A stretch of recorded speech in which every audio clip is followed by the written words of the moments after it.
Welcome, one and all. Last thing we did was do the menhair rites and reignite the menhair. So that's up in safety and pretty much kicking Camelot out of Kunok. And telling them, yeah, the people of Kunok aren't going fucking anywhere. Now,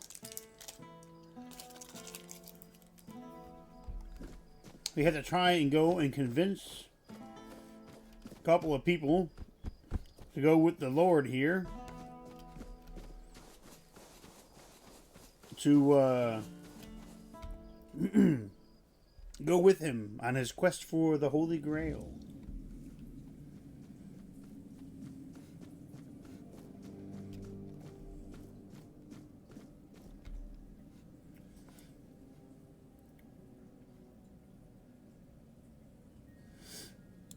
You shouldn't listen to that lunatic.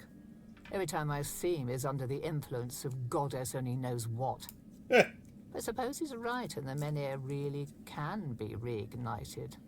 Then what? This land is dying and barely produces any crops. Menhir or not, I can't see a future for Kunad. You would need a miracle to survive. Relocation would be the best outcome for everyone.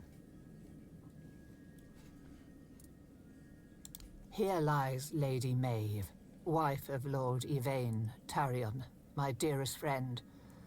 The one I couldn't help. You're wondering why I'm here, aren't you? I'm wondering the same. I thought I'd find solace or perhaps even grief, but all I feel is numbness. Ah.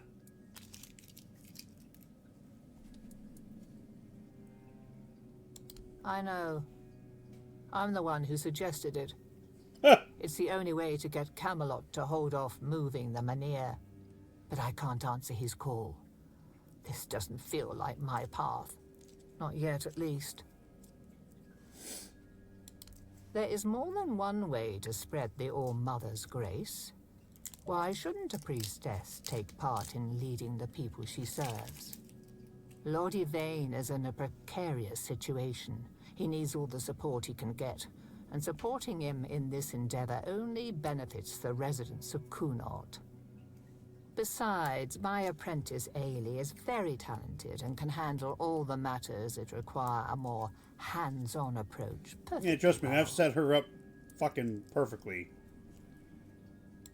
So you've seen what happened with your own eyes. I shouldn't. But maybe the menhir's reaction to your arrival was a sign from the All-Mother.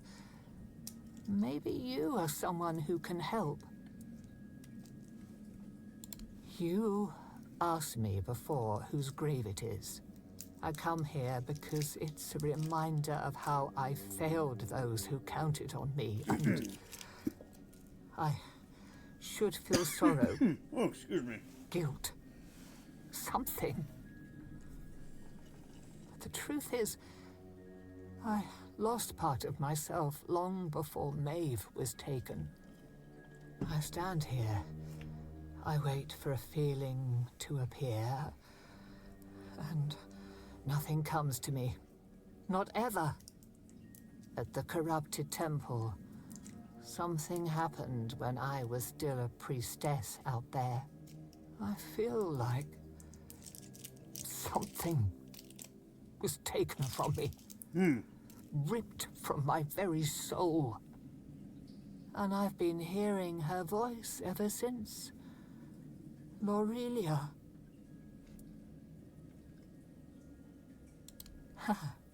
And it seems you've only scratched the surface of her purpose. Motherfucker, I've been You need to there. return. Speak to her again, but this time ask directly about me. Who am I to her? Why is she calling? There's something she knows. She's not there anymore. Something I can't piece together alone. I wouldn't ask this of you if it weren't important. Whatever connection I had to Lorelia, it's tied to what I lost at that temple. If you can find that thread and pull it free, Perhaps we'll both find the answers we need. I've cleansed If you want to help that whole me, place. I need you to go to the corrupted temple. Find her. Find out what she wants from me. Thank you. Whatever this is, it has haunted me long enough. Go with her blessing.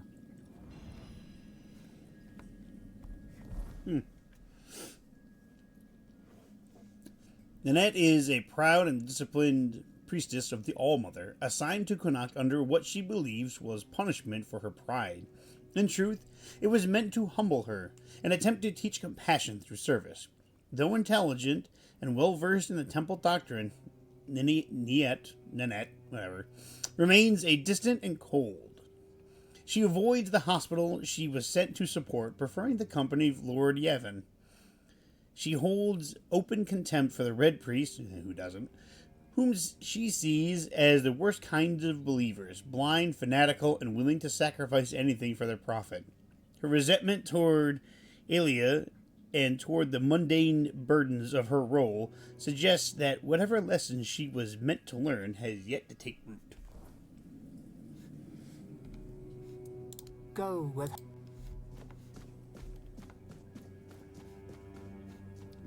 Like I said, I've already gone to the corrupted temple and uncorrupted it.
Let's get these two at least +5.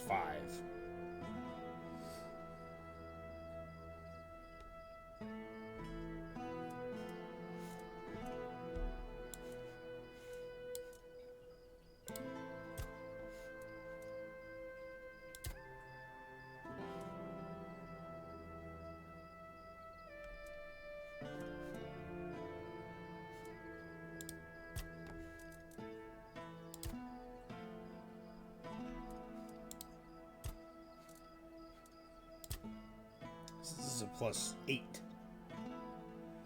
Or this is +7. I can make it a +8.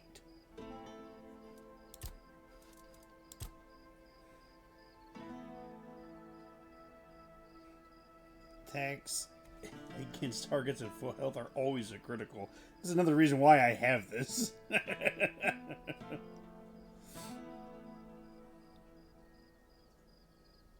Yeah, let's make it an even 8.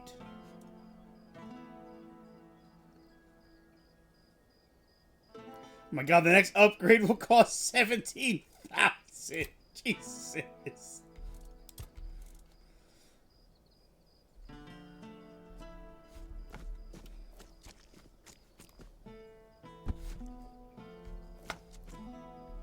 What are you doing here, buddy?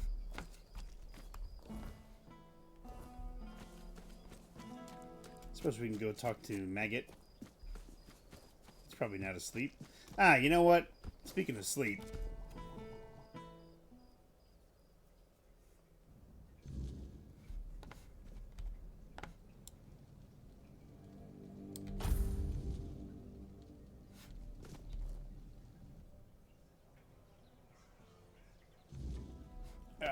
Get up, stretch it out a little bit.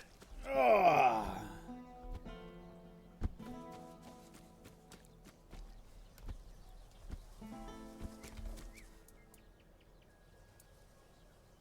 Beor is still wet behind the ears, and his heart is barely beating.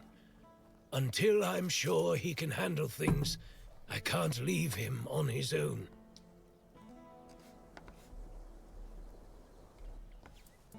His family, our lord, I think I've already talked to him about all this.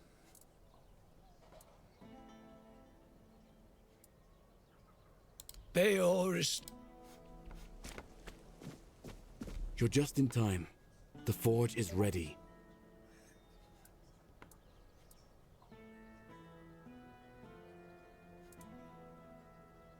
In my eyes, she never looked like a monster. I remember following her to that cursed place. When we were close, she touched my heart. I felt More than a touch great your heart, pain. she fucking took it out of you. And then I saw what she really was. I got scared, grabbed something heavy. I managed to get away, but inside I felt emptiness. Each morning after that, the burning of my wound grew more intense. He seems stern, but he's a good, hard-working man. This time, though, it's personal. As soon as I was sure I could swing the hammer twice, I got straight to work. I'm forging a new heart. I know I've only just gotten back the one that beats in my chest, but I can feel there's something wrong with it. It's weaker. I am weaker and unsteady.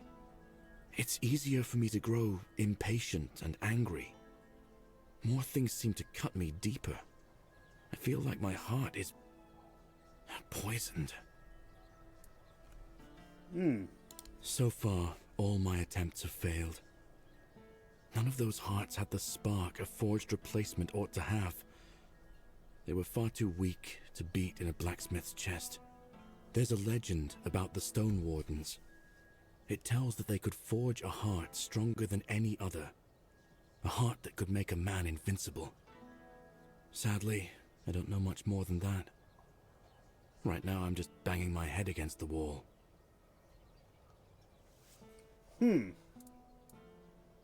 I thought he might have heard something, but no. He just waved it off and told me to get on with some proper work instead of dreaming about old Dalriata legends. Well, since the Stone Wardens are all Dalriata, my hands are tied. Vrel is the only person from the tribes that I know. A Dalriata selling books. And that's something, isn't it? I was planning to ask her about the legends myself, but maybe you could do it for me? Urfir will clobber me with his hammer if I shirk my work again. Alright. Thank you. I hope Vrel will be able to tell us more. It hasn't been easy for him. His entire world has begun to change around him. You've seen what they did to the trees near Kunacht. For some reason, it pains Urfir no end.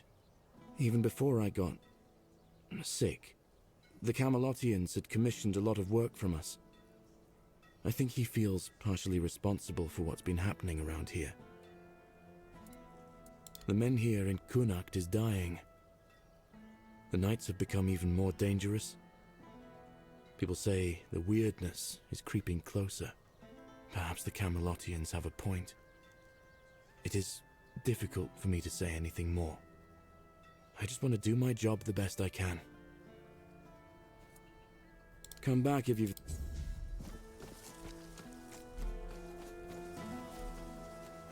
Alright. Main mission leads to more side quests.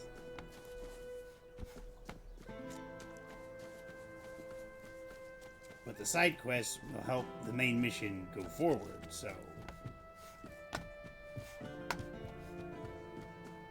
it's a good thing. I'm an outcast.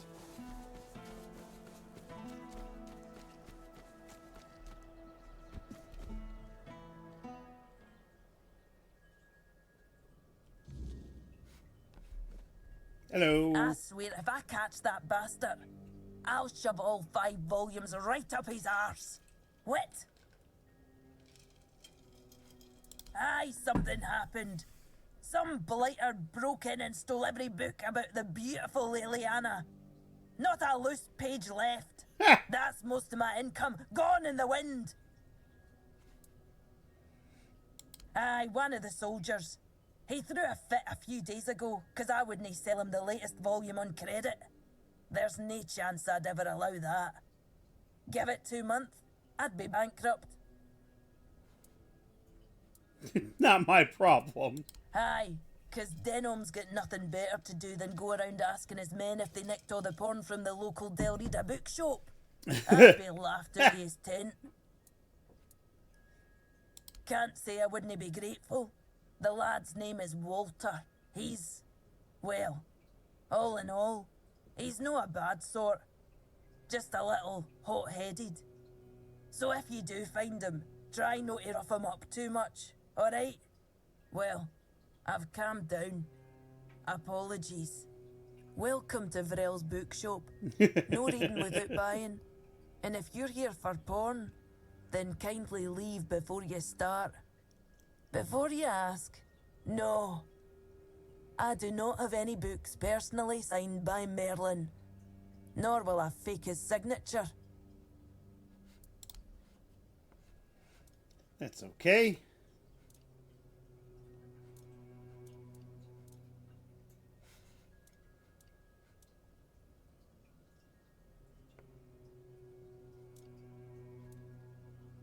Pretty sure I've read all these. Let's see, do I have anything? Yes, both of those.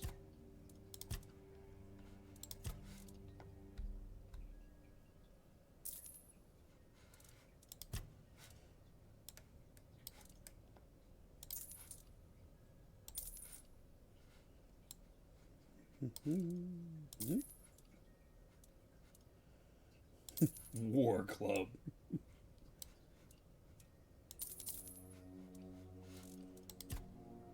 Oh, we got duplicates. Whoop.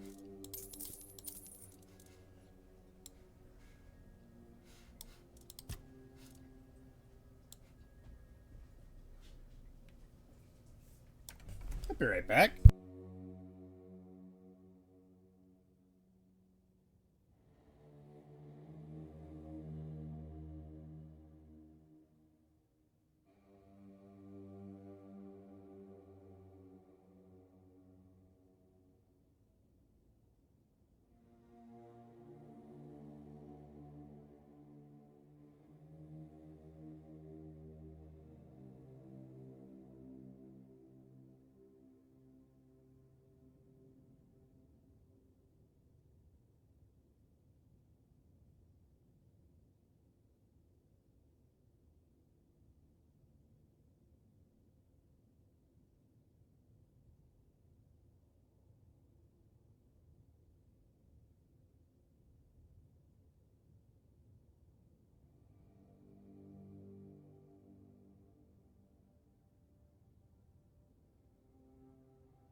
Alright, sorry about that. My garage door was opening, and I was like, who the fuck is at my garage door? And my sister was dropping off my parents' car. And I was like, oh, that's who's there.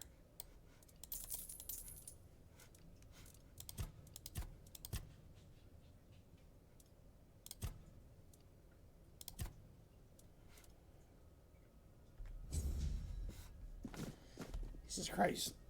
Keep finding more and more side quests.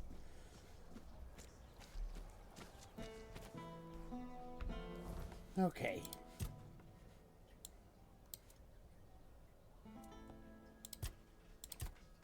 It's in Kunok.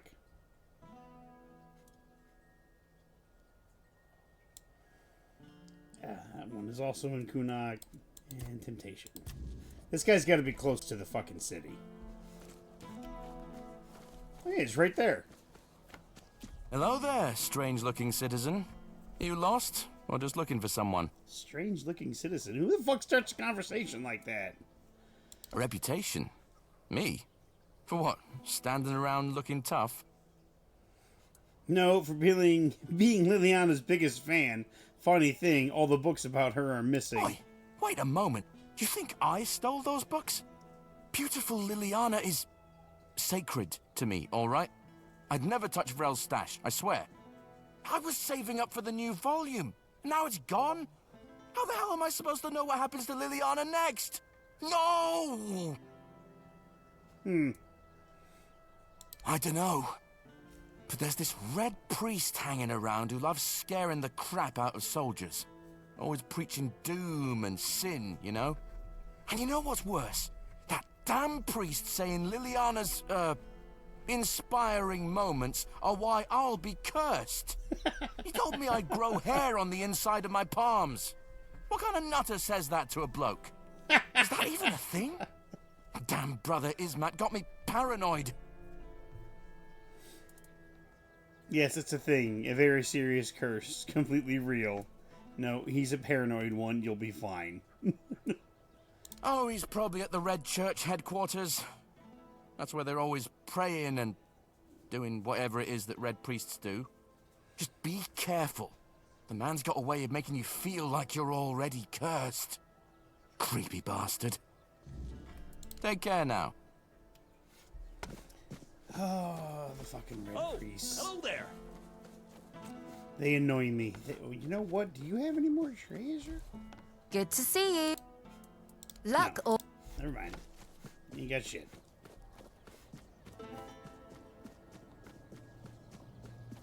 Oop. Oop.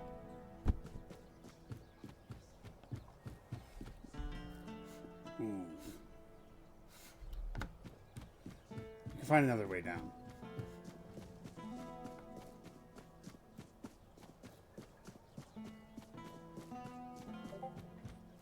Let's see, do they have any more notices? No.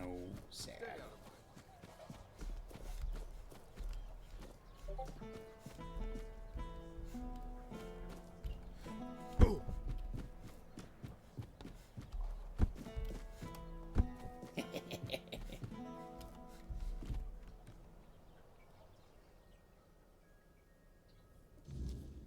We are the sanctified martyrs. What the fuck? Through blood we strive for purity. Through purity we serve. Let's see. A sermon on purity and temperance.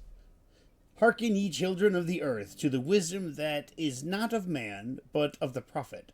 For the hands of the righteous must not toil in vanity, nor should their works be consumed by the fires of fleeting desire.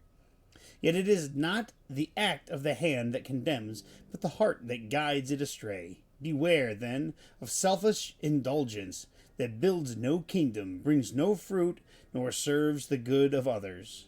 As the river flows not backward, so should man's spirit strive forward, seeking what is pure and true. Remember, therefore, that the gift of life is for sharing and not for consuming alone.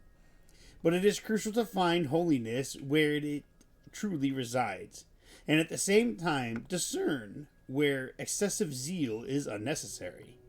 Do not waste your time searching for trivial problems. Your time can be put to better use.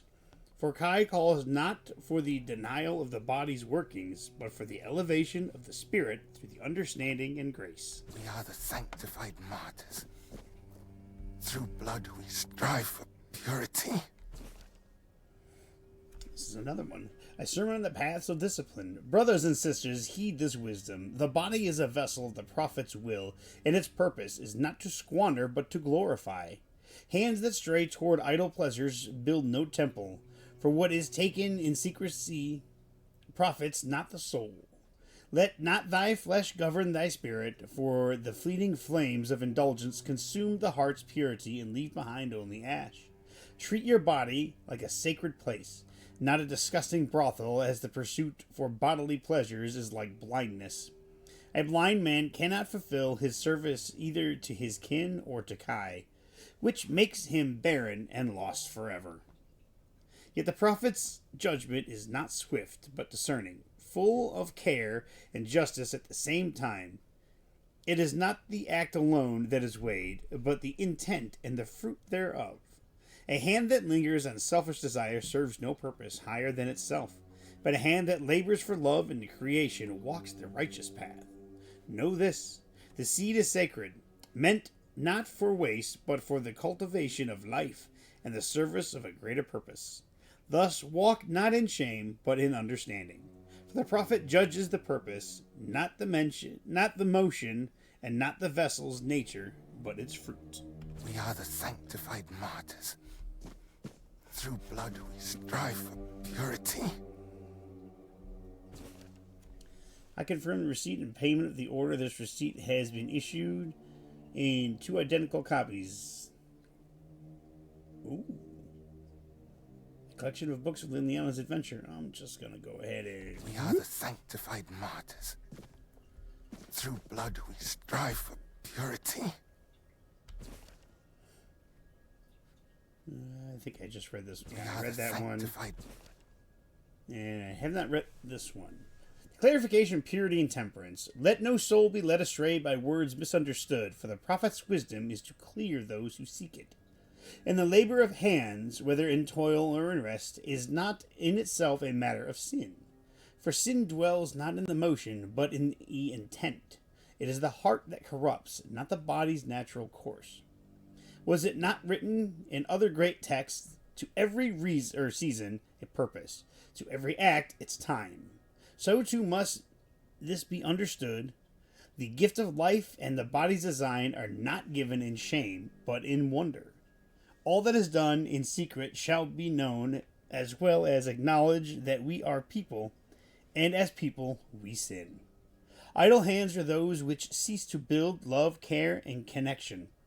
But not only solitude is idleness, nor is every private act vanity. Condemn not where no harm is done, and let thy heart seek wisdom before casting the stones. We are the sanctified martyrs. Through blood we strive for purity. Hey, homeboy. Yes? What reason do you have to interrupt my prayer? What could be more important than this?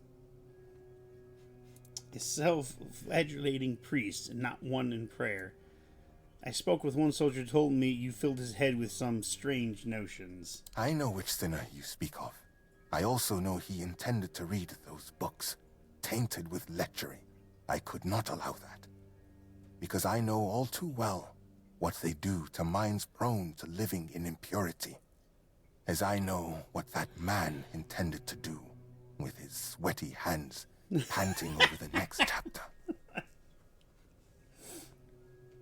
What terrible thing do you think he intended to do? You're imagining far too much. You say you know all too well the dangers that these books can do. Of course. I am a red priest, after all.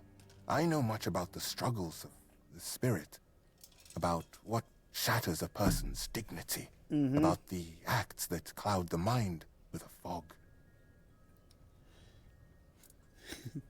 Speak what you know, or this conversation will turn into a crusade, mine against you. You sound very insecure, almost as if you have something weighing on your conscience. I know you have the books. I'm neither stupid nor blind. I don't know what's going through your head, but cease those filthy insinuations right now. Yes, I stole those books that are thick with words yet imparting no virtue, filled with vulgar, scandalous illustrations. What did I plan? To burn them, of course. That is what Miss Liliana deserves. That is the fate that befalls a rakish infidel. Miss Liliana, you want to burn the books because they make people horny. I understand the struggles of faith, but you stole someone's goods. Return them to me. Theft is theft. I don't care about your motives. I just want the goods returned. I must refuse you. We will not return these books. They are now part of the Red Church's property. And through me, the Church will decide their fate. They end in fire, where they belong. It is decided.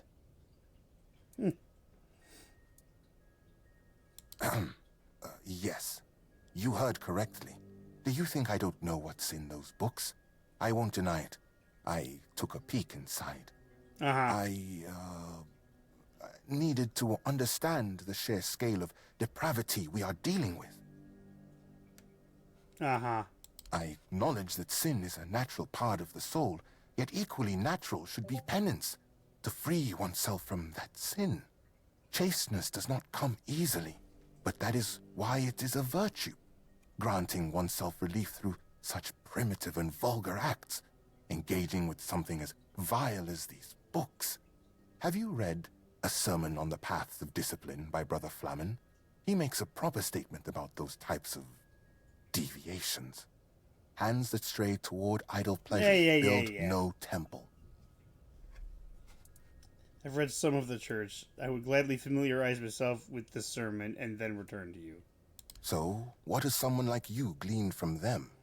I am most curious, especially since it's written that a hand that lingers on selfish desire serves no purpose higher than itself.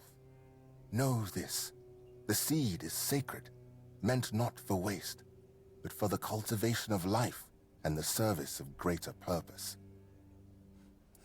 What if such a form of satisfaction allows people to meet their needs in a healthy way? Does that not serve a purpose? Of course it serves a purpose, a vain and impure one. Such self-gratification weakens the spirit and body. It compels the heart to submit to every fleeting whim. Meanwhile, to be men means resisting those whims, holding back the hand from striking, restraining the hand from depravity. How can a man be ready to protect his loved ones if he's so willing to blind himself through sin? Just to remind you, a blind man cannot fulfill his service either to his kin or Kay, which makes him barren and forever lost. Isn't that the prophet judges not the vessel's nature, but its fruits? The Camelocian you are scared. The Camelocian you are scared of is a soldier. He serves. But what about? Yet it is not the act of the hand that condemns, but the heart that guides it astray. Yet the labor of hands, whether in toil or in rest, is not itself a matter of sin. You know what? Whatever. Whip yourself. I have no intention of arguing with you. Burn the books if it brings you relief. Oh, that's pretty funny.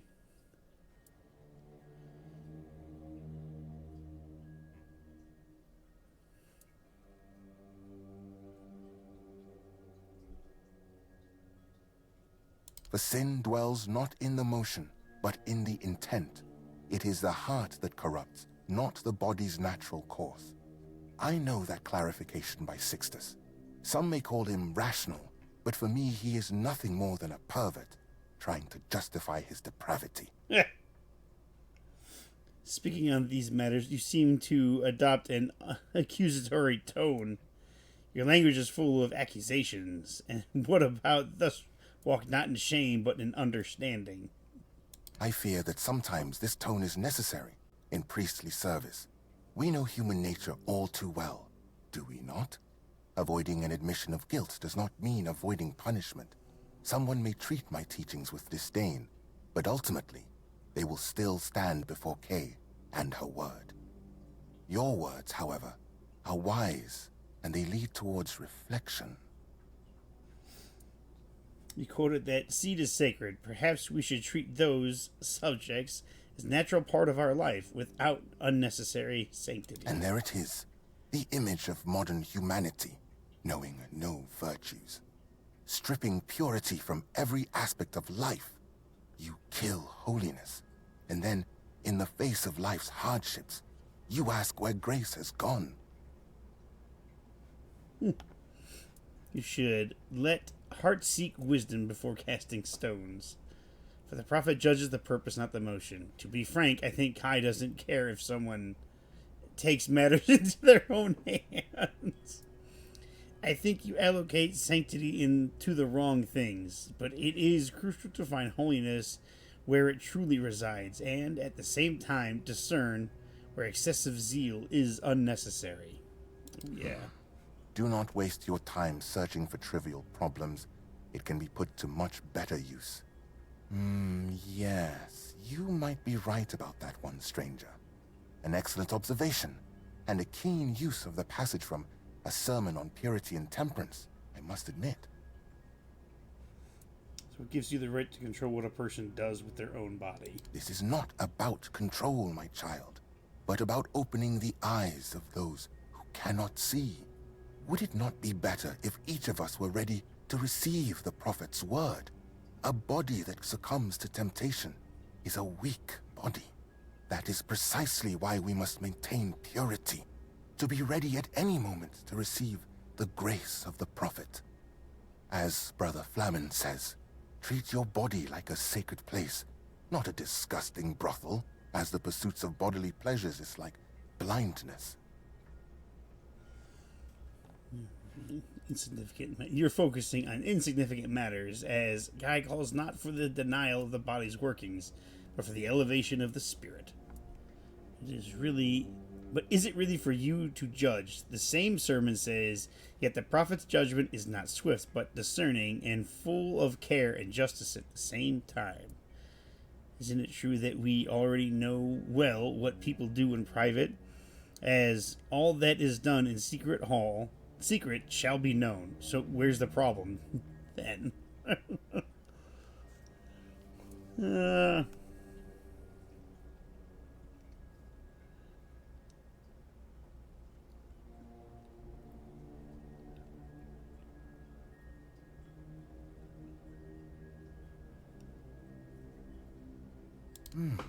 That is, of course, an astute observation. That's right, bitch! Proof that you've read the sermon thoroughly. However, I am full of faith that I have been placed on this path precisely to make such judgments in the prophet's name. Still, one could also view it from the perspective you mentioned. My land Yes. is done. So, dear stranger, where did our little discourse lead you? What about my role in all of this? Where would people be without priests, striving to protect them from sin and impurity? I believe that people do with their bodies is their own business. You desire grace, someone else desires eroticism. Both are fine as long as neither harms another person. Separate natural needs from faith. Some things don't need to be treated with dogma. There is sanctity and there is humanity. Don't make a fuss over reading lewd books. Yeah, pretty much. Their own business? And what about dedicating the body to Kay? About the fact that each of us becomes a vessel in which her word can resonate. That is what being a good person is for. Liliana has nothing to do with it. I've met people falling into temptations with good hearts, doing lots of good things for others.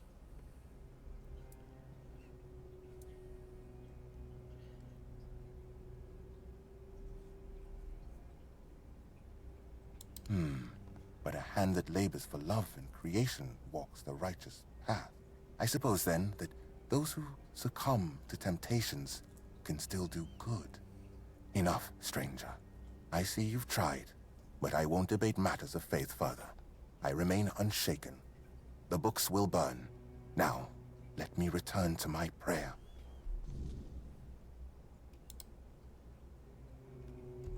Okay.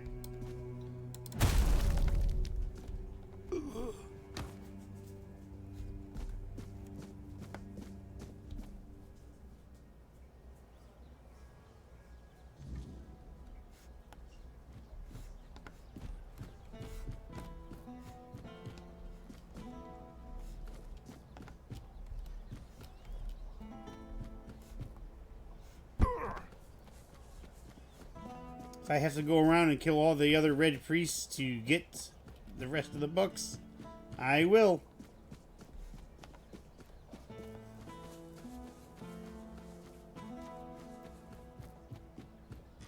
Thought I was getting through to this motherfucker, but I guess I'm just gonna have to kill all the red priests. Have some spare food or coin? I'm an outcast, exiled from my home by the Red Death.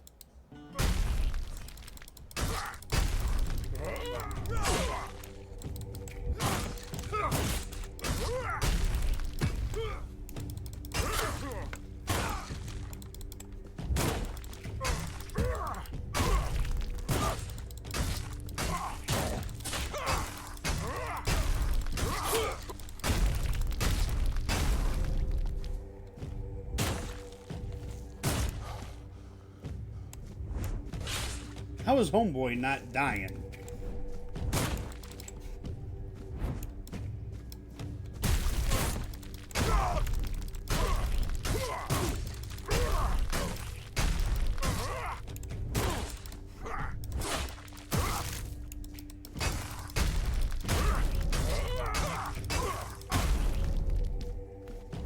How is he not dying? I don't get it.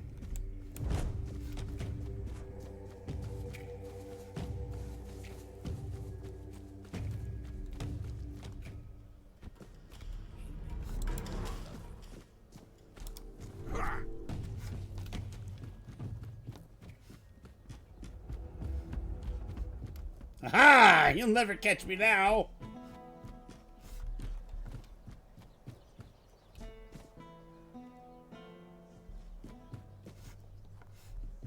Help a soul out on you, Jim.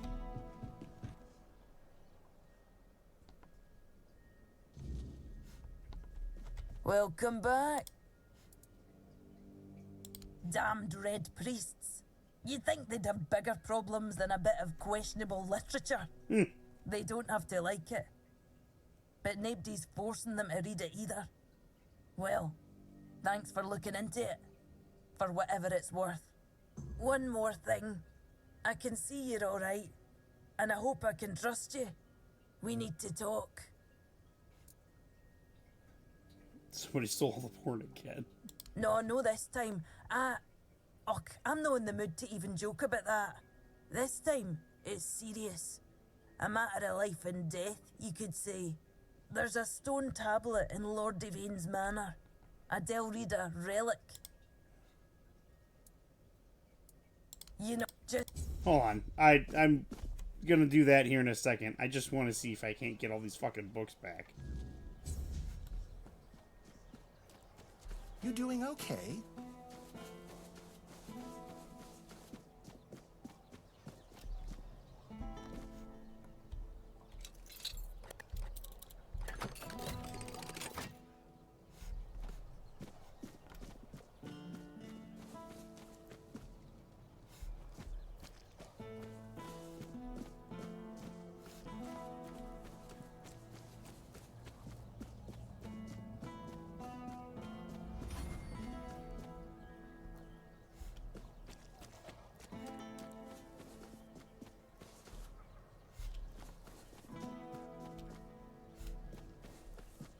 Where the hell were the fucking red priests staying?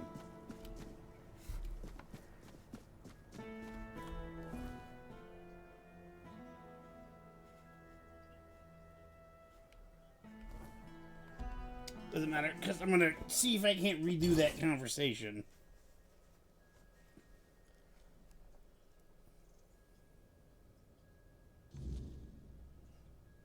Ah. My prayer and...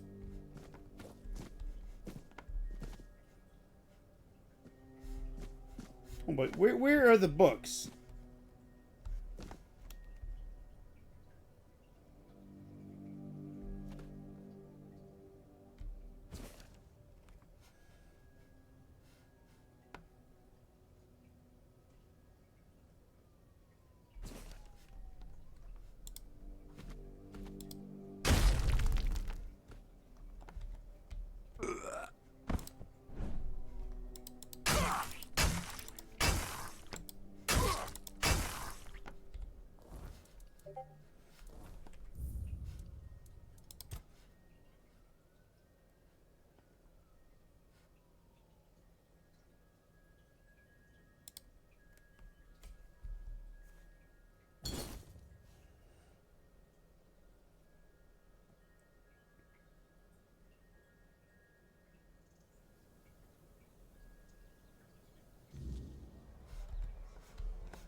Oh, fuck. Oh, fuck. How far back am I going to have to go? This was a quick save. That was quick save 5. Yesterday.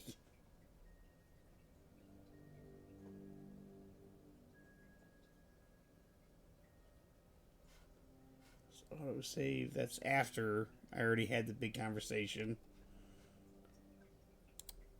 Let's see where this is.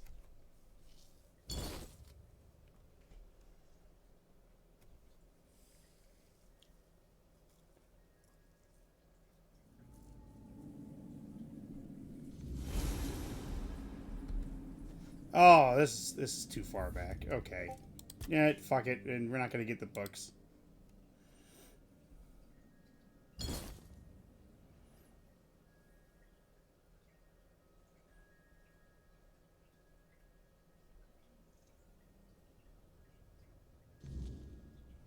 Yeah, he's dead, so, I mean, I don't really care. Like, I don't like the Red Priest anyways, so...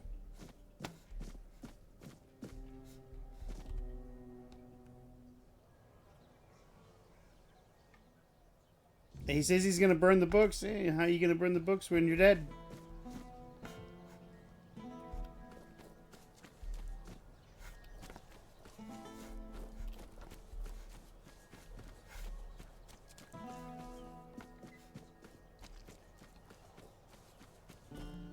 Oh, here we go. Here. We'll just... If the books are in here, we're just gonna steal them back. Oh, hello there.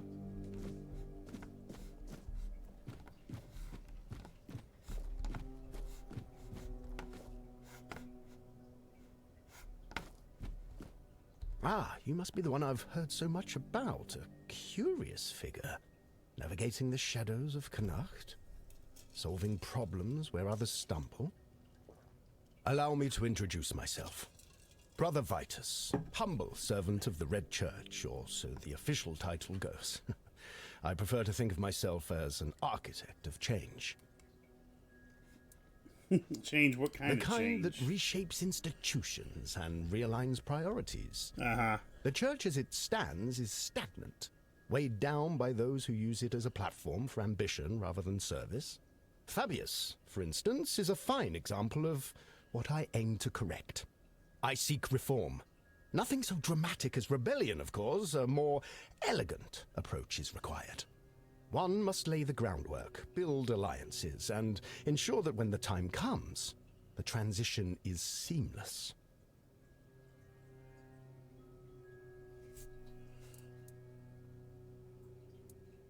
I'd like to ask you to speak with Anselm, Yvain's major domo.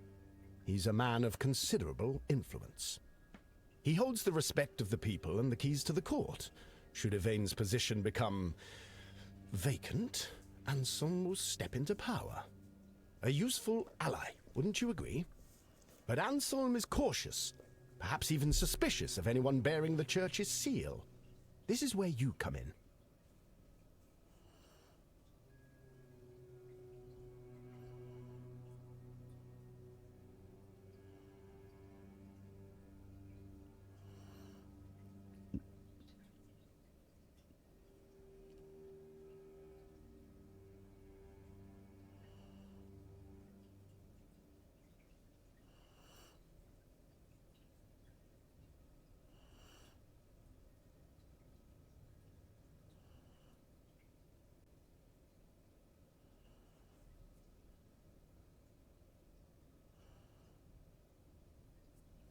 Sorry, I'm reading something real quick.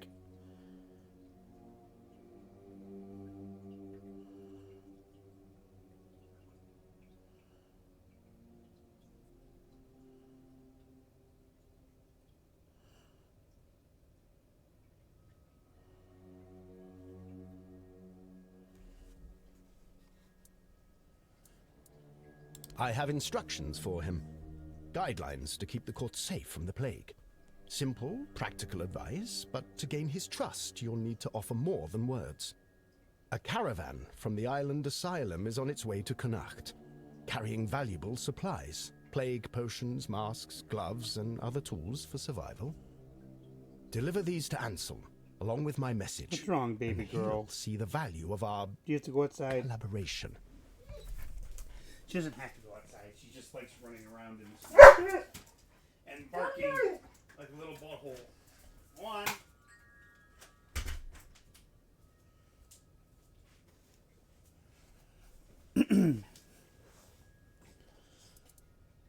Fabius, in his infinite wisdom, has forbidden the Red Priests from participating in the matters of the court. That's just how he is. Very eager to maintain his spotless image. Fortunately, I have no shortage of resourceful individuals willing to assist.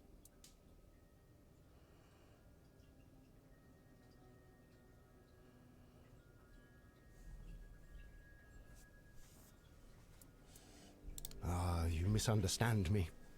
I'm not asking you to help the church. I'm asking you to help me. There's a difference. Think it over. The rewards are yours for the taking, and the risks? Well, you've faced worse, haven't you? Should you change your mind, I'll be here.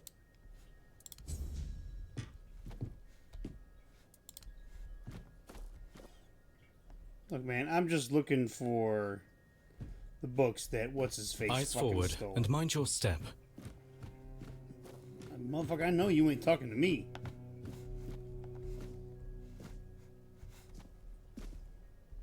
Oh, it's you. You look, well, all things considered. I always knew you had to have survived. There simply wasn't any other possibility. You know me? Ah, no. Sadly not. I apologize for my forwardness. It's just, I've read so much about you. I feel as though we've known each other for ages.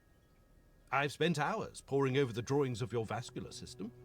Enough that I'm fairly certain I could recreate them from memory. I'm so glad you're here now. If there's anything you need, please let me know. I'd be happy to help.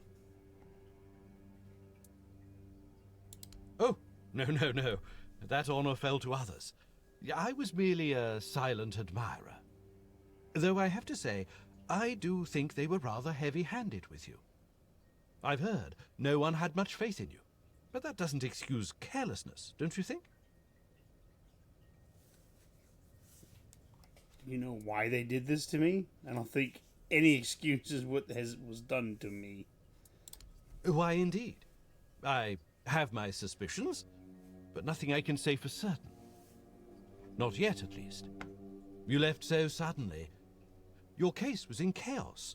Incomplete notes, no one willing to talk. It was all very frustrating. That said, I do know a few things about what happened to you. And, more importantly, about the people who allowed it to happen. I'd need to dig through my notes, though. In the meantime, there's something I'd like you to help me with. Why does everybody want my help? You've got to be joking. Not at all. You're a mercenary now, aren't you? Or did I get that wrong? I simply wish to hire you for your exceptional talents. Straight to the point, I see. Oh, I do like you. You've got a sharp mind, and I'm really glad they didn't break it by accident. I need items touched by the weirdness. It's a personal fascination of mine. The way the weirdness reshapes even the most ordinary things is incredible. It can take something entirely mundane, like, well, you, for example, and turn it into something extraordinary and unrecognizable. You calling me mundane? Bring me a few of these items, and by then, I should be ready to share what I know about the experiments. Now, is there anything else? I was actually coming in here to kill everybody, but... I'll be watching with great interest, as always. Huh. What do you want?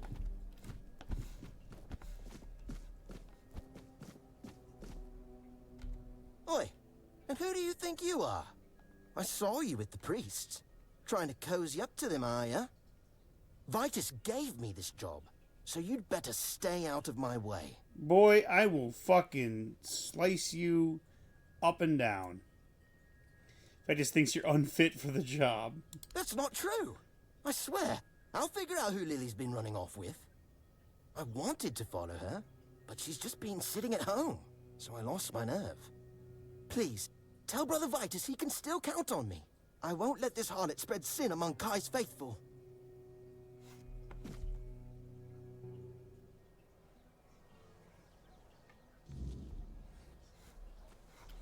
Alright, well, the books are gone. And sadly, that's...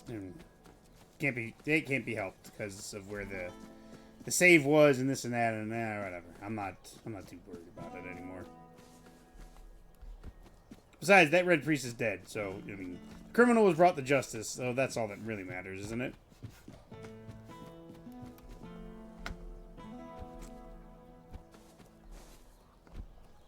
You look like you're enjoying yourself. I'm kind of bunny hopping on my way around, so maybe.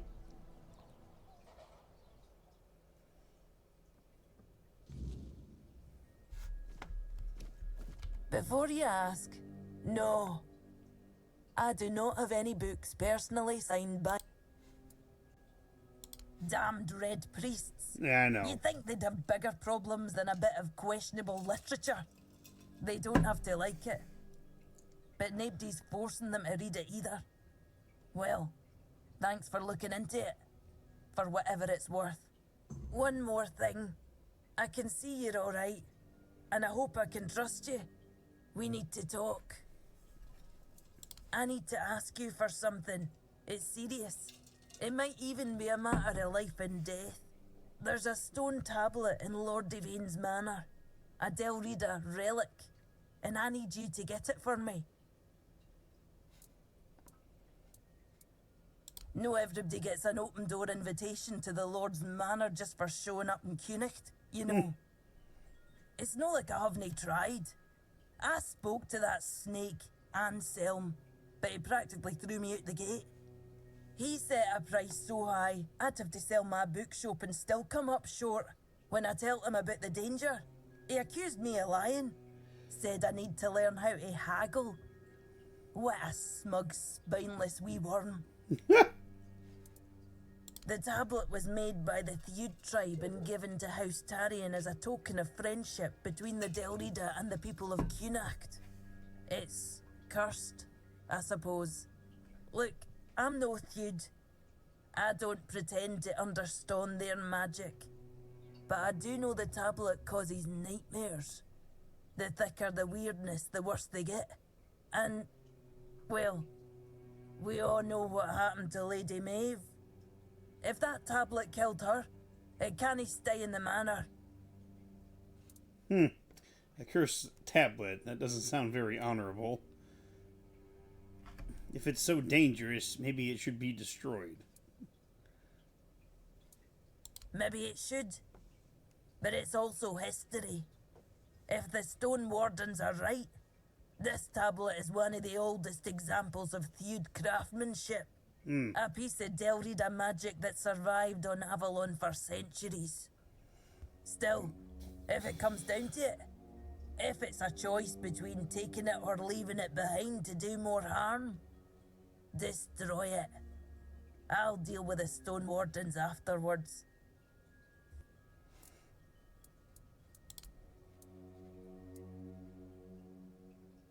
You know, I was just going to ask you to talk to Anselm for me. But if breaking in is what you prefer, I'll only stop you. Just try not to get caught, alright? That would be embarrassing for both of us.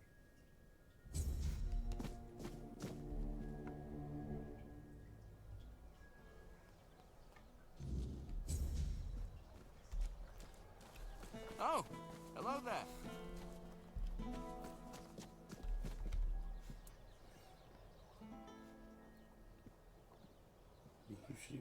Watch over Vrel's deliveries? Yeah, I could do that. I mean, it's not like I've got a lot going on besides guard duty and reading about Liliana's wild adventures. I'm just not sure she'd want me around, you know. Folks here, they don't like Camelotians much. But, maybe I could prove them wrong.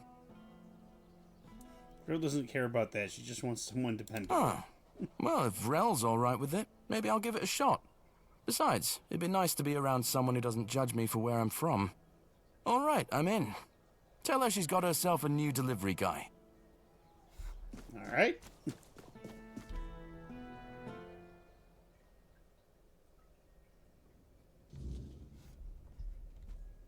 Before you... Yes.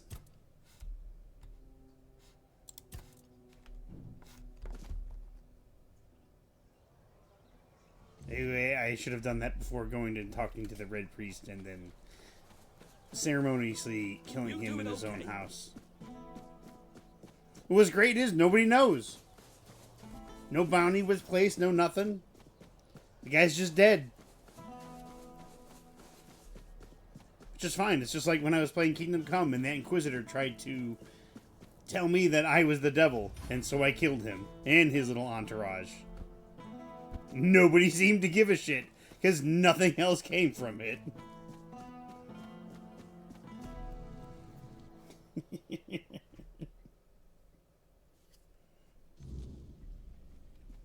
Just keep your head down. You've come back.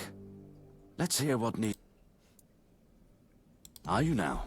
My, have the paraphernalia of the Dalriata suddenly become fashionable while I wasn't looking? That tablet seems to be gaining in popularity by the day. I told Vrel the price, 2,000, and that's final. Okay, 2,000? Shit, man. Truly?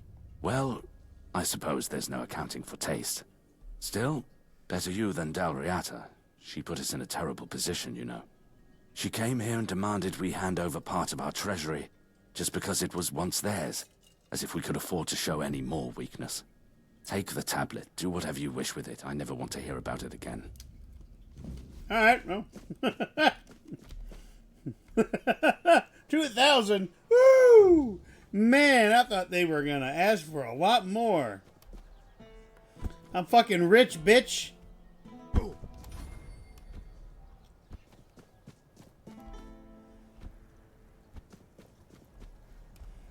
I was gonna do some parkouring. I can still do some parkouring. Hold on. Hooah! Hooah! Hooah! Hooah! Parkour. Spare a coin for the hungry. Ready? We'll do some more parkour. Hooah! Hoo! Parkour! It's so fucking stupid.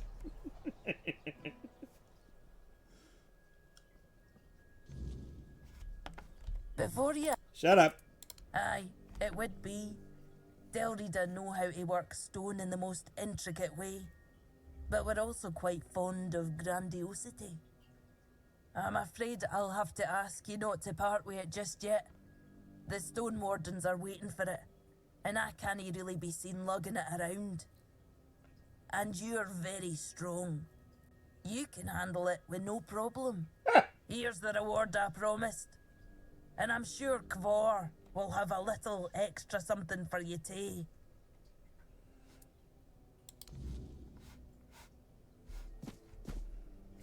Oh.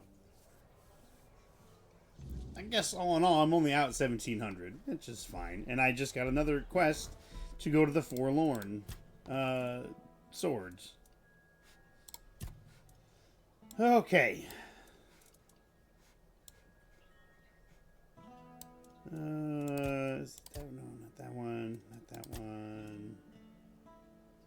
Not that one. Not that.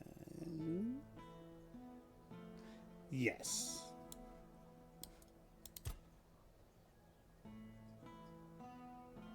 It just told me to find the sealed crates.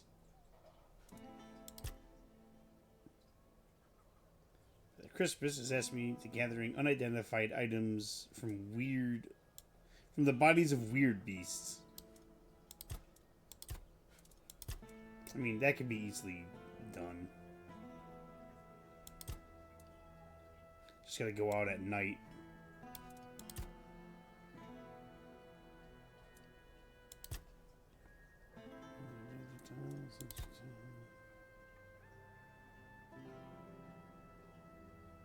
Oh, this is in Kunok.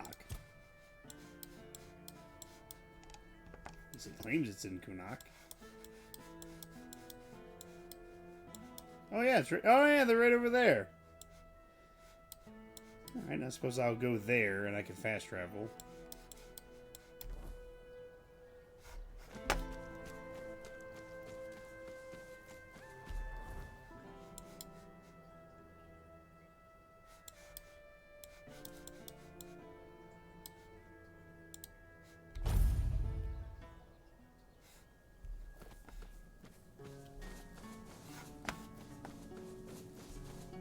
Feels like I forgot something here.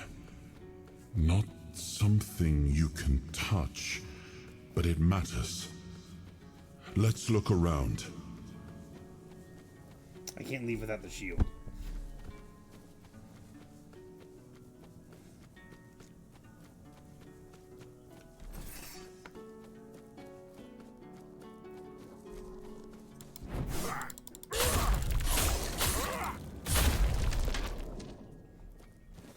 Itch.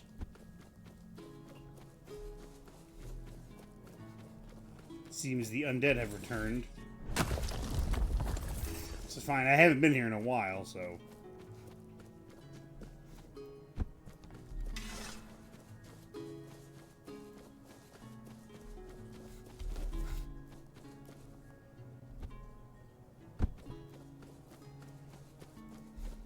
Hello, Kavor.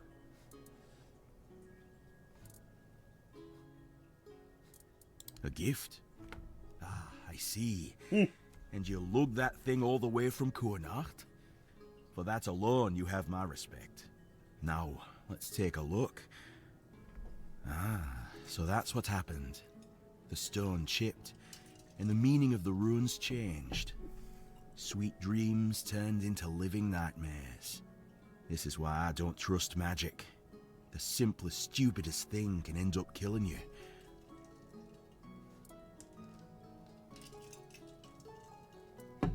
Aye, and I'd say because of cracks between people too. If we hadn't strayed so far from one another, maybe all of this could have been avoided. Then again, maybe not. Maybe fate makes no mistakes. I suppose we'll never know. But you're not here to listen to a blacksmith getting maudlin. Here, this is for your trouble. May your burdens be lighter to carry from now on. Alright, 120 bucks. Oh, and where'd you hear a tale like that? I didn't know our stories had traveled so far. The Camelosians prefer to call us heartless beasts only capable of destruction. But I suppose a tale about creating a heart in the fires of a forge is something only another blacksmith would believe and appreciate. So, that Beor, tell me about him. He lost his heart to a fae. He got it back, but it's weak. Aye, that's the way of it. A heart given to those creatures is never whole when it returns. If it returns at all, they drain every joy, every spark, leaving what's left little more than a brittle husk. I'm sorry your friend bears that burden. He tried forging a new heart, but it didn't work. He used iron, didn't he? Iron's too brittle. Steel's no better. It's cold, lifeless. To forge a heart, you need metal that is alive. You need a metal that will sing as your heart sings when you see the smile of a loved one. So what we need is some weird stone. Aye, it's the only metal fit for such a task. But weird steel alone isn't enough. It must be woven with ethereal cobwebs, threads that will give the heart its strength. Bring me those and I'll forge the heart. Man, I got a fuck ton. It will need to be filled. But that task will fall to you.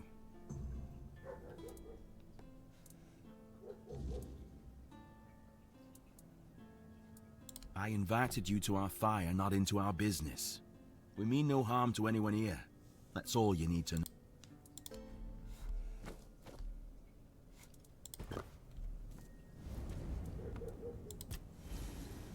I may have to have a conversation with Arthur here.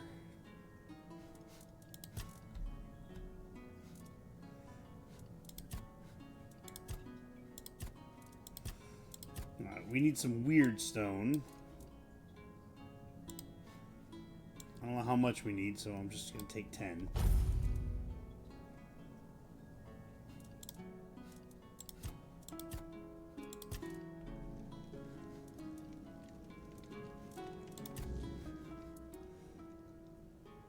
Like many things in Avalon, it seems.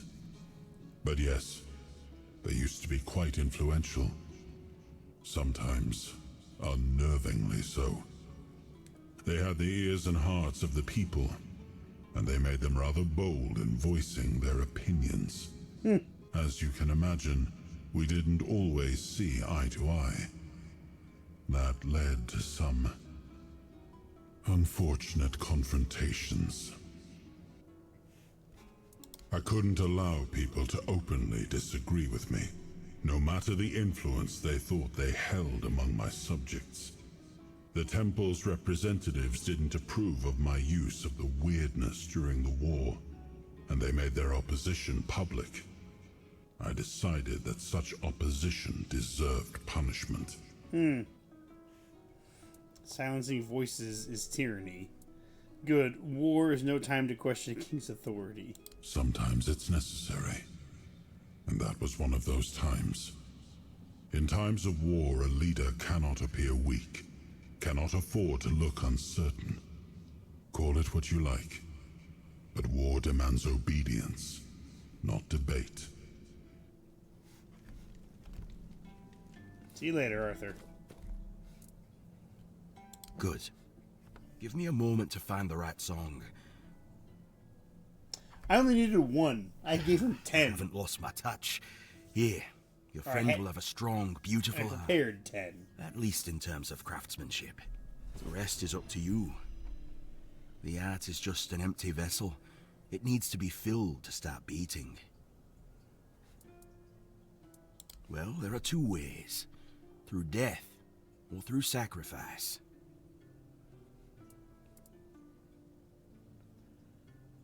You can pour some of your own life into the art. It'll weaken you, sure, but I'd say some sacrifices are worth making. Besides, I believe it will give you another kind of strength.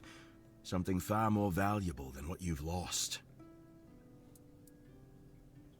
What if I give him an empty heart?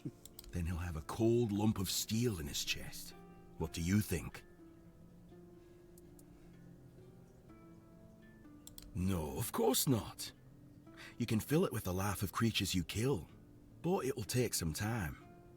A life torn away is far less willing than a life freely given, and I can't say what effect it'll have on Bayor.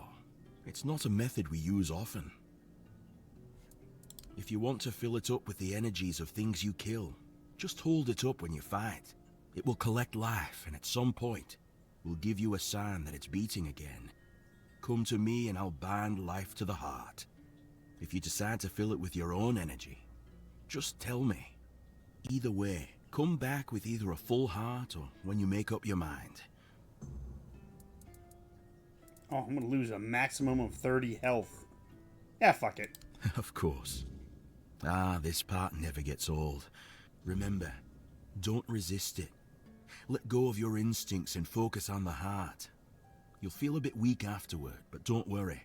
Strength can always be rebuilt. Here, feel how warm it is. It will serve Bayor well.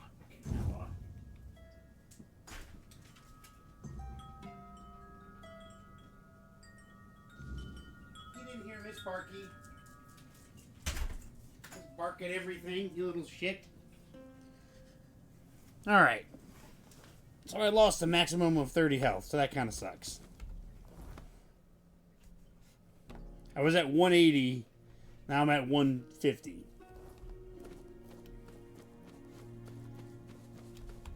There's also another quest nearish by. So we're going to head there.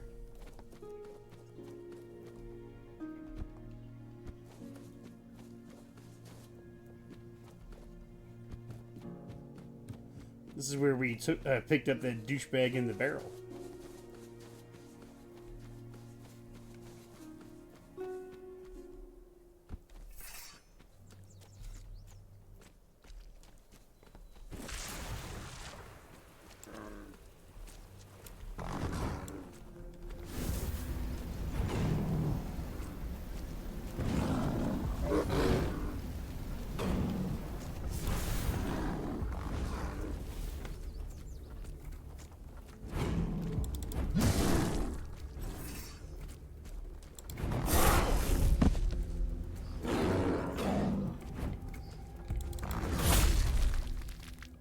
Itch.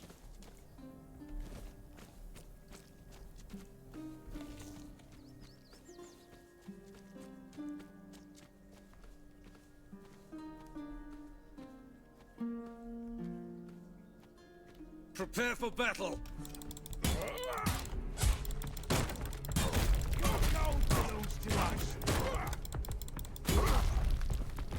I will be your downfall.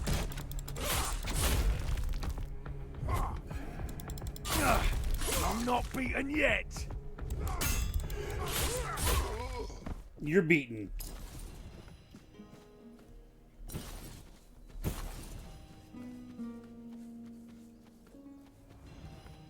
Don't let your guard down. Fight is mine. Your gold belongs to us.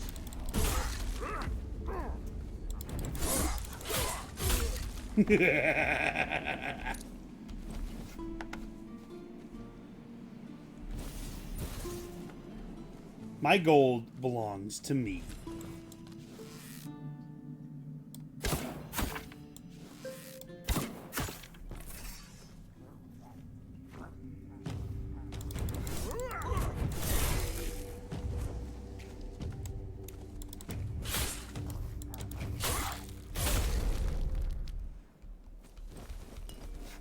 Stupid red caps.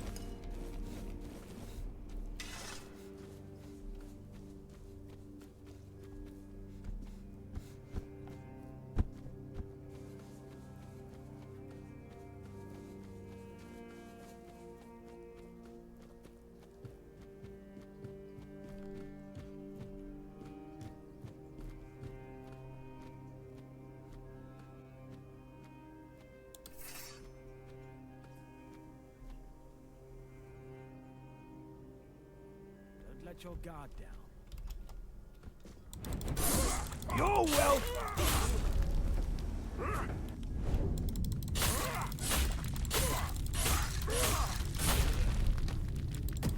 I'll get you back tenfold.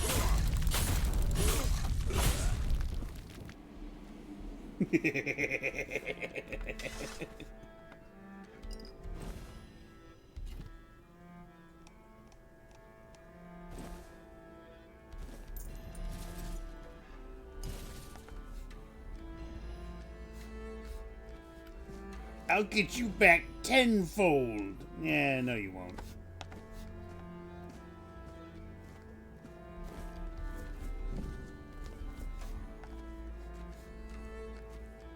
I am overburdened.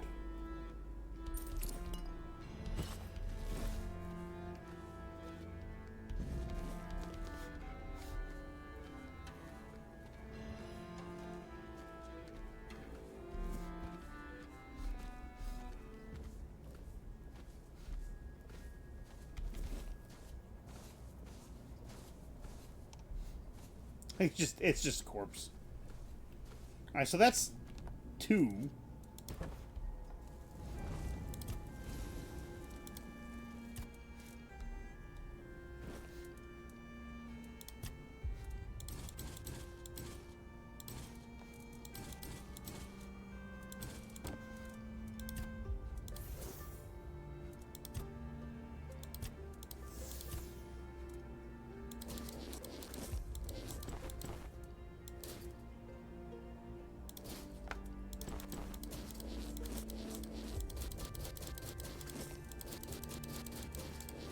All that is going to go towards my just more money. I mean, look at that. We're down to 39,000.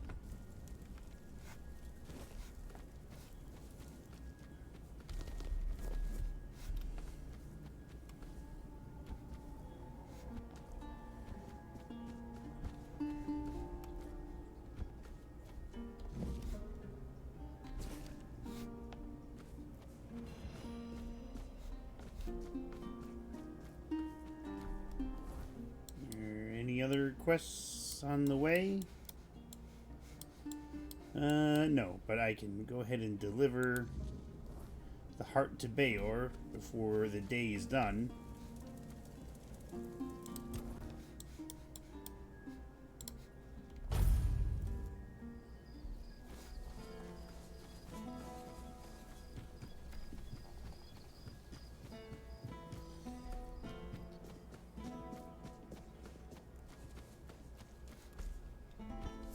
Got something for me to look at? I do.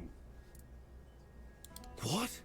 That's amazing. Yeah. What materials did he use? What else was needed? Did he tell you how to make it? Oh my. I have so many questions. But those can wait. First things first. For this, I will need your help, my friend. Once more, as always. So, shall we begin? Lay down, close your eyes, and don't worry. Kavor made sure the new heart is strong. Theoretically, yes, but you should reconsider it. Okay then. Let's see if those Stone Warden legends have a grain of truth in them. I suppose that's it. Surprising how simple it is to look into someone's heart and tear it out, isn't it? It's different. Everything looks a bit like it's mired in fog. But I don't feel bad. In fact, I feel good. I feel stronger. I guess more will become clear with time. For now, I'll just have to wait and see. The measure of my debt to you is 2 hearts. I don't know how a man could ever repay something like that. I'll be going back to work. Visit me sometime. Don't be a stranger. Cool. Bayor's fully recovered. He's doing well and making his own decisions. He doesn't need an old man hovering over him anymore. And, well, to be honest, I've been waiting for this moment. I'm proud of him. But you didn't hear that from me. Yeah. You've done right by me. So I'll give you some advice. This whole expedition is madness. But as they say, sometimes there's method in madness. And I'll admit, I'm glad these old bones can still be useful. I might not think much of our Lord, But I won't turn my back on him when he needs help. This isn't just about him. It's about our home. I'll do whatever I can for Kuanacht. Tell Yvain he can count on me. All right. Even if it's the last journey I'll ever take. Cool. So we got Bayor on, or not Bayor, Ifri on board. That is good. All right, next. Yeah, let's deliver these.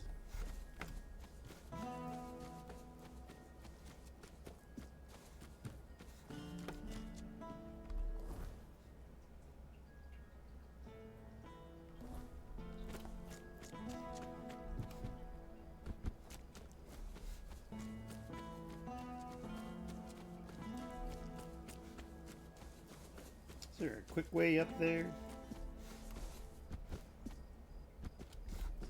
Definitely not that way.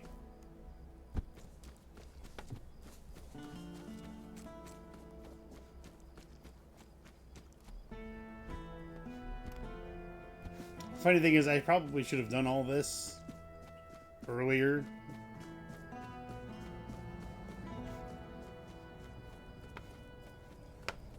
People might be saying, it's like, oh, you're not doing the main story. I am. I'm doing side quests so I can move along the main story. These side quests have to be done. Ooh, slalom, slalom, slalom, baby.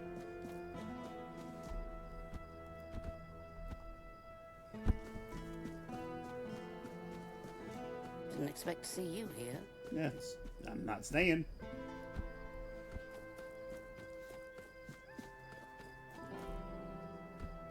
And maybe we can open the inn now that, you know, nobody's leaving. The men here staying Just here. keep your head. Good to see you. I assume this visit is more than social. Vitus, you say? I wasn't expecting anything from the Red Church. Masks, gloves, plague supplies? And guidelines, too. He's certainly thorough, I'll give him that. I may not trust the Church's motives, but I won't deny the usefulness of these items. If nothing else, they'll help safeguard the court. Tell Brother Vitus I received the package, and tell him I'll remember this. Farewell.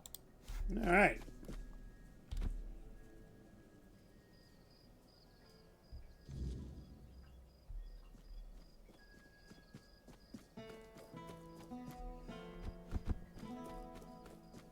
And night is coming.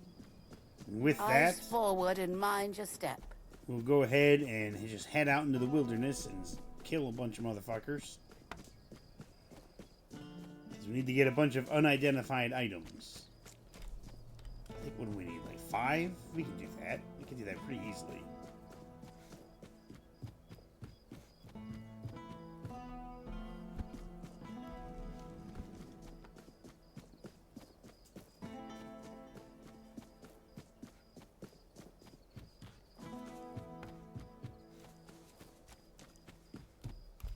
Parkour.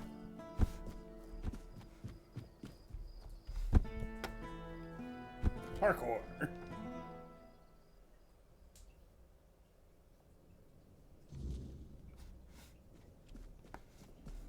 Oh, hello there. Good. Anselm is not an easy man to sway, but with this gesture, we've planted the seeds of trust and perhaps ambition. Here's your reward, and consider it a token of appreciation for your discretion. You've proven yourself quite resourceful. The tides of Connacht are shifting, and you've ensured they move in the right direction. Well done. Yeah, it's great. Brother Vitus, a soft-spoken red priest, Vitus hides sharp ambition behind measured words. Disillusioned by the Red Church's stagnation and corruption, he works quietly in the background, laying the groundwork for change.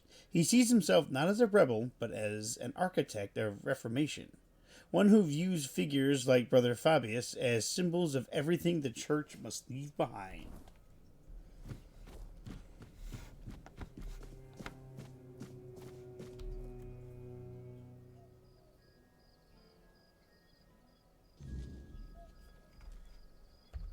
Alright. Quests.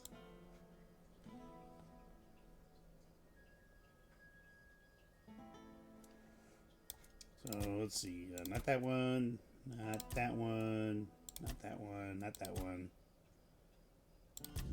That one.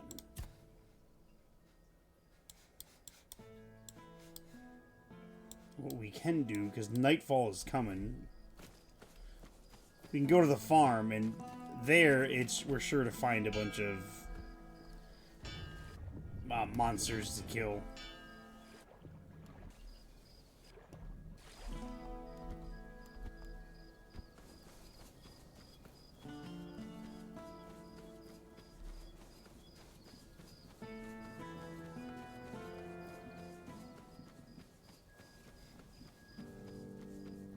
Always good to have a little rest.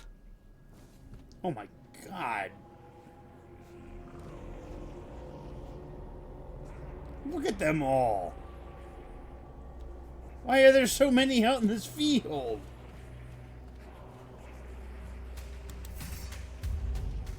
Always a pleasure to see you.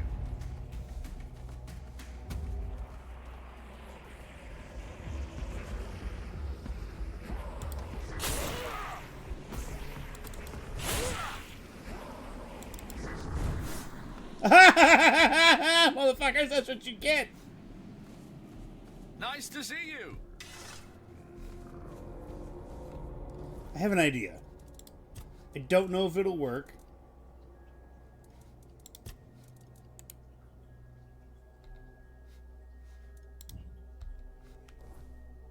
Ah, never mind. It won't let me drop quest items.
I did that just to make him go away.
Yeah, man, I'm fucking slaughtering everybody.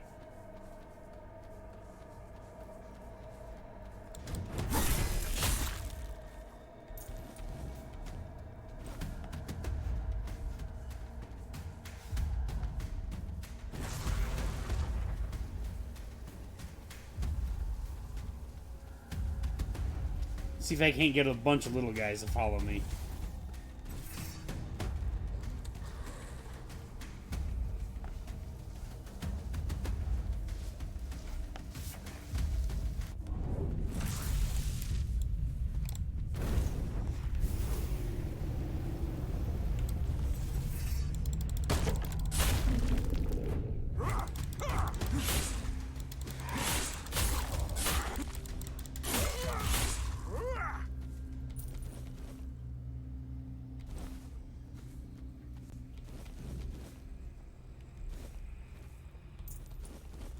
He had some Latouche on him.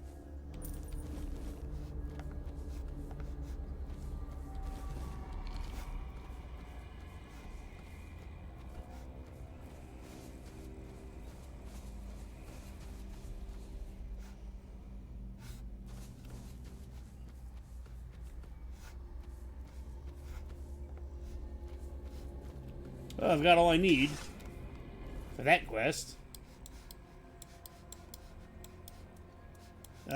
Then there's the other one. I gotta go over here.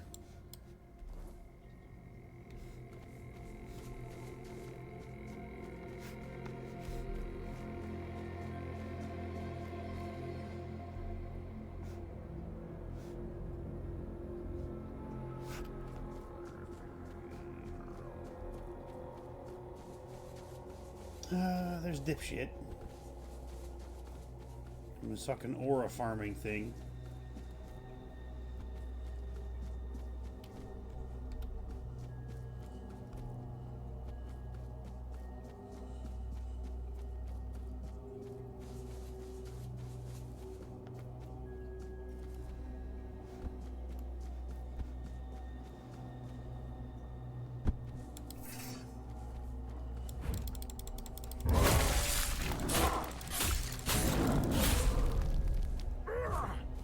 Bad bear.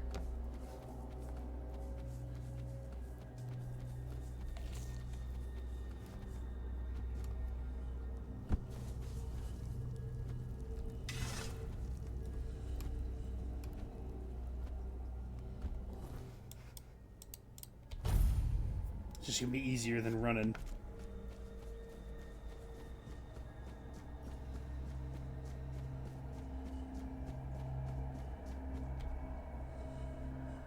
We're going to go to the corrupted temple that is no longer corrupt because we cleansed it long ago.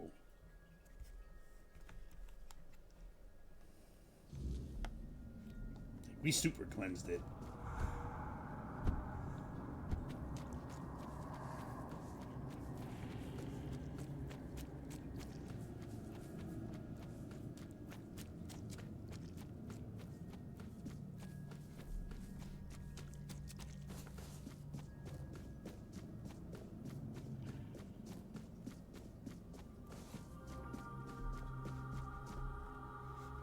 Ooh! That's right, I forgot I have that. Oh, I forget I have that all the time.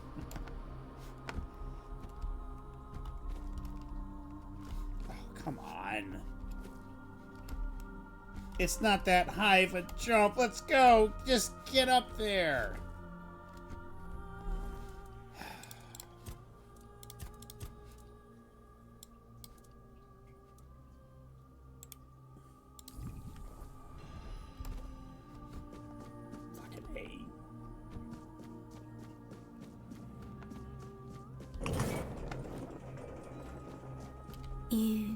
You can see me. That's not... Yeah, whatever. Ah, Niente. The fractured one. Niente. Yes, she feels the void, doesn't she? The emptiness, where her compassion once dwelled. What she cast away? A fragment, a spark. Hers, yet no longer hers. It clings to me now. Bound in service to the All-Mother And does she need it? Truly? Compassion can be a burden, a chain that weighs down the soul. I held it for her because she could not bear it. She gave it to me. Well, she needs it back. She didn't cast anything away. She just lost it. You took it from her. If that's true, then why call to her? Why not let her go on without it? Because the All-Mother does not abandon her children. Nianti's compassion is a spark, a light meant to guide her. Without it, she stumbles in darkness. But to reclaim it, she must prove herself. It is not a gift freely given. It must be earned. Is that what she told you? That I stole it like a thief in the night? Maybe. No. It was her despair, her doubt, that cast it away. I merely caught it. Whatever's missing, she wants it back. Then she must prove herself worthy. That fragment is steeped in corruption. To return it as it is would destroy her. Take this. It holds what she has lost. Bring it to the All-Mother's altar and cleanse it in her light. Only then will it be safe to return. Go, and tell Nianti this. The fire she extinguished still burns, but only she can decide whether to let it consume her or warm her soul. I got a doll.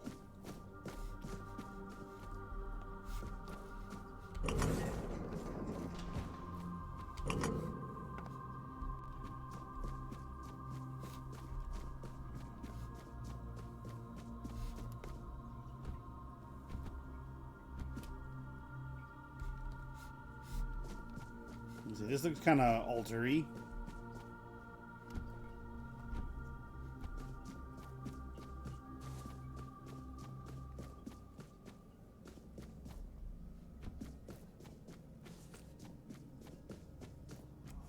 See how the wonderful sun shines here? I did that. It was me. The entity that was here, that was pretending to be the All-Mother. She corrupted everything, but she gone now. But nobody will ever know, just like the Kingdom of Sagramore. Nobody will ever know that it was actually saved and is now being run by fungus.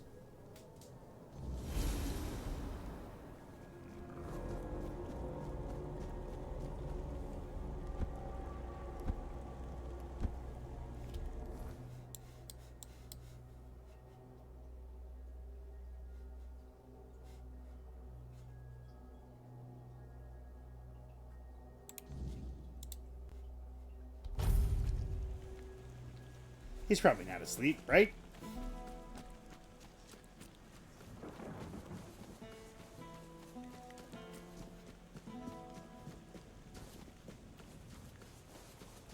Have some spare food or coin? I do, just not for you.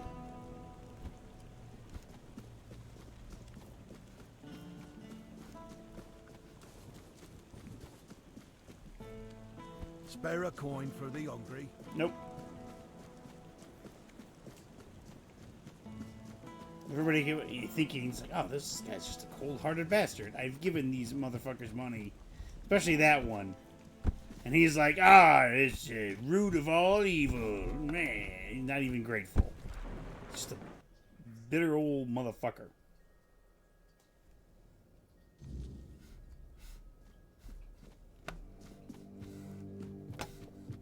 Oh, hello there.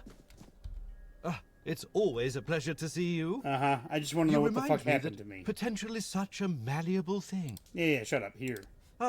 Such inconspicuous little things. Did you know that cleansing them in the weirdness-repelling fire reveals their true nature? Yes. They may still appear to be mere banalities, and yet they become more.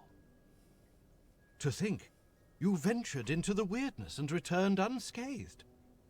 All to retrieve a few items for me, as if it were nothing.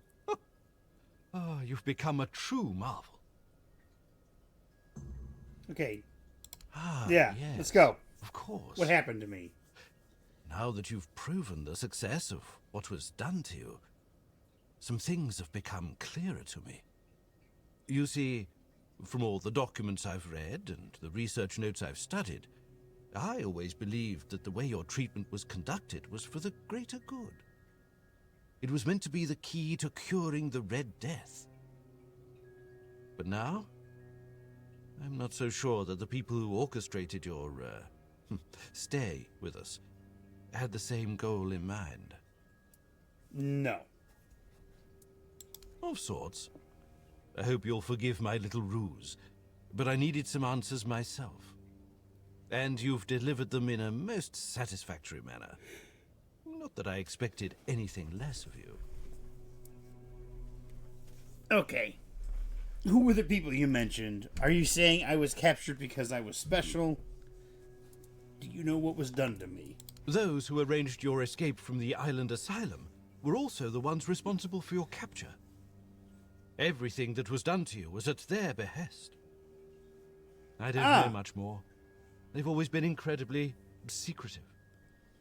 Honestly, I was more focused on the results than on who was behind it all.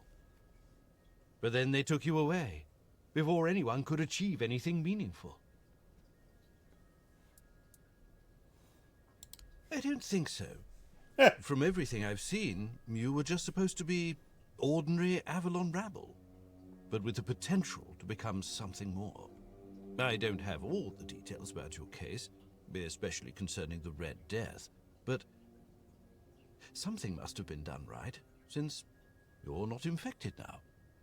Sadly, the research was never completed. Now, I know we've never had that kind of relationship, but would you perhaps be willing to lie down and let me rummage a bit? Fuck no! Well, you can't begrudge me for trying. From what I understand, your natural affinity for the weirdness was enhanced. You see, centuries of living on this island have led to more and more people developing a certain tolerance for it. Sometimes that tolerance can evolve into agreeability. It does, however, take time. So, you were given a push. As for the exact methods, well, I'll spare you the gory details. Besides, at this point, you know the results better than I do. Speaking of which, would you mind sharing the details of your current state? Really? That was it? What a colossal waste. The man ran from the Red Death in the homelands. How is he supposed to help us now? All that time, all those sacrifices, were they for nothing? What use is a dead king against the plague that followed him across the sea? This may be a battle, but it cannot be won by simply hitting things with a sword. I'm sorry, I just got incensed, you know? As you should. Because it means all your suffering was for nothing.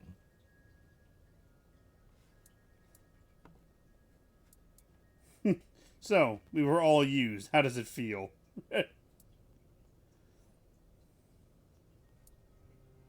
Abhorrent.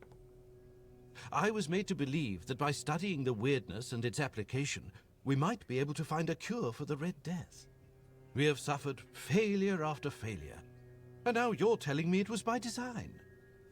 That curing the plague was never the goal. I am not sure where to go from here. You have indeed given me a lot to think about. Go forth and thrive, or struggle. I'll find it interesting either way.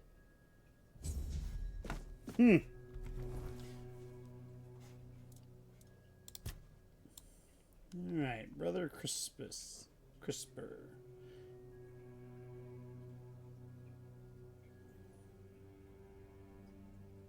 Here he is.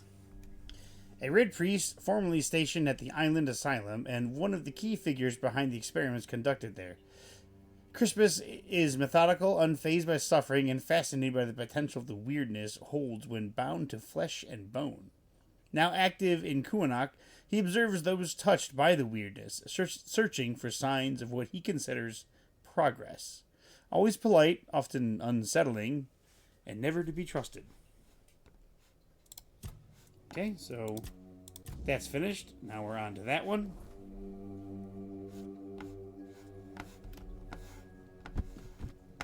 You need something. You need to shut the fuck up before I fucking just go on my crusade against the Red Priest. I've already killed a couple of you. I'll kill more.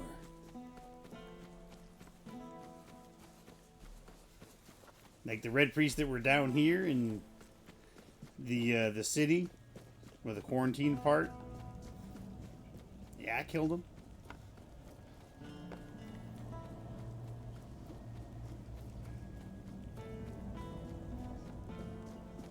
That spiral staircase reminds me of in Doom the Dark Ages, when you're in the realm of madness.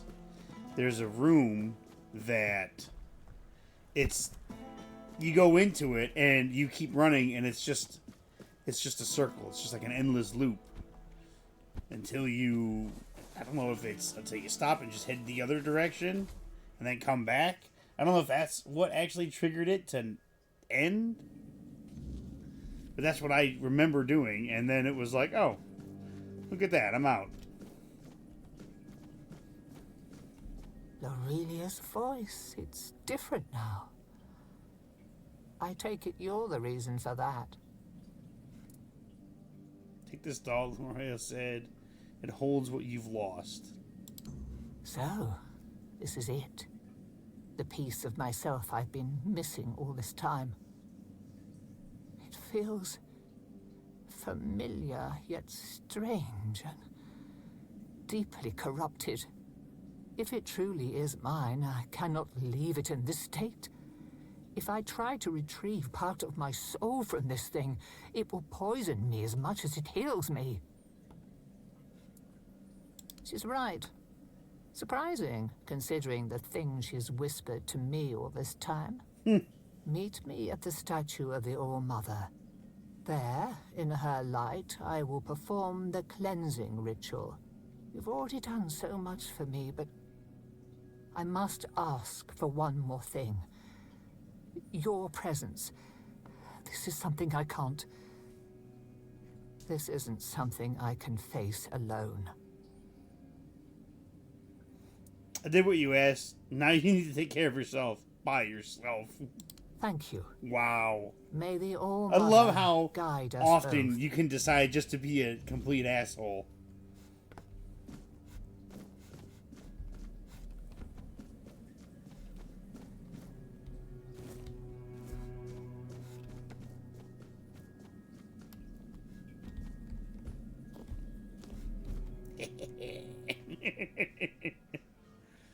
Taking everything that isn't nailed down.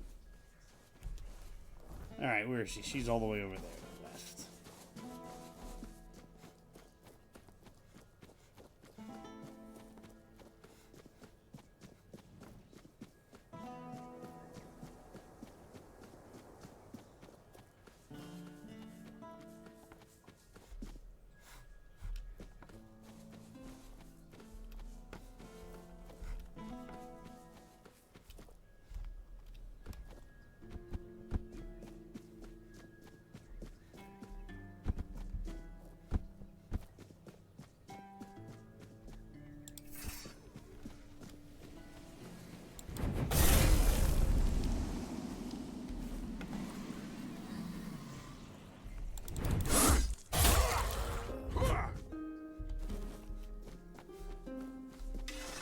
All right.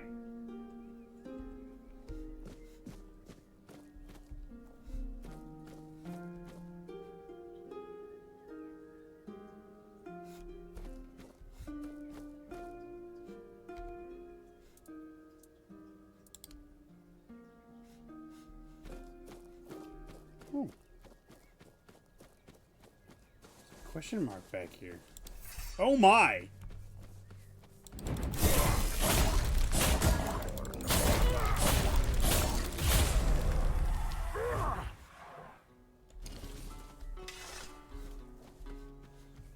Horrid beast. In need of slaying. Oh, there's a path right here.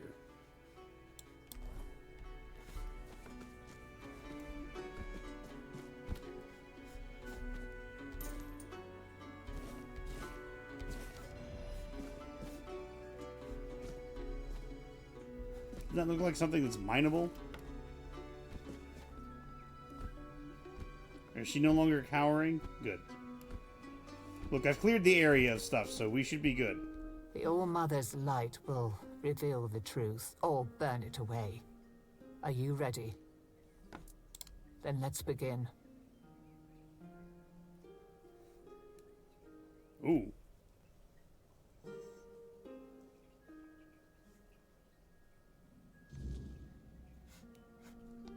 Ah. Oh, hello. Are you real, or just another shadow of this place? My name is Nianti. I don't know how long I've been here, but something's wrong. I don't know why I'm here or why I can't leave. I came to the All-Mother's temple not that long ago, I think. They said I had a gift. They said I had the power to heal. I wanted to use it to help, to serve. But one day something changed. Corruption seeped into the temple, into me. I tried to fight it, to cleanse myself in her light, but I failed. I tried to escape, but I couldn't. And now I'm here. But that can't be the whole story, can it? You escaped to Kuanacht, but not whole. The part of you that feels compassion was left behind. What? That can't be true. How could I serve when I'm trapped here? How could I help anyone when I'm incomplete? Tell me, what's left of me out there? Is it enough? It will be. If you come with me, you have the gift of healing people, and you are needed. You have a debt to pay. What's left of you out there has failed. You must redeem yourself. A debt? I see. Perhaps you're right. If I failed, then I owe it to the people I neglected to make amends. Take me out there with you. I need to fulfill my will and serve people humbly, as I always should have. Thank you. You've given me the clarity I've lacked for so long. Whatever path I'll take, I'll walk it with purpose.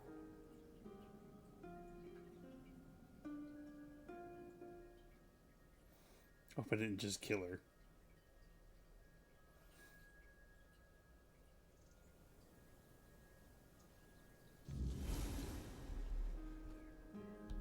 So, this is what it feels like to be whole again. It's strange. Like I've been walking in a fog all these years, blind to what I'd lost. And now, the light is so clear. I feel as I always should have. Compassion, care, hope, all the things I pushed away out of fear. They were never weaknesses. They were my strength. First, I will return to the people of Kunad. They deserve the priestess I promised to be. Not the bitter shell I became. You have done more for me than I ever could have asked for. You reminded me of who I truly am. For that, I will always be grateful. No, you didn't. The All-Mother guided us both. Yeah, now it's up to me to carry this forward. Thank you, truly. There is much to do, but this time, I will face it with open arms and a whole heart. Don't fight the fight, don't fight. Alright, Nianti. It turned out that part of Nianti's soul, her compassion, had been trapped by Grail, the cursed spirit of the corrupted temple. Once freed, she began to change, becoming more open and empathetic.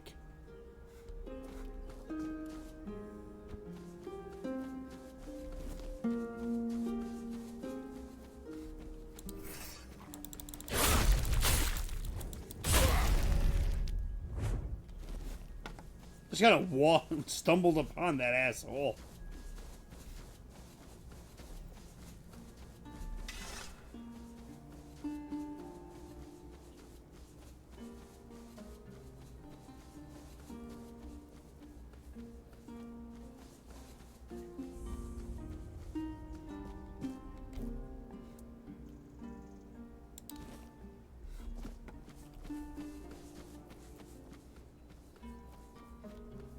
What's this? Ancient waterworks. The ancient waterworks once showcased the ingenuity of early civilizations with its network of aqueducts, reservoirs, and channels that supplied vital water to settlements. Now the waterworks are mostly depleted and with dry and cracked channels, crumbling structures hinting at their former glory. These waterworks were crucial for sustaining communities and agriculture.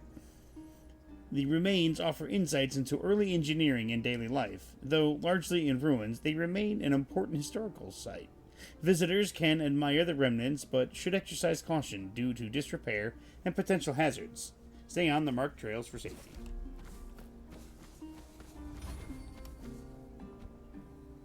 Nice.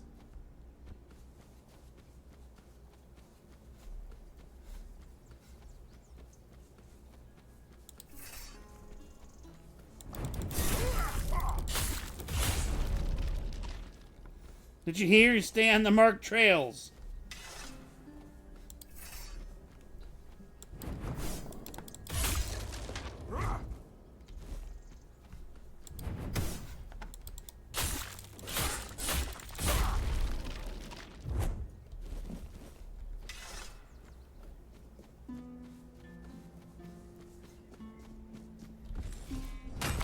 Hell yeah.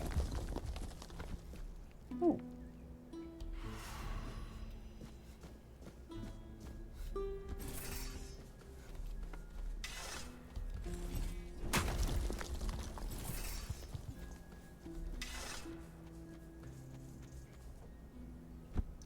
Give me all the meteorite.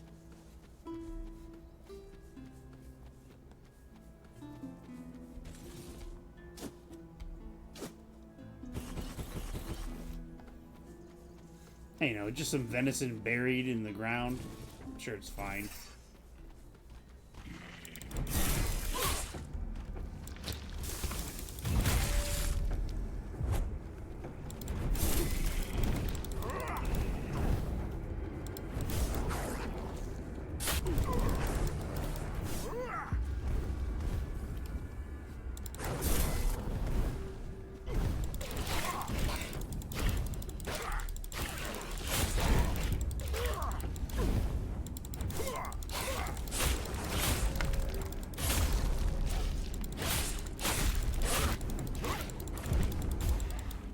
Fuck you, bitch!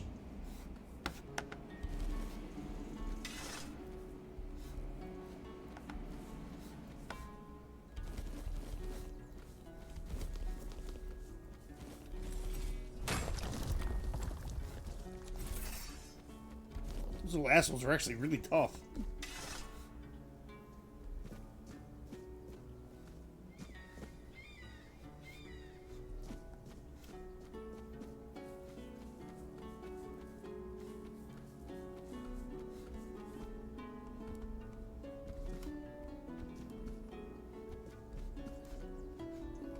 Ooh.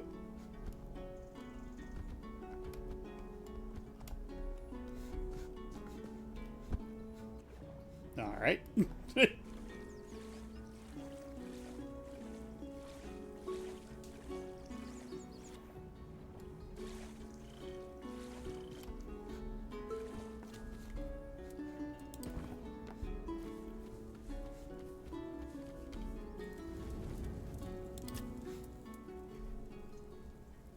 Does it matter? As long as the result is the betterment of the people, what difference does it make? Guilt is a powerful motivator, and a useful one at that. My sisters taught me that, time and time again. I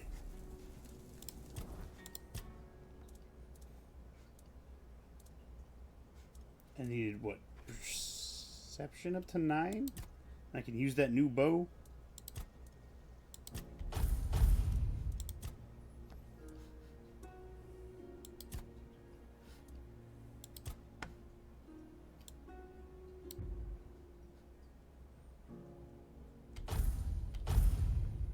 That barely increased my health at all.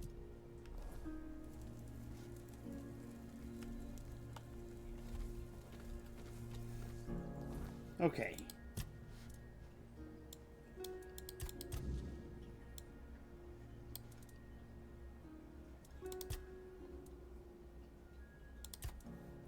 Swords, swords. Everything I have now is all towards the Forlorn Swords.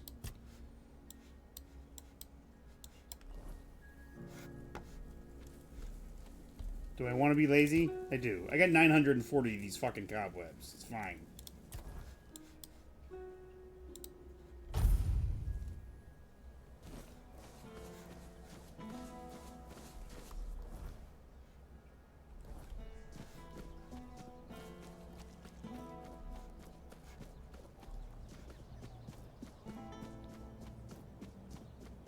Oh, she's over there. Parkour.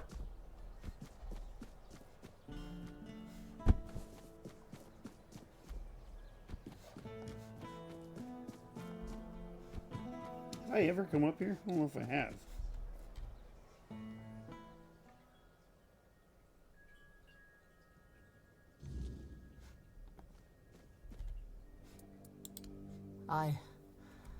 I can't leave the people of Kunot right now. Not after everything that's happened. I owe them that much. And here, working in Ailey's hospital, my talents will do more good than chasing a mythical chalice that might not even exist. Tell Yvain I'm sorry. I'm sure he'll understand. He'll do just fine without me. Oh, Mother.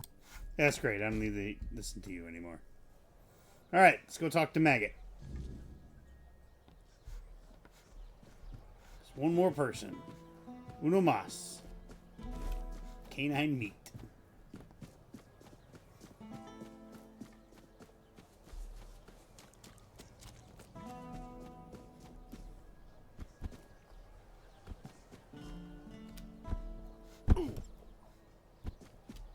Ooh.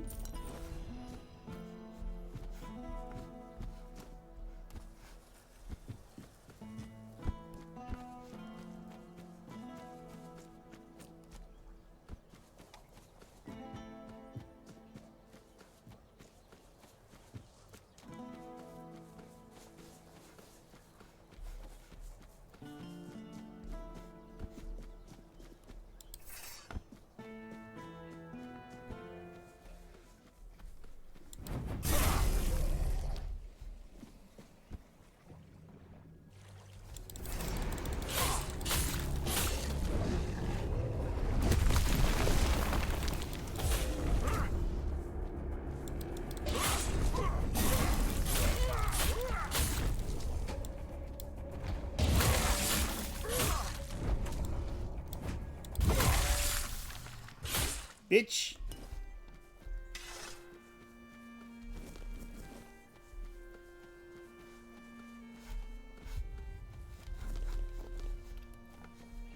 I saw purple flowers. I was like, sage in my head. Get the blood off of us. Take a quick dip.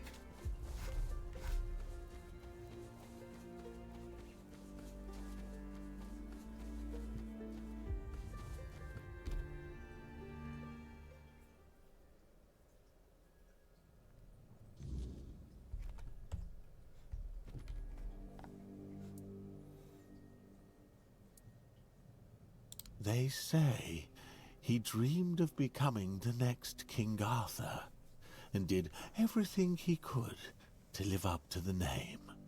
Along the way, he encountered 3 witches posing as druids who promised him eternal life. Yeah, we did all that yesterday. It's likely they were quite powerful, and Sagramor struck a deal with them, because, as I mentioned, one day his kingdom simply vanished from the surface of Avalon. Many adventurers have tried to find his castle. After all, how could such a massive structure just disappear? But, as you can imagine, none ever succeeded. I succeeded. Really? What for? The Menhir burns beautifully. Nothing bad can happen now.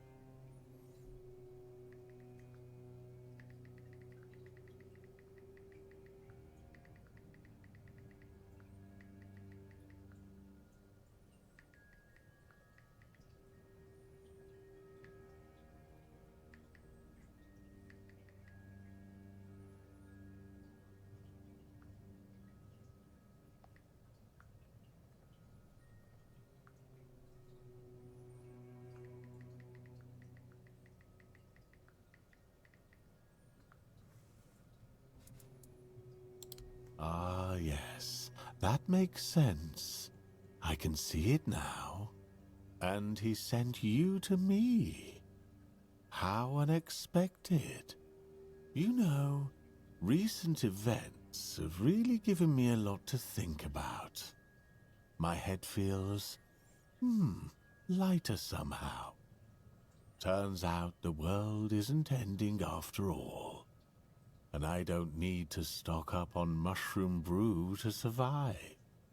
Besides, I have this feeling that Lady Fate might still have a plan or two left in store for me.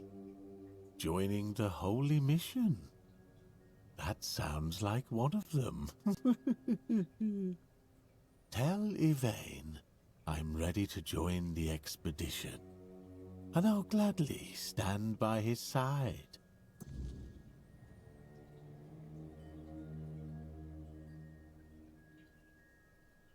Okay, so I quickly, while Maggot here was talking, looked up what happens when you kill those giant undead creatures outside of Sagramor's castle, and there is no achievement. It's just like, yeah, they don't really give anything. And I'm like, I knew they didn't give anything because we killed one yesterday. They gave me like, fuck, what was it? How much did he give me? Like 40 XP? I was like, really? What the fuck am I going to do with this?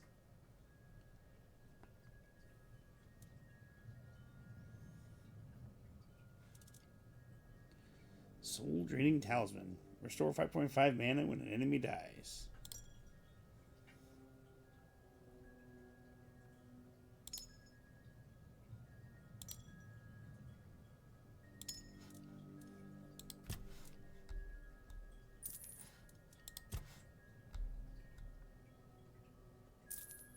I must have had a lot of garbage.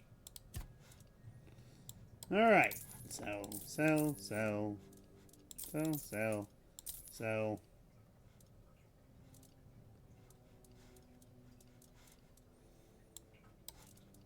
Sell the halberd.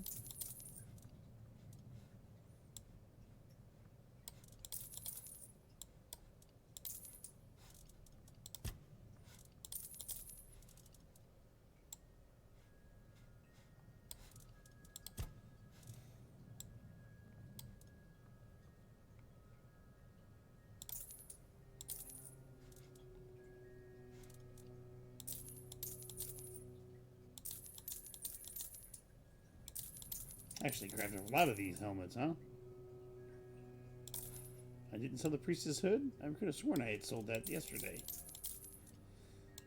Perhaps I found another one. I don't remember finding another one.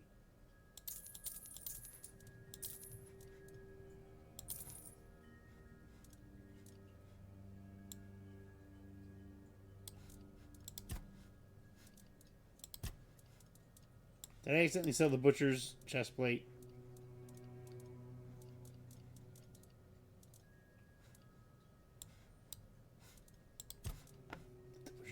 Chestplate? The Royal Butcher's helmet there.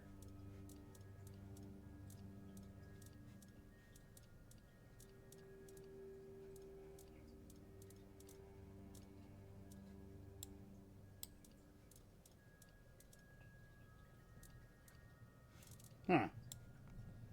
Maybe I sold it by accident a long time ago. Oh well.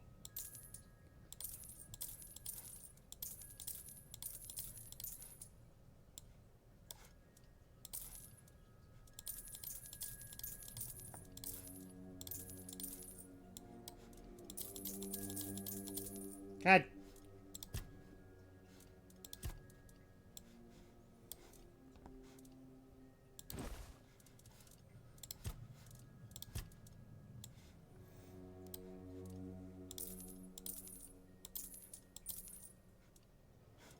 People might ask me, why would you keep those pants? Because they're unique.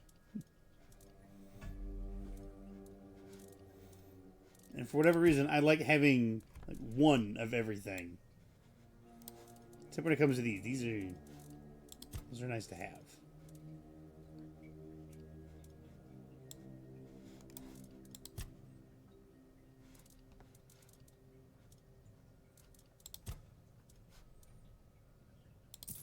need that book anymore.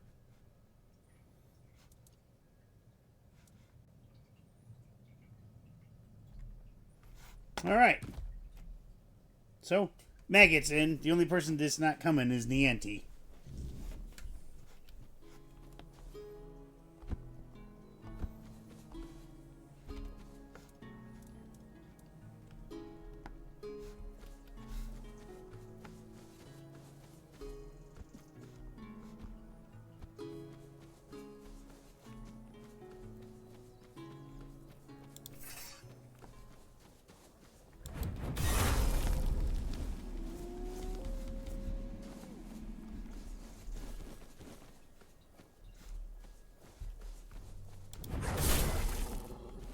Bad Wolf.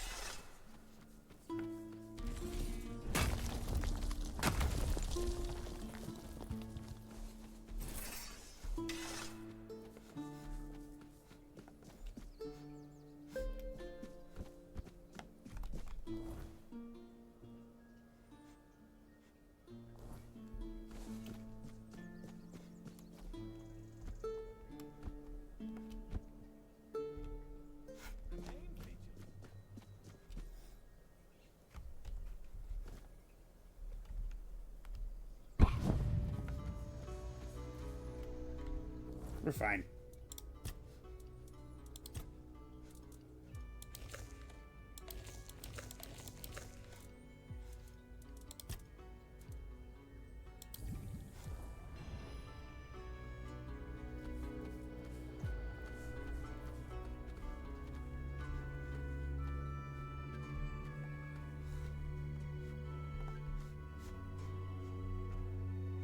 Oh.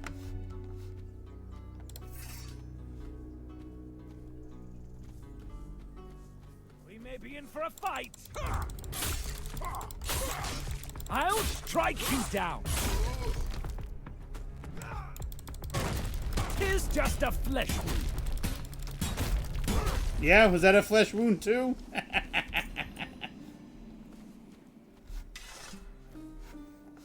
I'm not gonna take their stuff. I just wanted to kill them.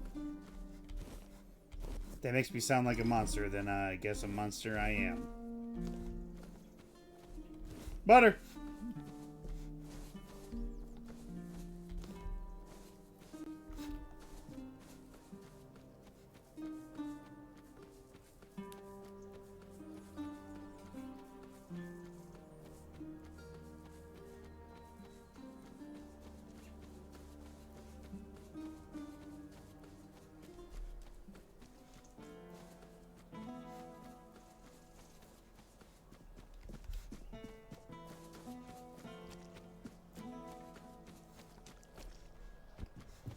Now, let's turn in the quest and maybe head towards the Forlorn Swords. Finally. Well, there's a couple places in here that I still need to explore. There's the one mysterious cave that only opens if I have the shield. So, I'll have to go there and... yeah.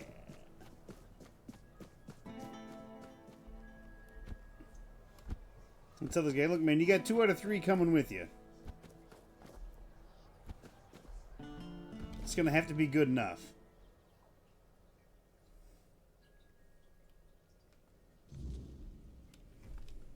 The less attention, the better. Hello. What news? The people I told you about. Have any of them agreed to join me on the quest for the Holy Grail? 2 of them have agreed to join Well the expedition. done. Naturally, I would have preferred to bring them all, but 2 will make fine company. Perhaps along the way, we'll meet others willing to lend us their skills. After all, I can hardly believe you're the only one bold enough to roam the world in search for adventure. You've done me a great favor, so allow me to repay you. Before I depart, know this. You brought change to Connacht and earned my deepest gratitude.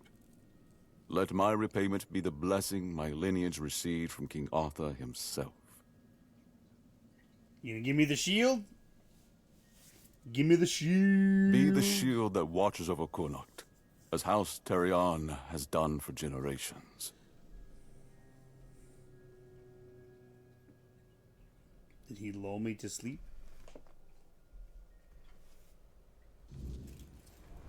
Ah!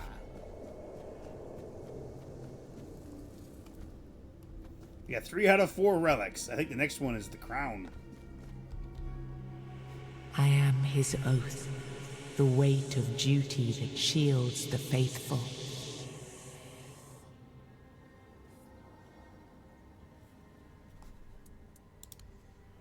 I am the wall between order and ruin. A bulwark.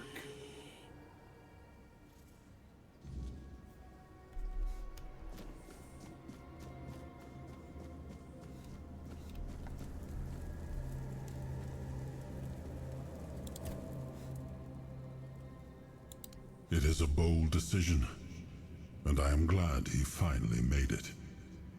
It was wise of him to invoke the old laws. Camelot will not dare to break them, and the men here will remain in Kuanacht, at least until the lives of its people are in immediate danger. It's an ancient law I established myself.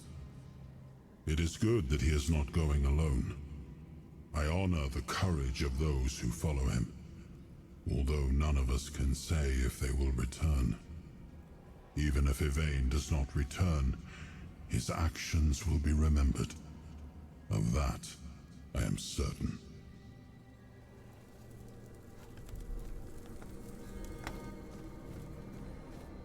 This thing is fucking pulsing now.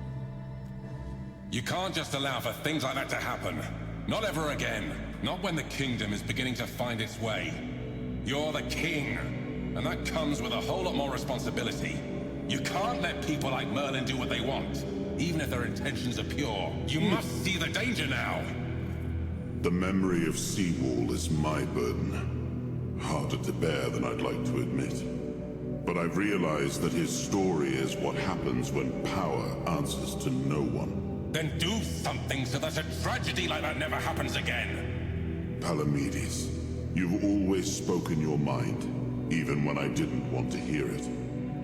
You've stood beside me through the darkest days and fought not for glory, but for Avalon and its people. I have done only what I believe was right, nothing more. Yes, and that made me realize that Merlin was wrong. The legacy I leave won't endure through the legend of a single man, whether it's me or anyone else.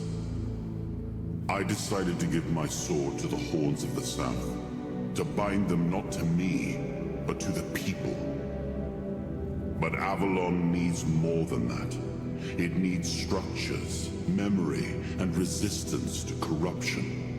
It needs the foundation of something greater than any one of us. A shield? Yes. One to guard Avalon, even from itself.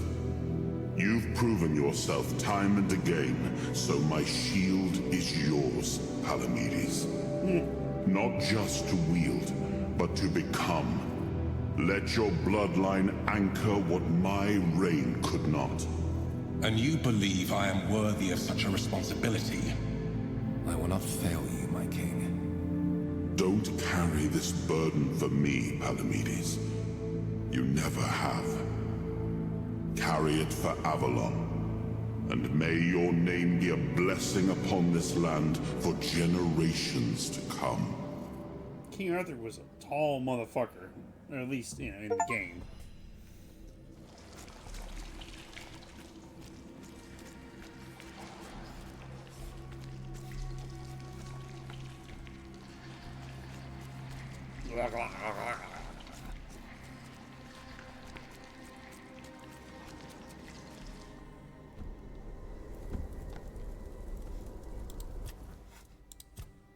The shield. Alright. You create another blast of energy when the king's soul ends. Enemies take the amount of damage you have dealt to them when using King's Soul once again after it ends. Ooh. When using King's Soul, a weird shield collects 10% of the damage dealt to you. When the King's Soul ends, you gain mana shield equal to the accumulated damage for 30 seconds. I'll take that. This one. Yeah, fucking A. So I'm gonna do a fuck ton if it's a boss, and I just mess them up with a bunch of fucking damage, and then it ends. Oh, they're gonna take all that damage again. Hell yeah.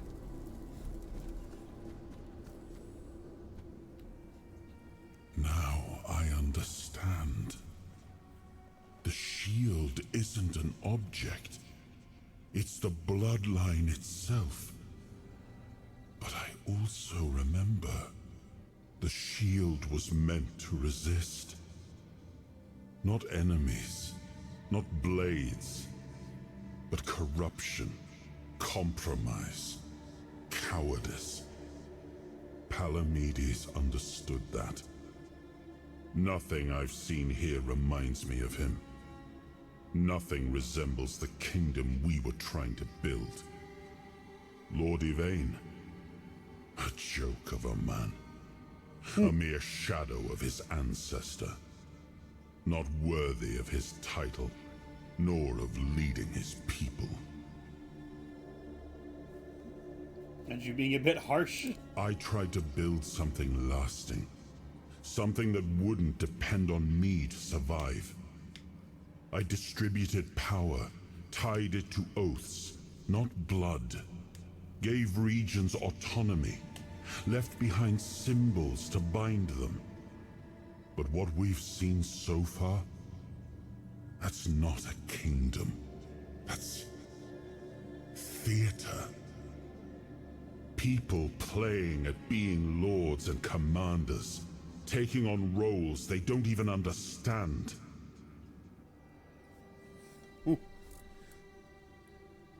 Was it that Denholm and Yevon don't understand? What is it that Denholm and don't understand? All I've seen here is fear. Indecisive men wearing the mask of power.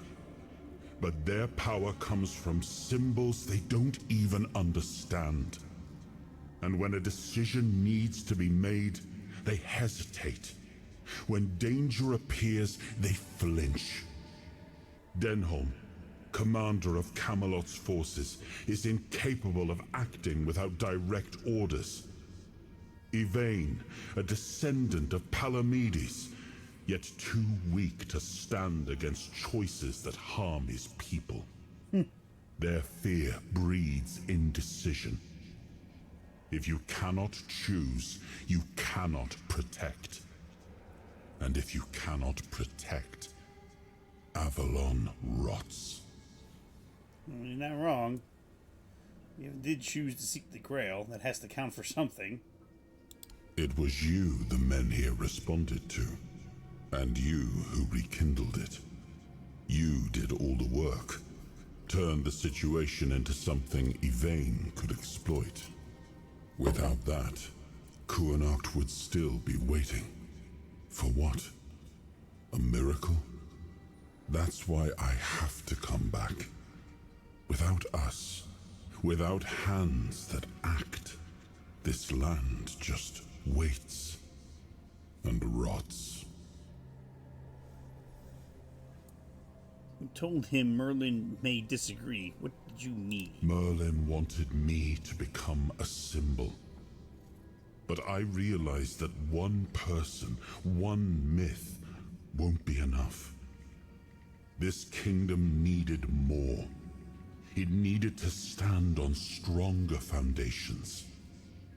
And so, I left mementos behind, to serve as cornerstones for various facets of the kingdom. It seems we were both wrong about this.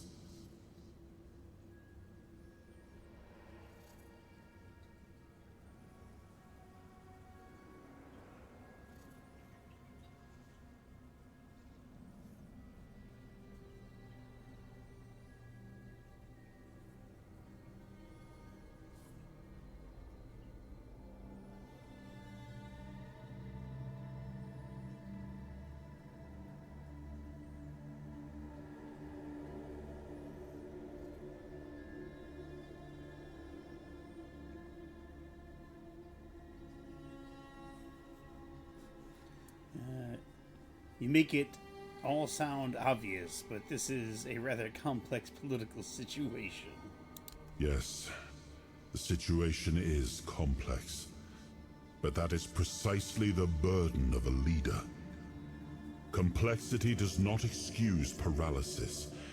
And yet they sit in deadlock, doing nothing, while the world around them fractures. Ella, really? Turn every resource toward understanding why the weirdness is returning and stopping it. Hiding in Camelot is cowardice. Staying here? Stupidity. But what I would do doesn't matter. This is precisely why Palamedes was made Avalon's shield. To judge for himself what serves the people. Even if it meant standing against me. We gave our people peace, but they've come to take it for granted. Perhaps those who live without struggle grow soft, and in comfort, they let go of their values. Symbols, without the will to uphold them, are little more than ornament. Except for the symbol of the shield, what did Palamedes receive? I named his bloodline the Shield of Kurnacht, and granted them dominion over this menhir, with full autonomy. The land here is among the richest in Avalon. This place was meant to stand as a counterweight to Camelot's rising power. What do we do now? Well, my friend, they still call me the once and future king. Still hold feasts in my name. Feasts won't save them, but action might. We've wasted enough time. Let's move to the Forlorn Swords and find my crown. Let's make me whole. It's the last hope for this wretched kingdom of ruin.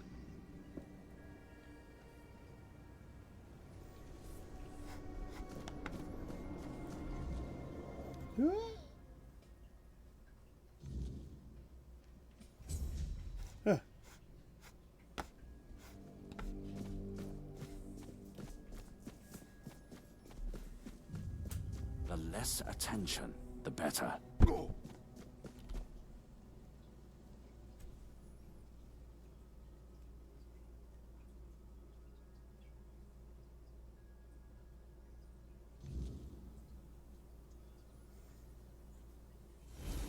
Are you sure you want to do this? You can still back out. Camelot will surely forgive you for this insubordination. I have never been more certain of anything in my life. This is the only way. Fine. Do as you will. There he is. Look who woke up. You're a bit late, though. You missed the show. Our Lord gave a rally. Oh, damn it! I'll leave you two. I need to start misclicked. cleaning up the mess you made, Yvain. And before I forget, some shady-looking character was looking for you. Didn't tell me his name, but said you're old friends. Said he'll wait nearby. Greetings, friend of our house. What may I do for you today? In that vision, I met Palamedes. You do him proud. When are you setting off for the quest for the Grail? As soon as the necessary preparations are complete. With any luck, it won't take much longer. Ansem will assume my duties in my absence. He is my most trusted man, and he is respected by the people. For now, he's assisting me in gathering supplies. I do not know when or if I will return. Kurnacht and its people must be ready for either eventuality. I cannot say for certain, but I have faith. I hope you get that better Ansem boots, will because match. Truth be you're going told, for a journey, man. You're gonna he's need been something the one better keeping than things sandals. in order for quite some time now. Since Maeve's passing, I've been all too aware of how much I've neglected my responsibilities. Camelot will keep the peace in my stead. and I can only hope that the people of Connacht will come to trust Denholm and his men. We may not agree on every matter, but I cannot deny Denholm's honor. When I return, it will have to be enough. So, I thank you once more. House Terrion is... no, wait. I am personally deeply indebted to you. Because of your efforts, my family has the chance to reclaim the glory it once knew. Really? I hope he supports my decision to embark on the quest for the Holy Grail. Although, in truth, it doesn't really matter. I made my decision, and I'll stand by it. Whether my noble ancestor approves or not. Well, and now you are the shield of my people. I trust you will ensure that his blessing is not squandered.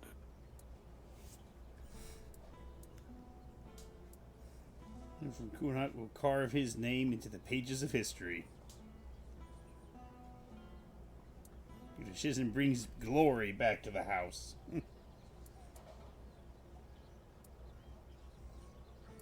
I had not considered it that way. I do not seek fame, only justice for my people. I want to give them the chance that Camelot failed to provide.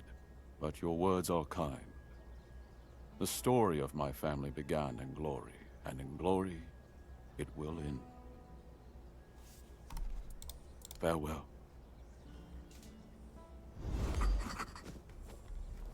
All right.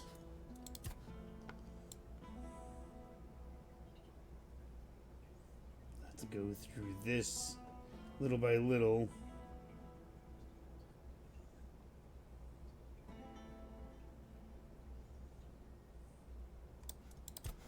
There he is. The current ruler of Kuanok and the last known heir to the House Tarion, the bloodline that traces back to Palamedes, one of the original Knights of the Round Table. Though his name carries weight, Yavin himself is soft-spoken and passive, more comfortable in quiet reflection than in matters of rule. Many in Kuanok view him as ineffectual, a noble without resolve, unable or unwilling to act as the region falters. His failure to produce an heir and the recent death of his wife, Maeve, have only deepened doubts about the future of his house. Despite this, Yevon remains courteous, thoughtful, and loyal to the values of his lineage, even if those values no longer hold much power in the world around him.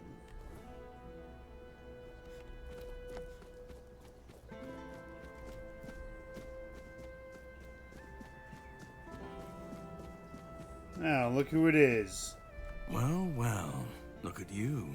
Moving along nicely, aren't we? You're piecing him back together faster than I expected. We're getting closer to the end. And since you've proven yourself so capable, maybe it's time. You should have enough power now to enter his mansion. Here, go to this place and see if the door opens for you. No. If you want to know the truth about the man pulling the strings, it's time you took a look behind the curtain. It's the house of someone I once called my employer, Orin. The same one whose plans got you out of the island asylum.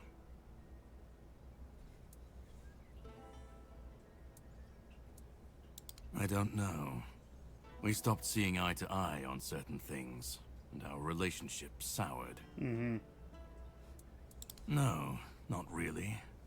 There's one last piece of Arthur's soul waiting for you. The third artifact. His crown, this time. You'll find it deep in the Forlorn Swords, in the capital city of Dalriata. Meet with Gerfan. He'll either attack you on sight, or explain everything patiently. Depending on how he feels about... Oh, you'll see for yourself. How would I know? I'd say going into Dalriata territory is a surprise all on its own. But don't worry, they've got bigger problems at the moment than you sneaking off with their sacred helmet. Once you're done, meet me at the Charred Conclave. That's where we'll finish this, one way or another.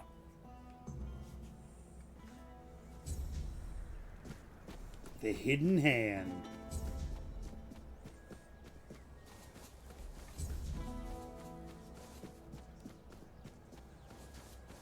spare food or coin? So I looked up when I should go to the DLC, and a lot of people were like, you can go like midway through the DLC, or you can go like at the end.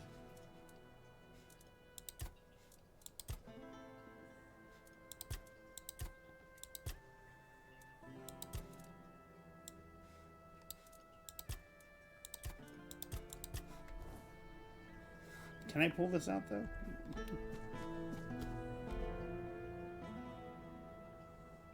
This is my shield, but there's no part of my soul inside. We need to look somewhere else. But I can feel the missing part. Close. Maybe it's the men here. Maybe it needs something from us.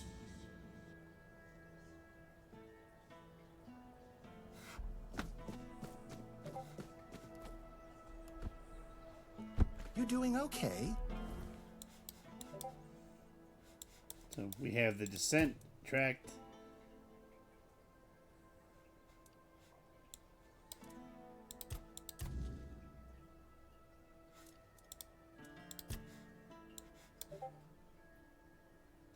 Oh, we can finally get into there.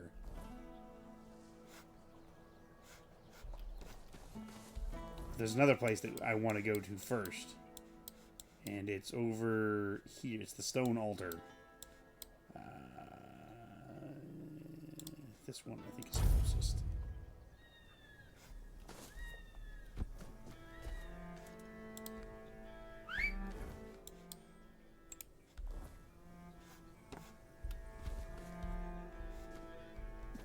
Ooh, that's weird.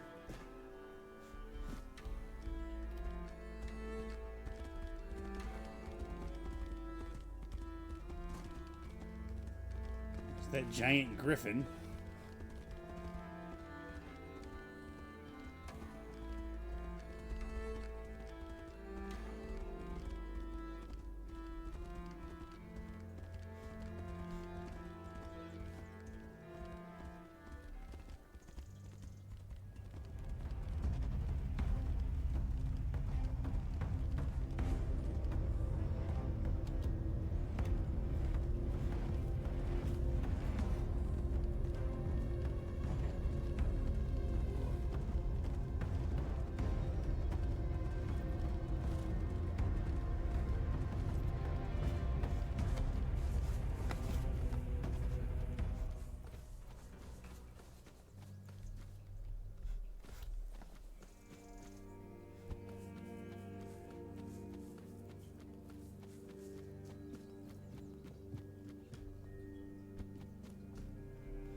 Maybe it wasn't that spot. I knew it was somewhere around here.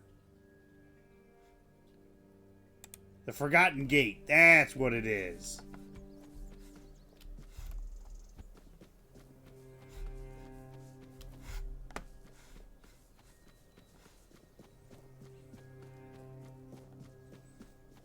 I have not forgotten the gate. Just forgot where it was.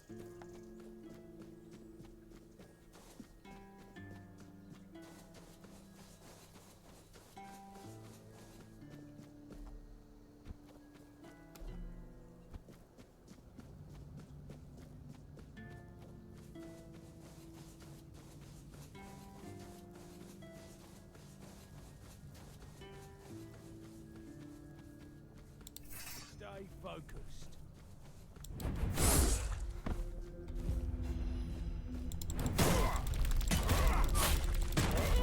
Here's but a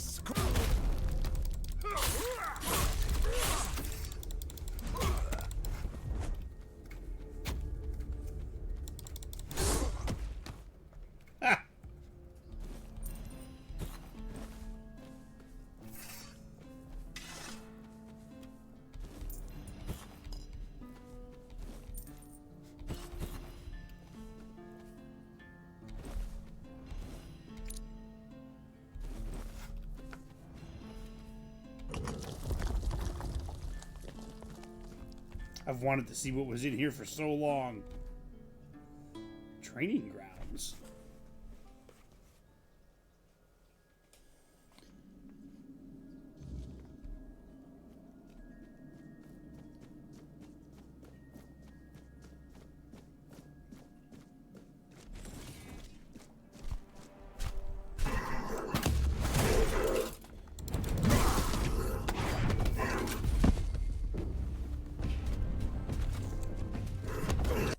Oop, fuck it. The Windows button by accident.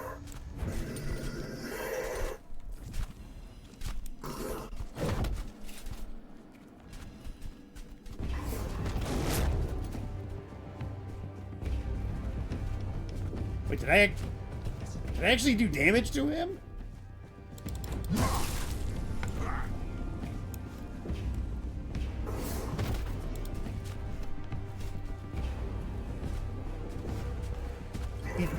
He took damage. I just don't know from what.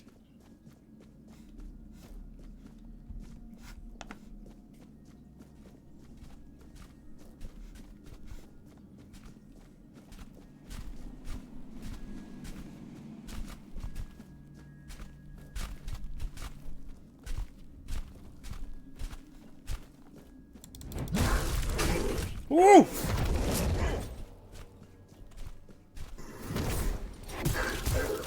Oh, Jesus Christ.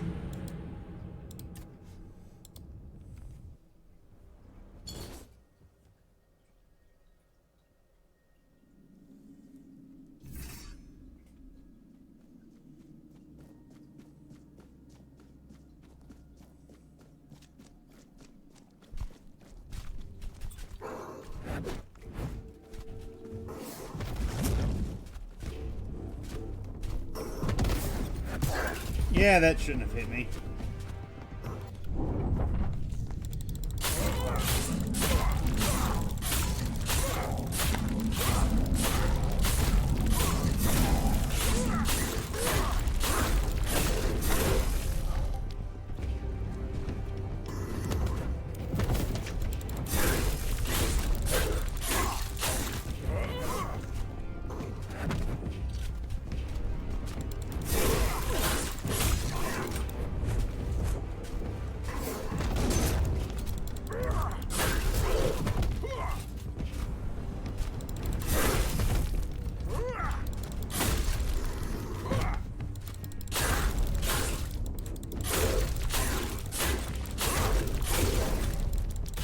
Yes! Finally, that motherfucker's dead.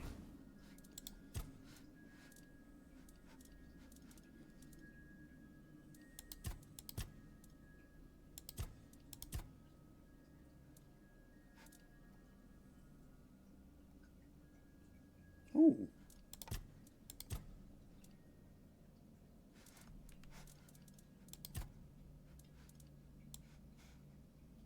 Let's see, is it under a key item?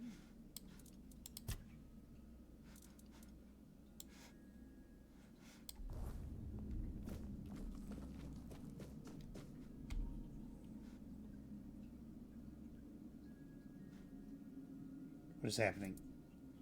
Ooh, a memory shard.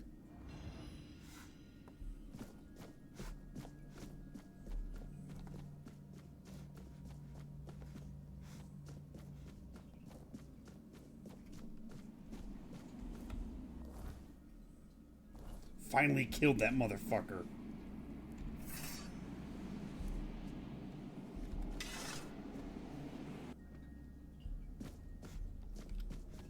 That's the Weaver. We meet again, Lost Prince. We do. I was mistaken about our previous encounter.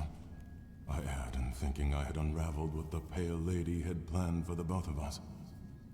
But I should have known better than to presume or anticipate the moves of someone as shrewd as her. You seem more weary than last time.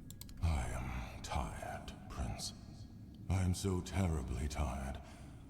I feel burned out. I can't weave anymore. I don't want to. Never imagined that such a moment could come. Oh, what a truly sorrowful thing. To accept that all things must finally fade. You meeting me. As I mentioned upon your first visit, I thought it was just a coincidence. A fortunate weave of various events that, under a different alignment of stars and smaller choices, would never have come to pass. However, it turns out that I was meant to fulfill a specific role, and it was not to weave new life as I once believed. So what was your role? To weave bridges between you and her despair. Bridges that would allow you to gather the memory shards. She used me. Yet I cannot even bring myself to be angry with her. I see now that she seeks to restore the bonds that once were, before her world shattered and fell into ruin. Tell me more about the Pale Lady? The pain of a mother who has lost her child. It is difficult to comprehend, especially for us. For centuries, we never had to face loss, and then only by gazing upon you humans, we had to deal with the idea of death. To live in a world in which everything has to die. Such a horrible and terrifying thing. Since you're not angry despite the fact that she used you. Her desire was to bring her son back. I understand that, but can't really empathize with it. Understanding others has always been the strength of humankind. And anger? I'm not sure. For now, I just want peace. I don't want the weirdness. I don't want to weave. I don't want to feel. Huh. She hopes that by restoring her son's memory, she will finally bring him back.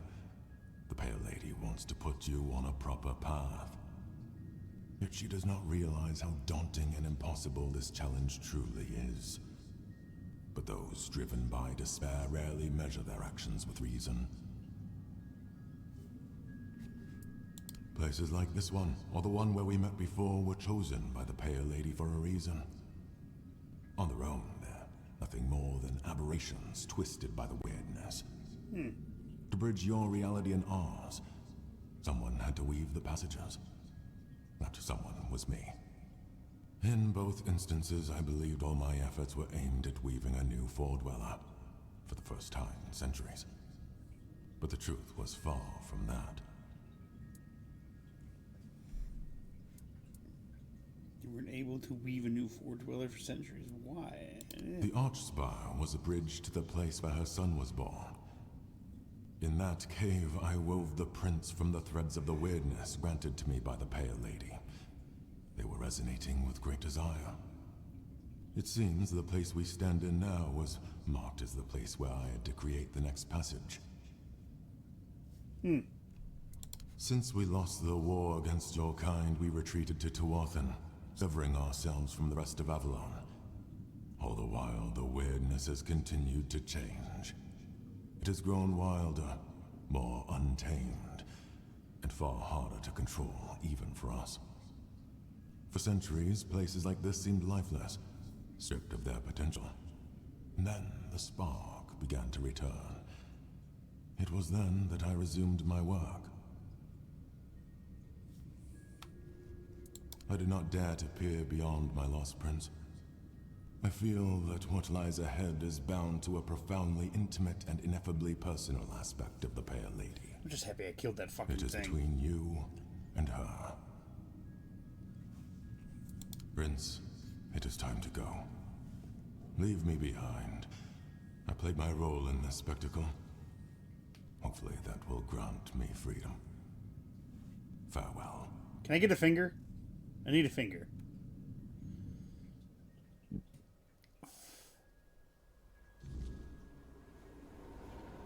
Oh my goodness.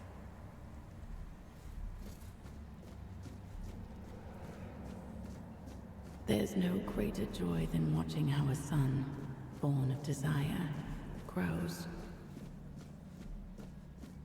There's no greater despair than watching how a son, born of one's own thought, perishes.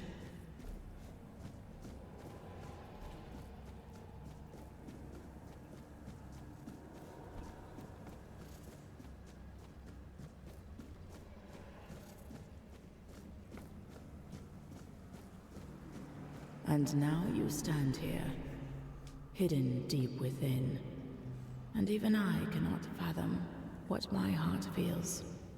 Still torn, for you are not wholly him, my son, my prince of Tuathan. Yet there is a flicker of joy within me, for you carry the soul of an Arthur, whose life was chosen for my son. This means the fragments of memory I gathered and kept safe may be saved. The heart, bleeding and plagued, a fragment of me, of my despair, accidentally brought into existence upon the homelands. My tears seeped into your soil, birthing a terror that became inseparably bound to your kind. The Spectre, the Red Death. So you created the plague. Unintentionally. I could not have foreseen what such an entanglement of our realities would bring.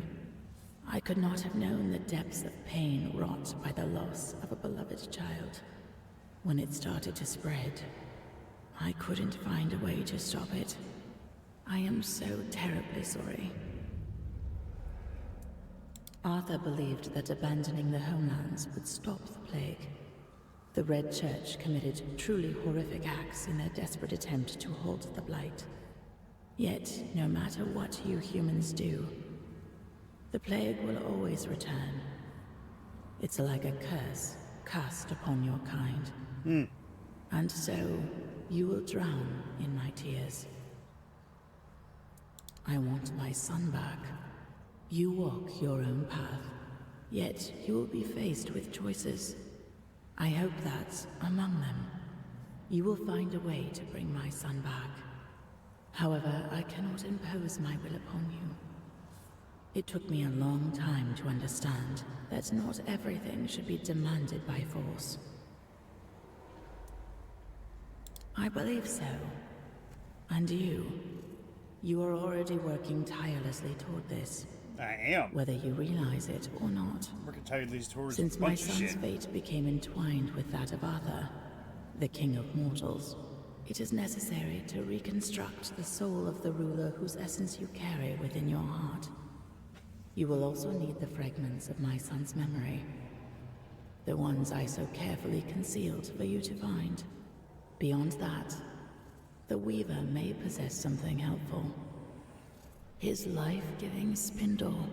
It may prove invaluable when the final trial comes. If you manage to find him, take it. He is no longer bound by the places I created for him, where he could work in peace. I have a feeling he may have returned to his workshop, deep within the Forlorn Swords. Of course.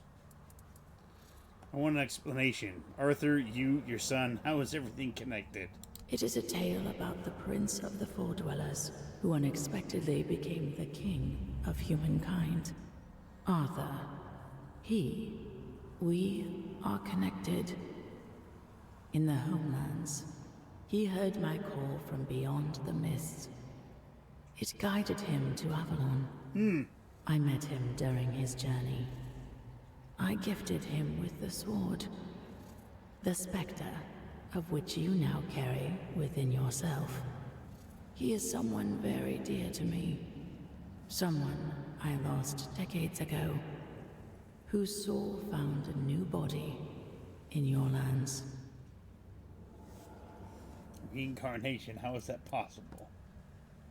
Weaver mentioned that Arthur's origins are far more complicated. As you already know, we found a way to gaze upon the homelands. My son was fascinated by humans. Fascinated by your impermanence and fragility. When one has to deal with entropy and decay, everything suddenly gains far greater significance, doesn't it? He must have desired to live the life of a human. Perhaps it is one of the most powerful manifestations ever achieved by a Four-Dweller. Oh, the Weaver. I remember the spark of joy that lit up his pale face when he saw what emerged from the threads of weirdness I gifted him. A living being, brimming with such boundless potential. So vibrant with life. He always had a fondness for my child. He called him the Prince. In the Homelands, I saw a powerful thing that we Four-Dwellers lacked. It was love, one of many emotions I had to learn. We lived in a world where everything was potent and possible. It made us live a life where we were drowning in decadence. I longed for something more. Our emotional structure was much less complicated than yours. You were quite an inspiration. Yes, I am fully aware that my will to bring Arthur to the shores of Avalon brought war and ruin upon my own kin. What would you have me say? There are no proper words for this. I will simply fall silent. Draw your own conclusions. Yeah. We met at the corrupted temple of the All-Mother. Yes, although that was a horribly distorted part of me, living as if it were another life. Now I feel more whole. The emptiness is sharper. The sorrow, far more profound. One aspect of the potential of the weirdness is that it can serve as a tool. For that, I needed a craftsman. Someone who could sense even the thinnest threads of that potential as part of a greater whole. Every Four-Dweller could manipulate the weirdness to some degree. But not all did so with the finesse of the Weaver. He could harness that potential for something far, far greater, like weaving a new life, for example. What about your skills? My skills lay elsewhere. Among them was the ability to peer beyond the horizon of our civilization. To see a different world. A world without the weirdness. A world filled with meaning and purpose. Constructed through intricate connections. A single living organism, yet full of individuality at the same time. I feel that sometimes you do not realize just how extraordinary your land truly was. Are you sure? If you have anything to ask, ask now. This may be our last meeting before Can I have a finger? the end of things. I am listening. This may... So, it is done. I am glad my heart could host you. I hope you will succeed in reaching the goal you pursue. You leave this place with another shard. Use the memory of my son wisely. Farewell.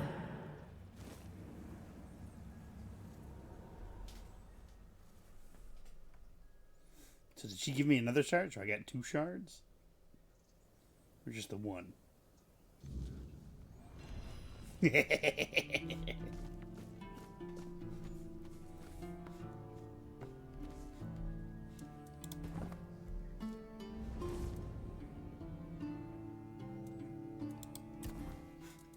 Oh shit!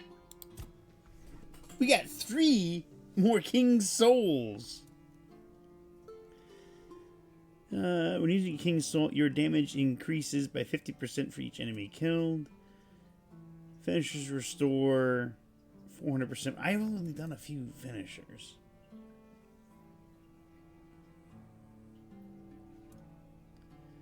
Using King's Soul, deflect all incoming projectiles. If King's Soul is fully charged, automatically use it when you would receive lethal damage. Using King's Soul, your damage increases by 50% for each enemy killed. It's not going to be useful really against fucking bosses, because most of the time you're just going to fight one thing. You create another blast of energy when the King's Soul ends. Using the King's Soul, Weird Shield collects 10% of the damage dealt to you. Ooh. I kind of want to wait until I see what this one is before I commit to putting other things in.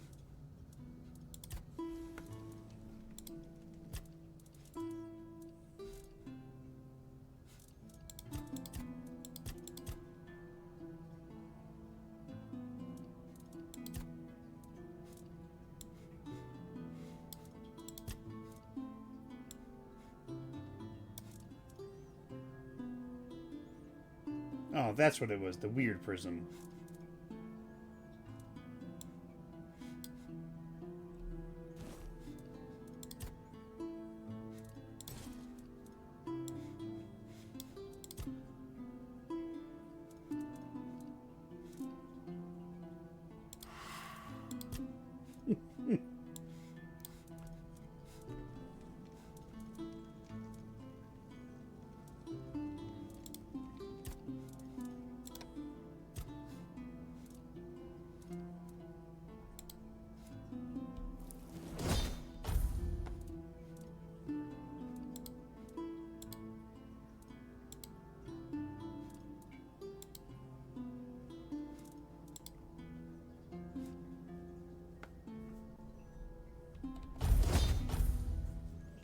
Onion bun.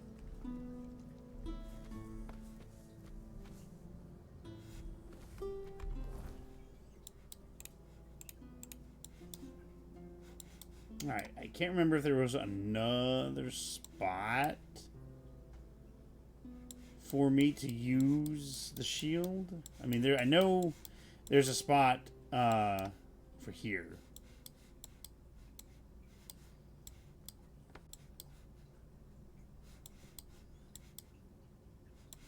I know the tower is one.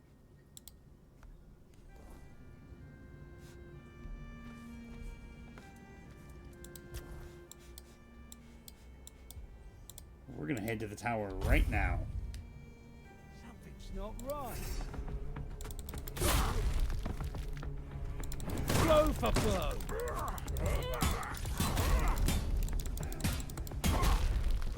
Yeah, blow for blow, yeah? Take your butter. Baby, I'm gonna butter your bread.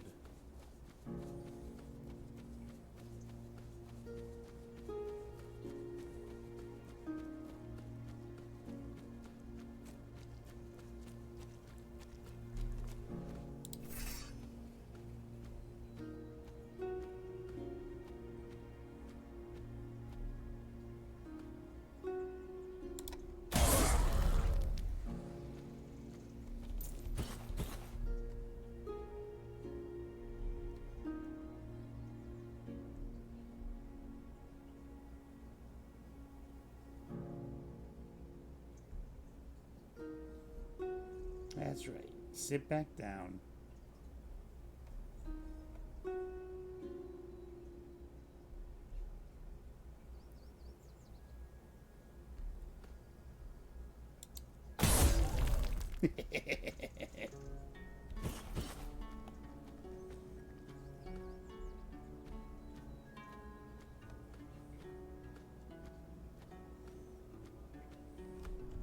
Sneak up on a Fae.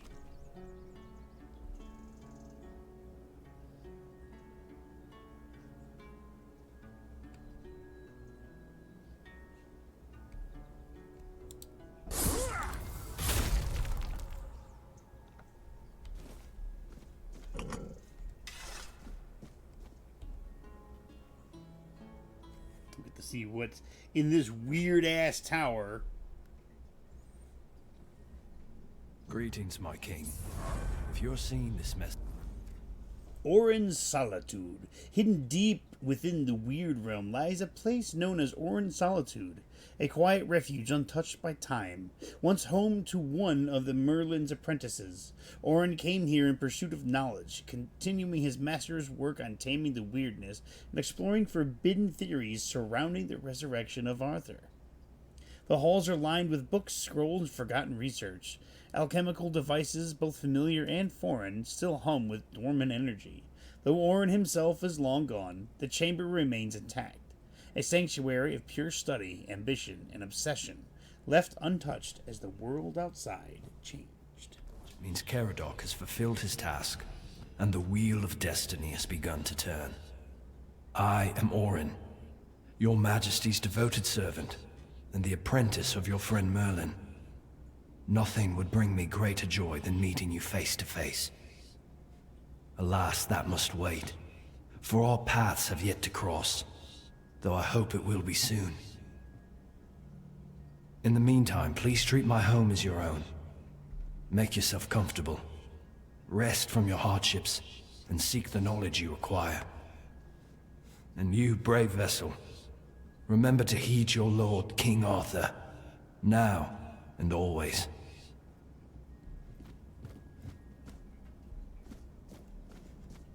Orin's Journal, Part 1. This is Part 1 of 3. Ooh, we got stuff to read.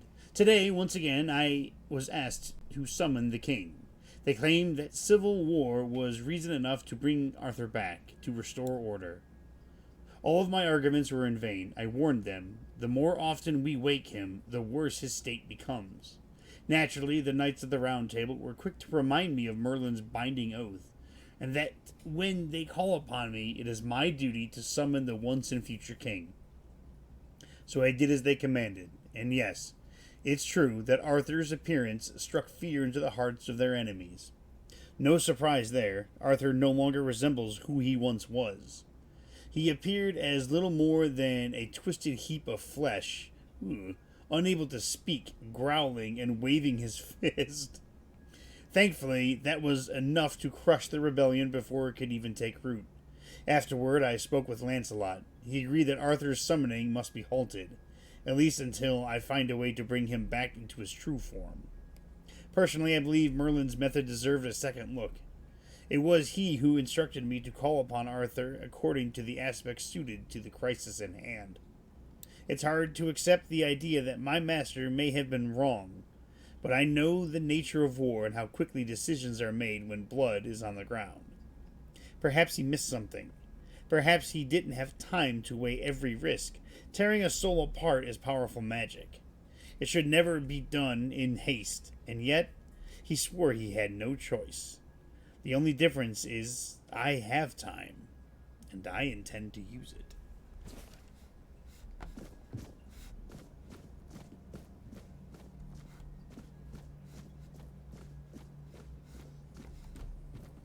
That was...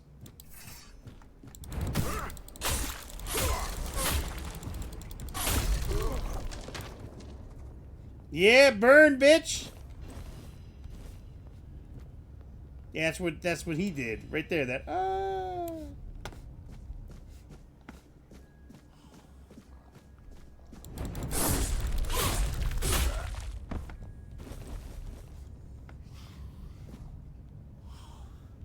Apple oatmeal.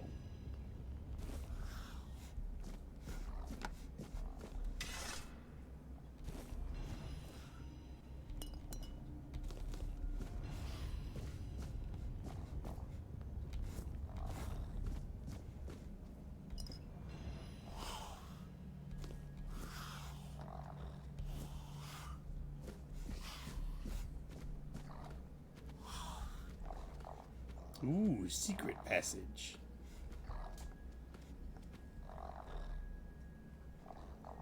What the hell is that?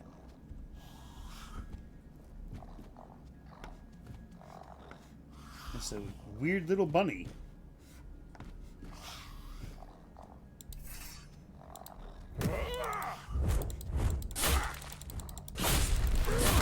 Holy shit!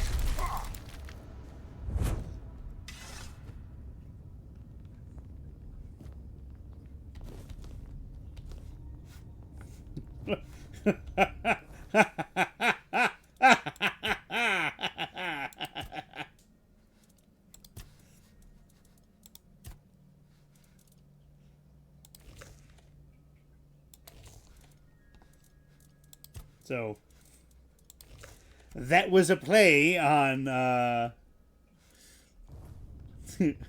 Monty Python. The vicious rabbit.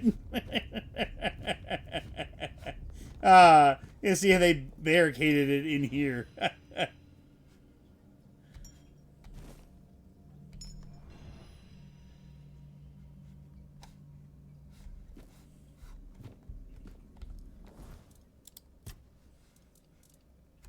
Increases spell power by 1% for each character level you have. Ooh.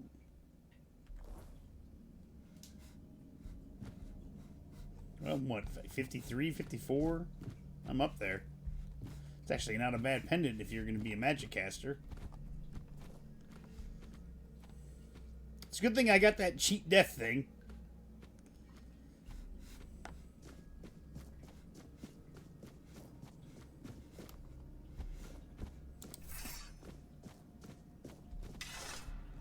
Oh.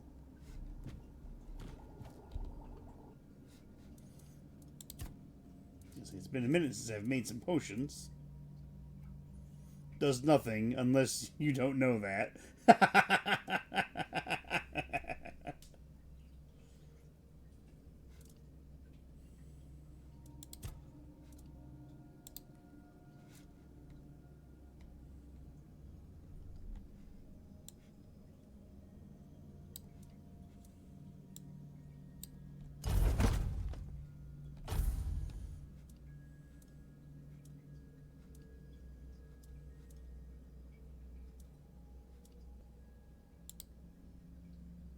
How many of these do I have? I don't even know how many I have. But we're just going to make 5.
You think his other journal is in here? Ooh.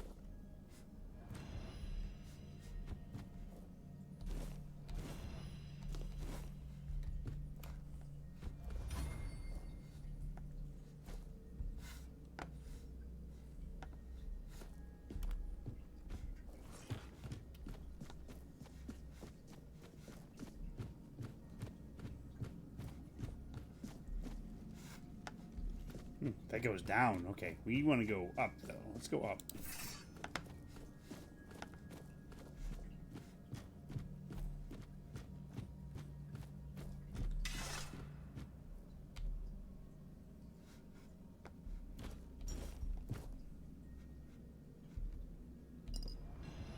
Orin's notes on Kingi. I've found more of Merlin's notes. It's incredible how many spells my master managed to develop in this inhospitable land. If ever I return to the surface, I'll have to try them out. Not that I'm in any way in a hurry. As Kardak ensures, I have everything I need to stay focused on my research. Besides, Kingi requires my constant care. I swear, if he inherited Kardak's immortality, I'd have put him out of his misery long ago. But as it is, we're stuck with each other. He won't die, he won't starve, and iron doesn't work. Maybe when Arthur returns, he'll help me deal with this cursed beast. Well, I mean, I just killed it, so...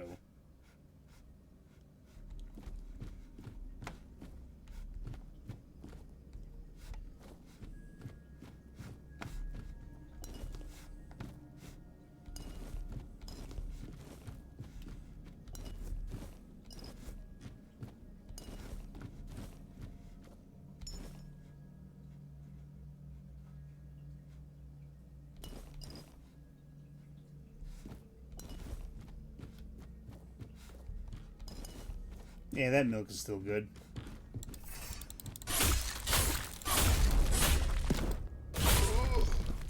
Motherfucker hit me with a stick.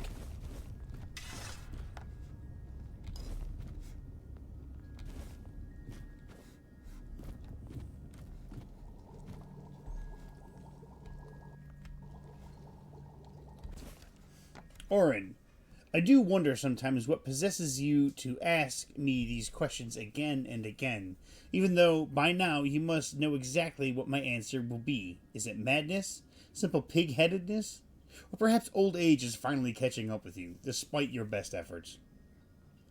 You know I find no amusement in watching the hollow shell of my brother hobble mindlessly around the island, all thanks to the sheer incompetence of the so-called ruling council. And yet, as I've told you before, I do not believe your idea of bringing him back fully has any merit whatsoever. Why won't you people finally let him rest and try thinking for yourselves? I know it's a daunting task, but surely you have the time, since you keep wasting it and pestering me for help.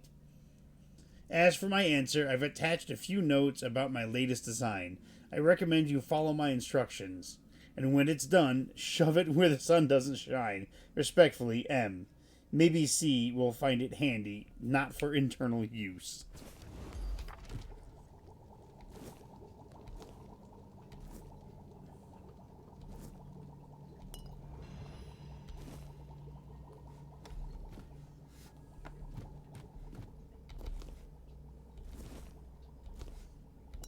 That fish is still good.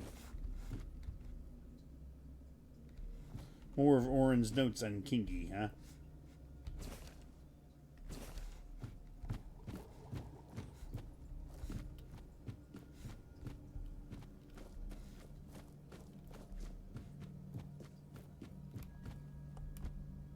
Yeah, he dead.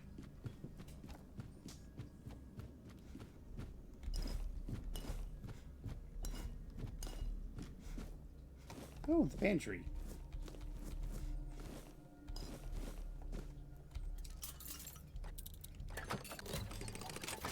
Easy peasy.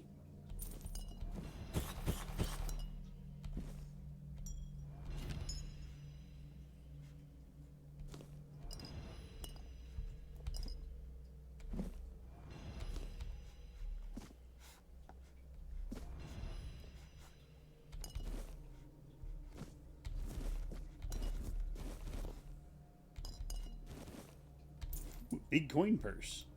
$50. $50 is $50.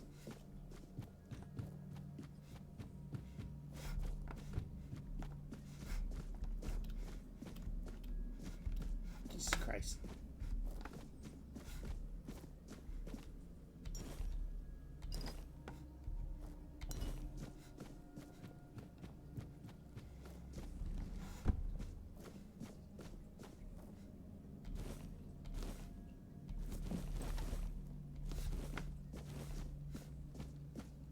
Somebody's in prison down here?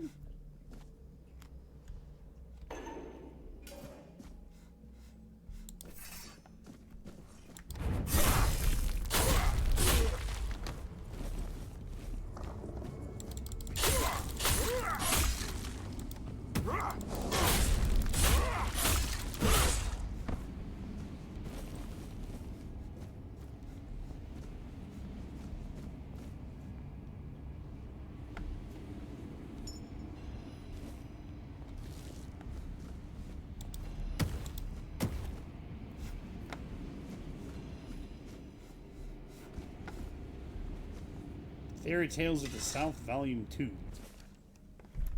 Druid's Bride. In the golden age of the Horns of the South, when ships filled the shores, there lived a talented seamstress. She fell in love with the druid of the southern circle, but he was proud and spurned her, saying, "Weave me a shirt from gossamer.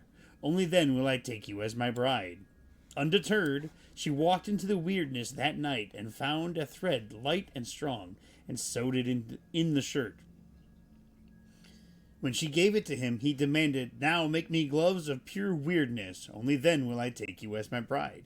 Fearlessly she went into the night and found starlit crystals, and used the thread, wove them into gloves. "Fine," said the druid. "Meet me at dawn in the great cromlech, and we shall be married."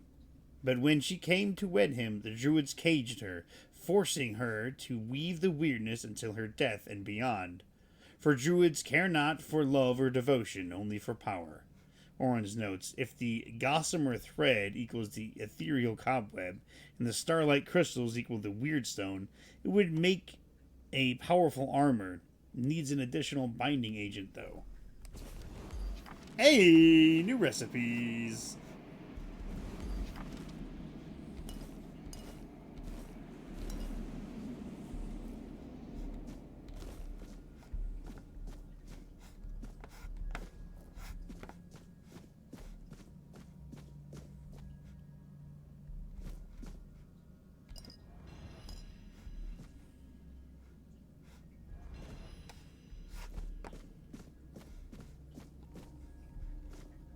Black Manifesto.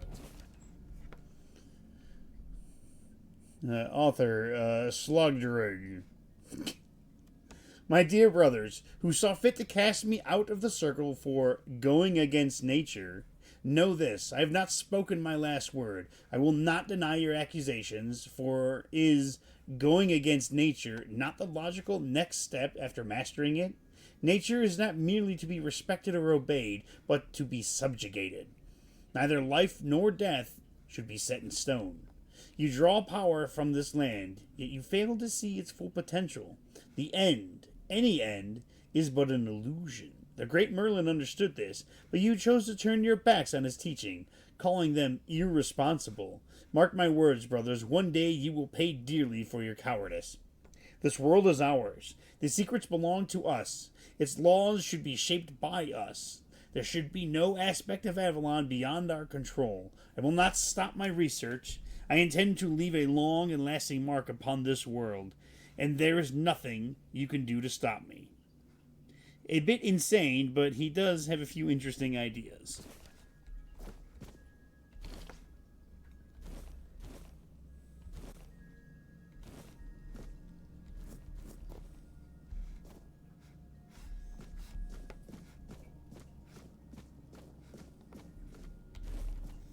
Beef. This was for dinner.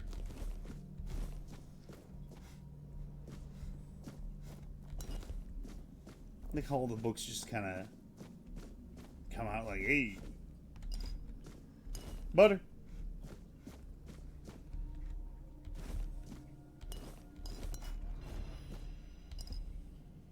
Orange Journal Part 2. There's been a shift among the Knights of the Round Table. Today, yet another Lancelot came to me, demanding I summon the king. Once again, my arguments fell on deaf ears. I told him it's too soon. I still don't have a way to restore Arthur in full. He didn't believe me when I told him the state of the king appeared in last time. But I was bound by oath, and so I obeyed. Arthur returned, broken beyond use. He couldn't support the knights this time, could barely remain upright. Palamedes died on the spot the moment he saw him. His heart gave out from the shock. Even Lancelot finally agreed with his predecessor. The moment we left the resurrection chamber and the rest of the knights went off to plan their next campaign, a stranger came up to me. It took me a moment to recognize him. Caradoc, my old friend, the one who once agreed to be the subject of the immortality experiment, back before Merlin declared that immortality was no longer enough. I was glad to see him, even more glad for the idea he brought. Caradoc reminded me of the wording in the oath. I must answer the call of the Knights of the Round Table. But what if they can't reach me? What if they can't summon me, or find me at all?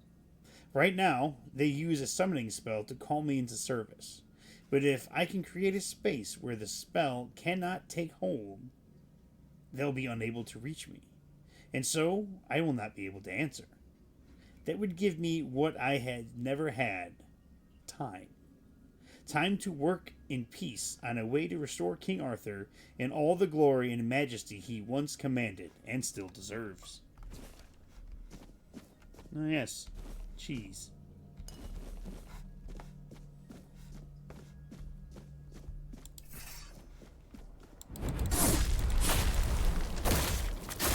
Oh God! Yeah, he did.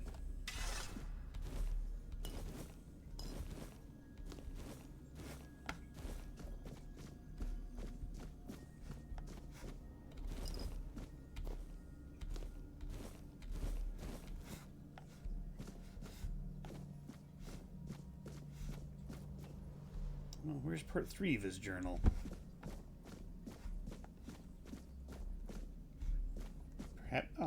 Perhaps right here. Part 3. I won't lie, my workshop, hidden deep in the weirdness, serves its purpose brilliantly. Kardok tells me the knights have tried summoning me more than once, but their calls go unheard. Good. I've had time to reflect on Merlin's methods, and I've come to believe my master made one critical mistake. As difficult as soul splitting may be, it's possible, but the summoning that should have drawn on all fragments of Arthur's soul, not just the aspects we happened to need at the time. When the knights needed Arthur the warrior, we called upon Excalibur. When the Dalriata stirred, we reached for the crown. Why, Merlin? Why did you ever think this was a good idea? What made Arthur who he was the fact that he was whole. We cannot treat his soul like a tavern platter, picking only the cut that suits our appetite. Poor Arthur. If only I had thought of this sooner, perhaps I could have spared him so much suffering. I know my master feared that, by merging Arthur's soul with the essence of the Four-Dwellers, or rather, by awakening what was buried deep within him, we'd created something too powerful to return in its original form after death. And yes, I agree, the risk was immense, and his body was too ruined to host such a return. But after consulting with Kardok, I believe I found a solution. What if we could free the Arthur the Four-Dweller locked away beneath the island asylum?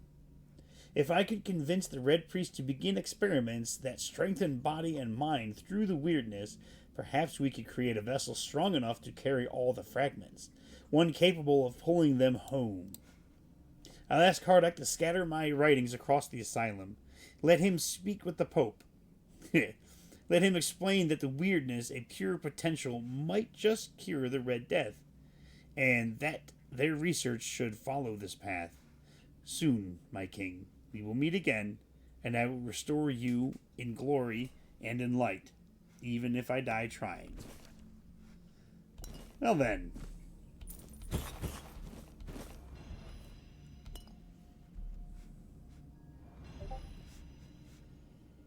We have learned much from coming here.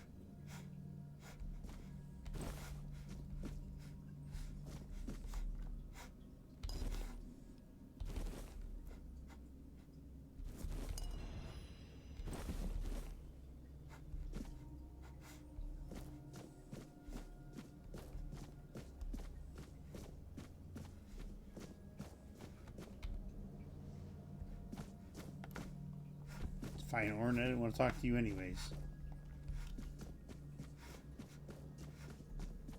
I don't think there's anything else here.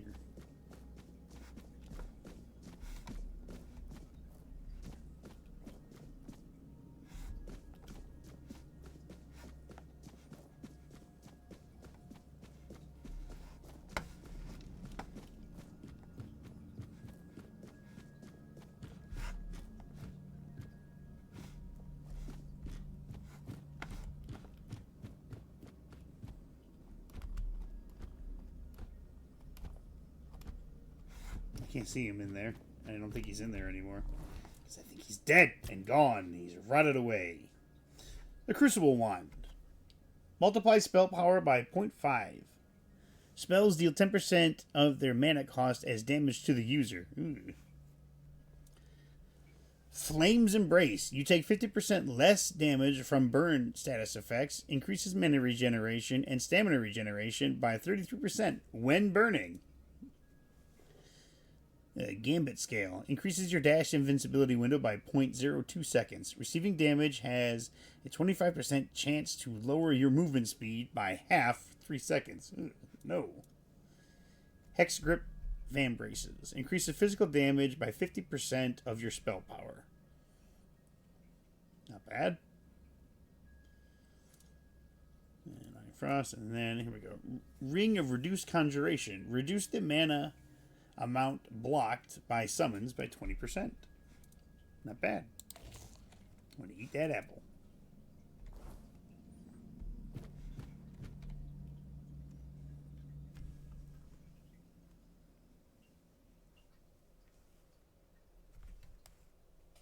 Well, that was interesting.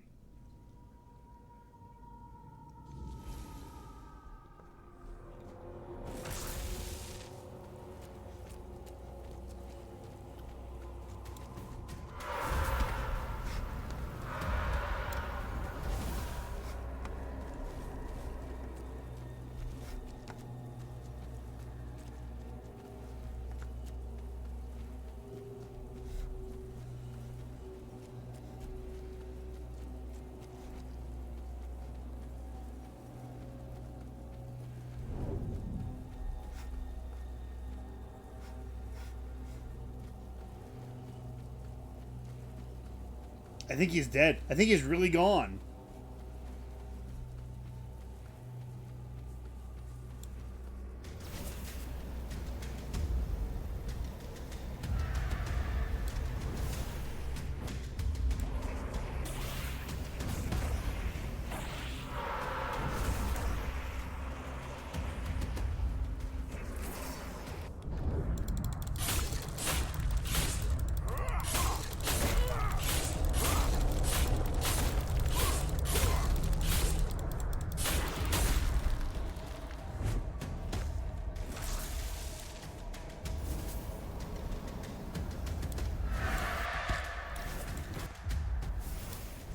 Shit.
Burn, motherfucker, burn!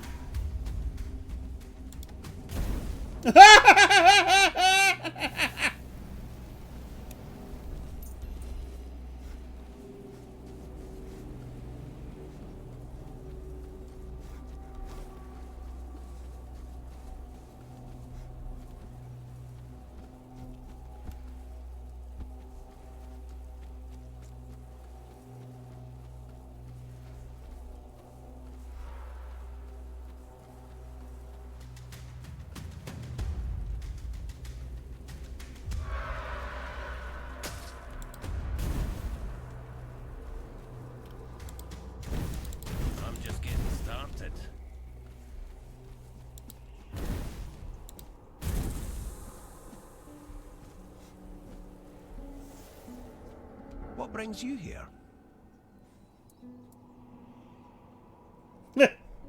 Dead, and Alma's the one who did it. Ah, well, that's convenient.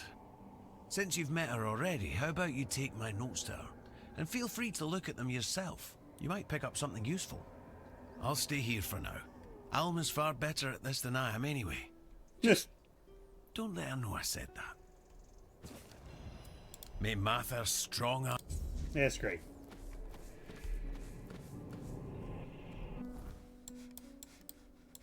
Is she still hanging out in that hut? I don't think so. Alrighty. Okay. Okay, that's side mission. Okay, so that's forlorn swords. Forlorn swords. Swords. You find somebody to deliver that to. Murder on demand. I don't know where I'm going to get a Four Dweller finger.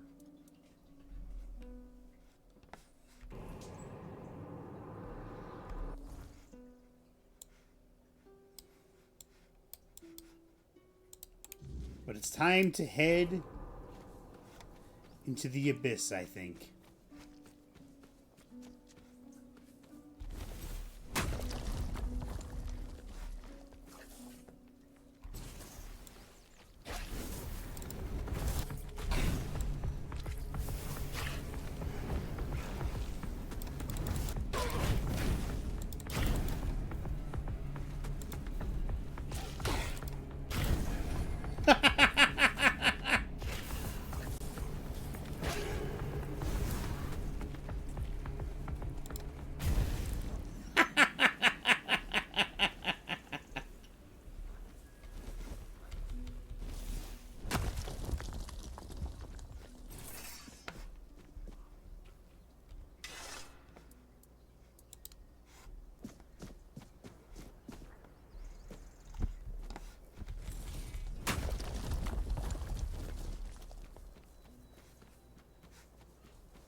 Ooh.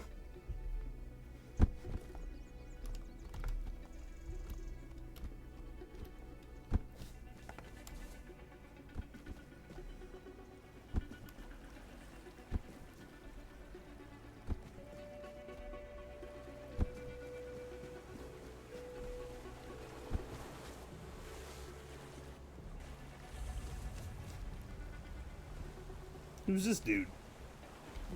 No, but he had coral on him.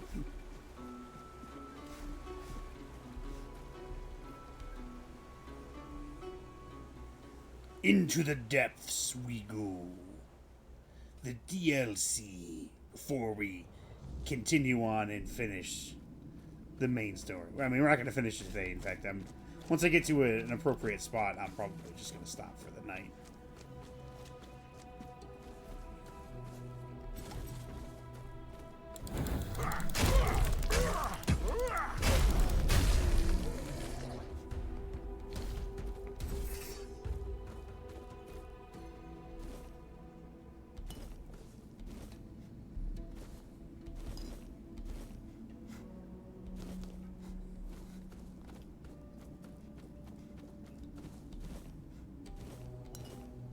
A swim bladder.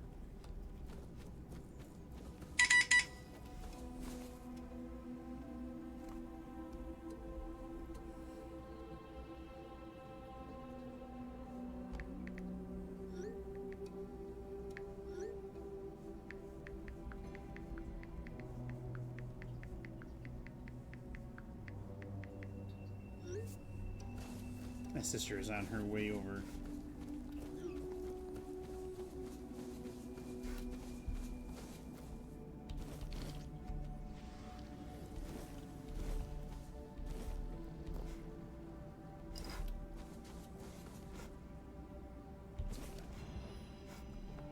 That's a note. My beloved, I beg you, dry your tears. I can't bear the thought of you sitting there sad and alone. I promise you, when my mission is over, I'll return to you in glory and honor, and our days will be filled with peace and happiness. I had to go, so I could earn us a life worthy of you, the kind you deserve. I know your father is right. I know your father is right in his own way. He'd never allow you to marry a simple fisherman. But a simple fisherman who serves the Lord of the Seas and brings back the riches of the underwater realm, that's a different story. I believe I'll succeed, my dearest. Listen to the waves. I'll come to you on one of them. Yours forever, Elijah. I don't think that happened.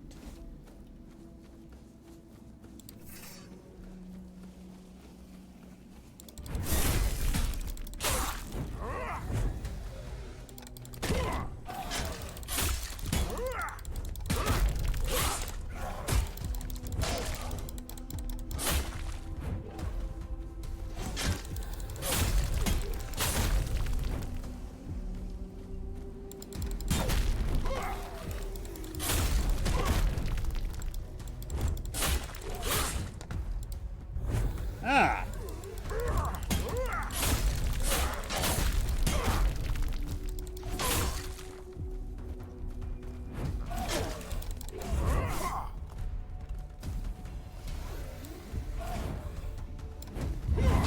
I don't know how that missed.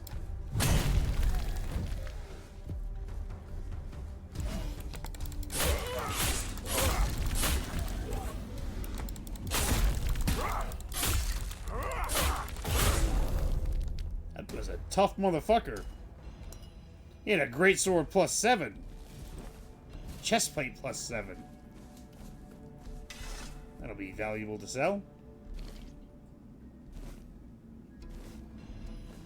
Sea salad.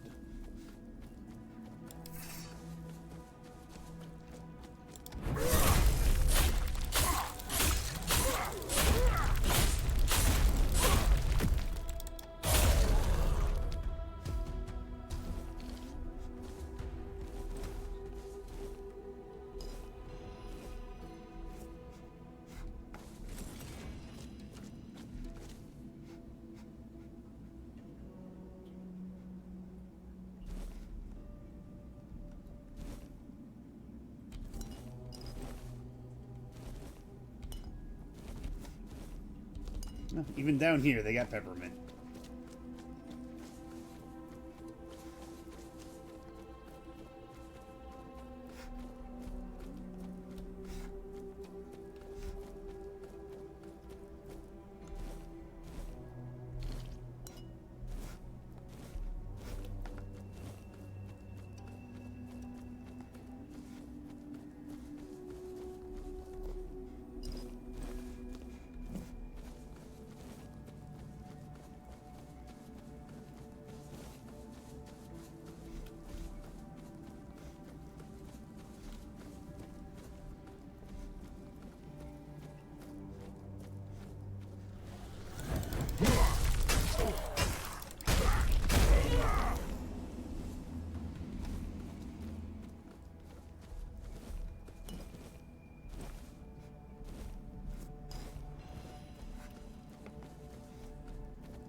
Up.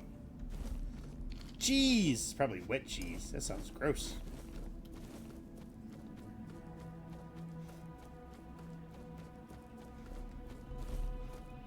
Ooh.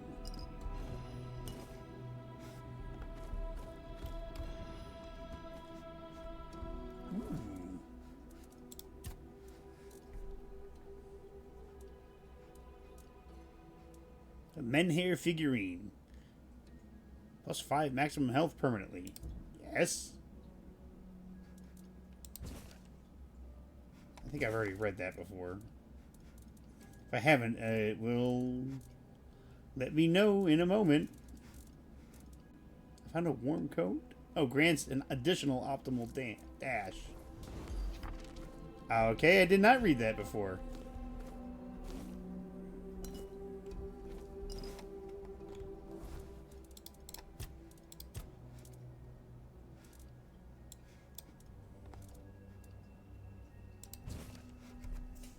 Folk have long soaked herbs for weeks, waiting for the good stuff to seep out.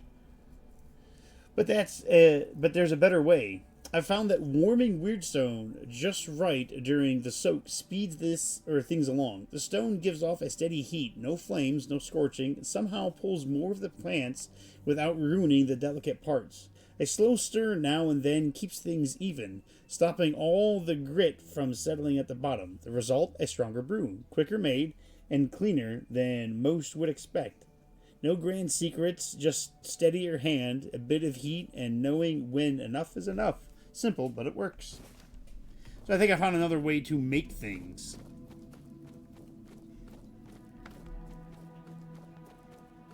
And that looped me around. Okay.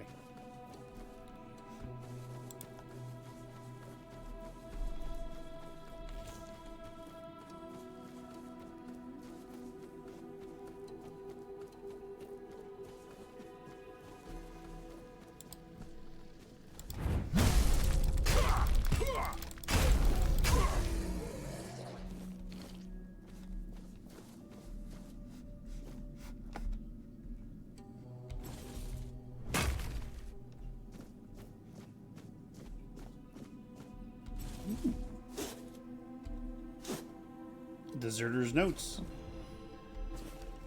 I dreamt of the Lord of the Seas again. It must mean I'm close, mustn't it? I don't know why he keeps calling me to his depths, but I must find out. He made me Keeper of the South, yet it was because of him that I couldn't stay in the keep. Every time I closed my eyes, I felt like I was drowning, and he was just watching, as if waiting for me to do something. I always woke up just as my lungs began to tear themselves apart, and they ached all morning.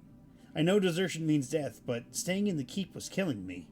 It felt as if the walls were closing in a little more each day, and he kept calling. I roamed the island until I found this place. His presence here is so strong. The dreams are more frequent, more vivid. I must go to him. I must find a way to descend.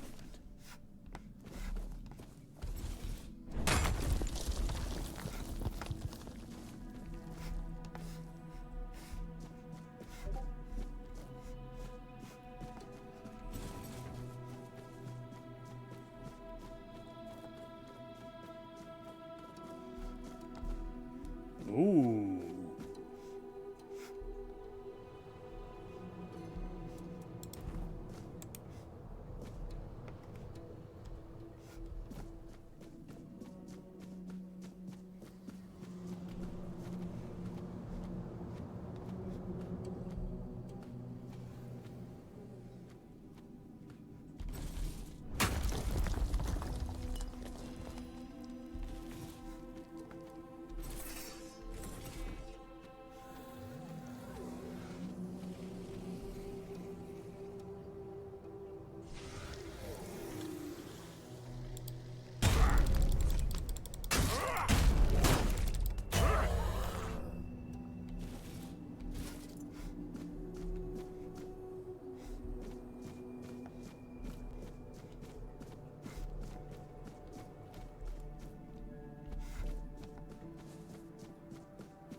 You slap me.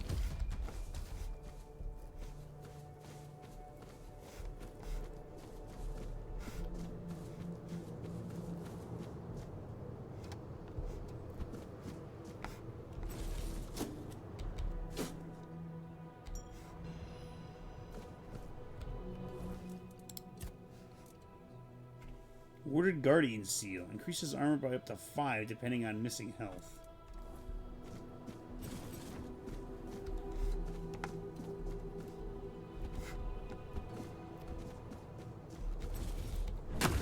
Ha ha! Alright. I'll be right back.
Alright, I'm back. I had to let my sister in.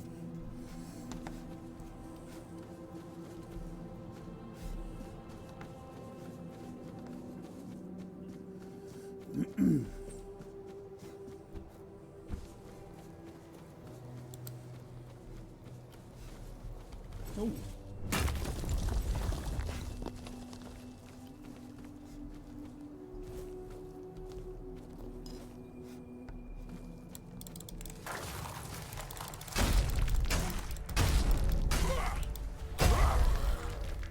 Take every other hit's it's a nice crit.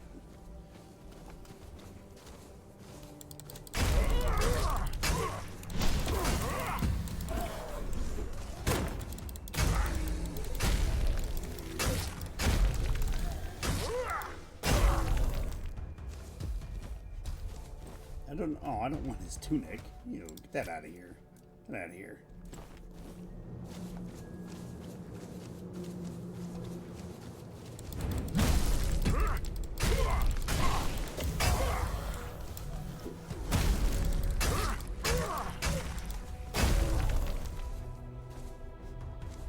Why do they glow?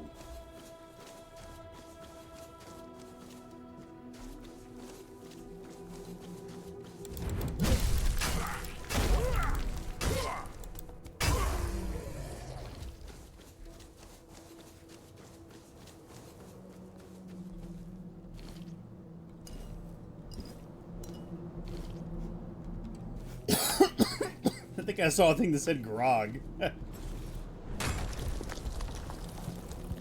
have a feeling we're going to find a lot of meteorite ore down here.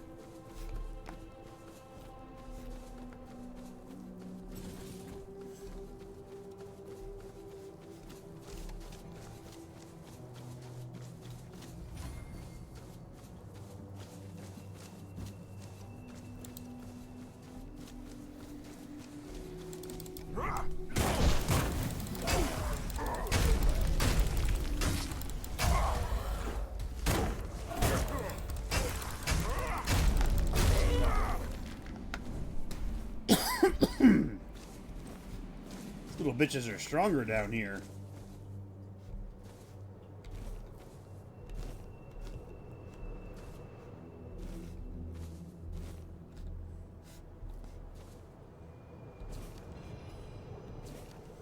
The Journal of Keeper Palace. Captain Amor sent me on a special mission. Says it was revealed to him by the Lord of the Seas himself. Well, such is the fate of a keeper. To follow the orders of the Captain of the Horns of the South. Though if you ask me, the idea came in with the tide and his wits went out with it.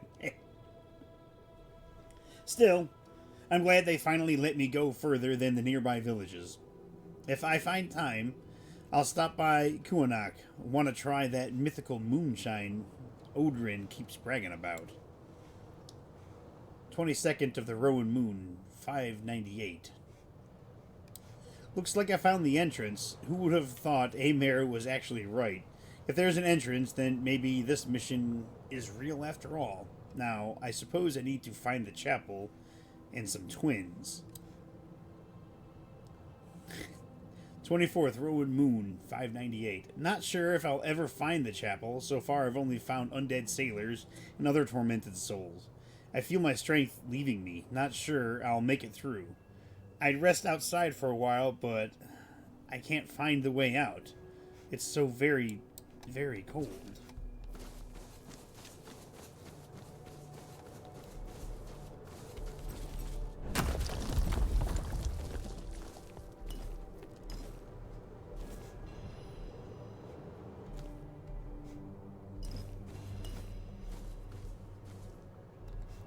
Those are just barnacles.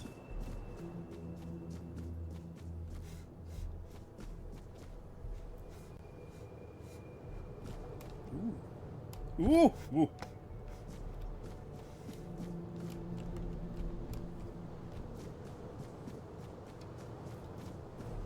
Gotta do a little bit of careful parkouring.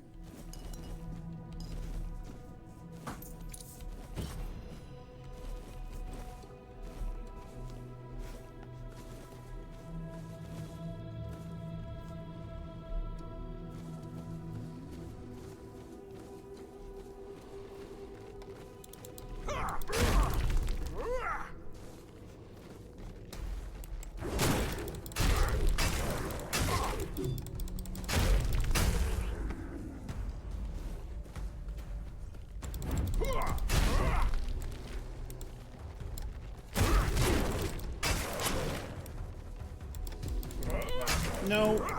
No drinking health potions. Not for you.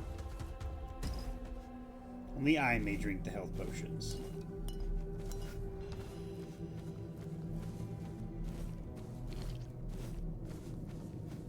Okay, door number 1, 2, or 3. Let's go down door number 3 first.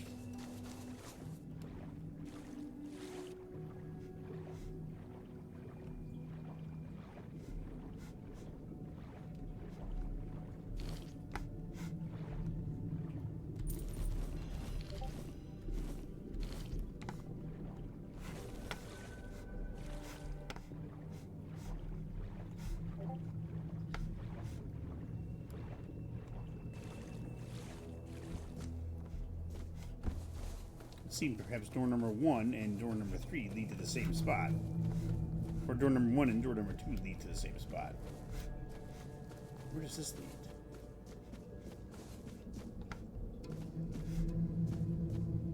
Oh my, this place is huge.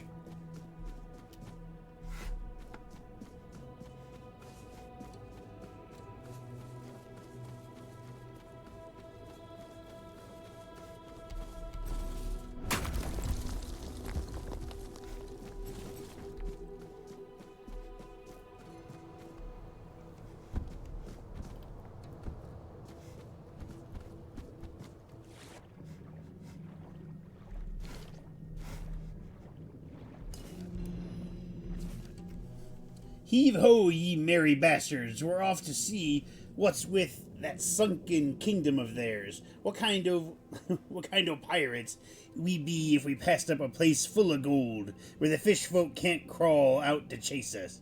We'll spill some fish blood, take what's rightfully ours, and sail back fat and drunk. Once we find the blasted entrance, nothing else in the seas will stop us. Yar! Well, they're dead, so...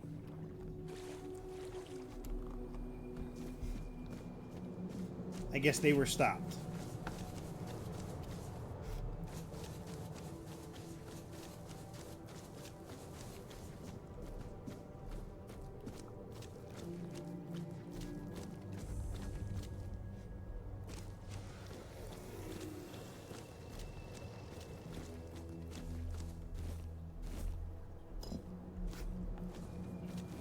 Am I overburdened?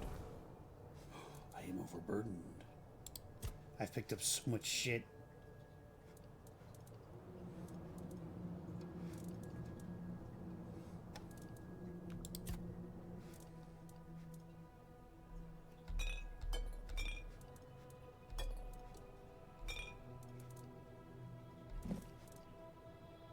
Oh my god, keeping that.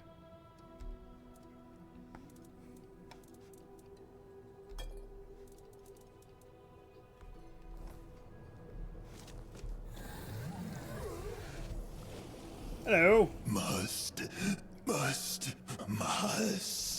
I must get in. I'll convince the twins. They'll let me in. I'll reach the sanctuary at last. I'll see the sanctuary as soon as I get my sight back. No time to talk. No one will reach the sanctuary before me. It calls to me. I can hear its calling. I must hold on just a little longer. I thought the sanctuary wanted a sacrifice. I drank the water of life from the chapel. The body doesn't matter. Only the eyes of the soul do. Just a little longer. I'll descend into the sanctuary. Fools. Only I matter. Only I can descend into the sanctuary. No, don't drink. Don't drink. Don't drink the water of life. Try me. Try me, and maybe then I'll be worthy. The shrine will hear my plea.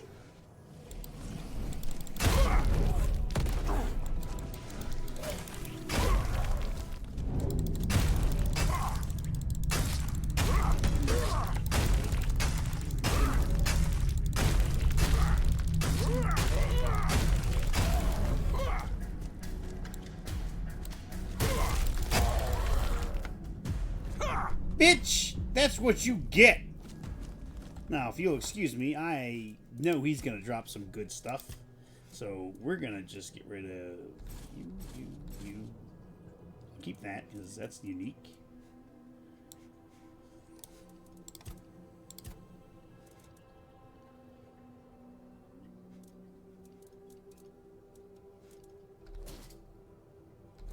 Get rid of that shit, because it weighs a lot.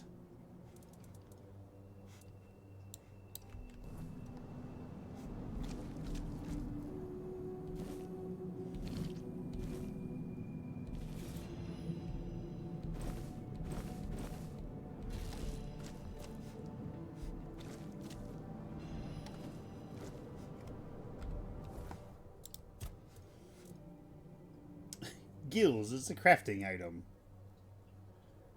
Increases dash counter by 1, increases movement speed multiplier by 25 when not in combat. Increases critical damage by 25%. Critical hits restore 1% of stamina and mana. Creatures of Ceres deal 20% less damage to me.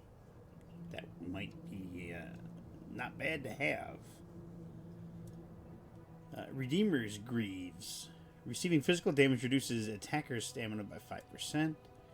Incoming healing is increased by 33%. When your health drops below 25%, you restore all your stamina and mana. This effect cannot occur more than once.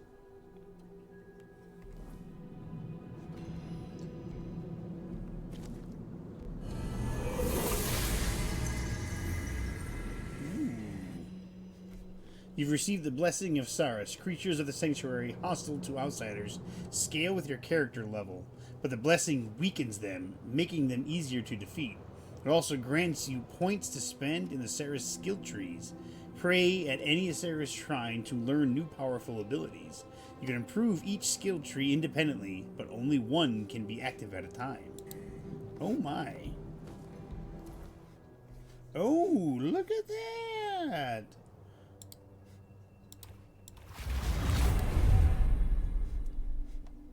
Sarah's skill trees grant powerful abilities, but only one can be active at a time. You can swap between them at any time by using B. Each enemy within the radius of 6 meters... Oh. Okay.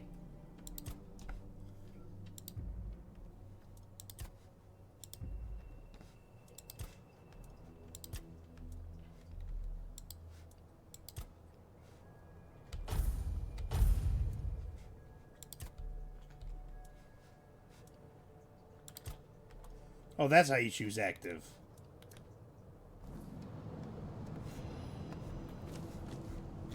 Okay, so things down here scale with your level, but more of those shrines weakens them. It's kind of like in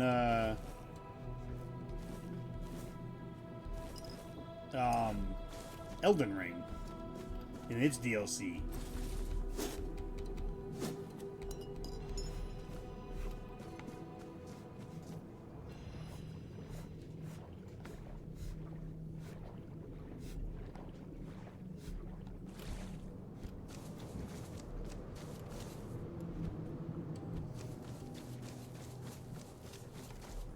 These motherfuckers are awake again?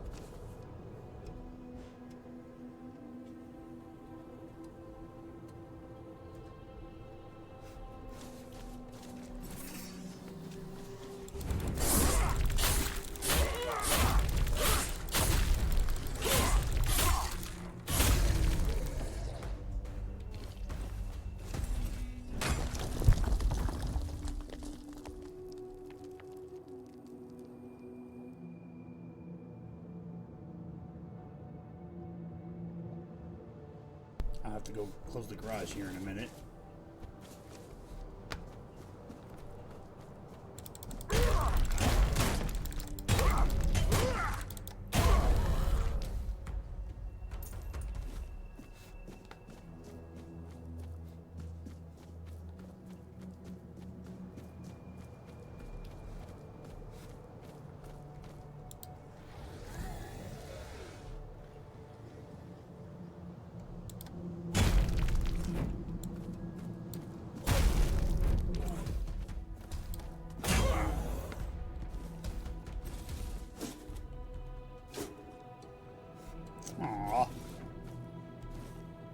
I found a sea captain's heart.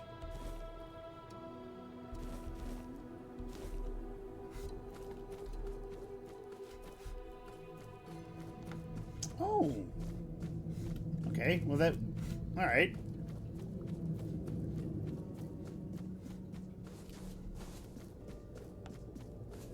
And then that leads us back here. That's the way down.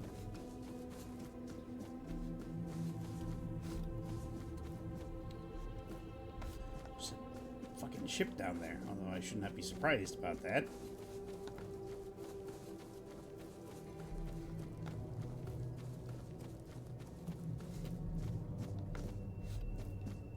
So we gotta keep an eye out for those shrines. Those will help us.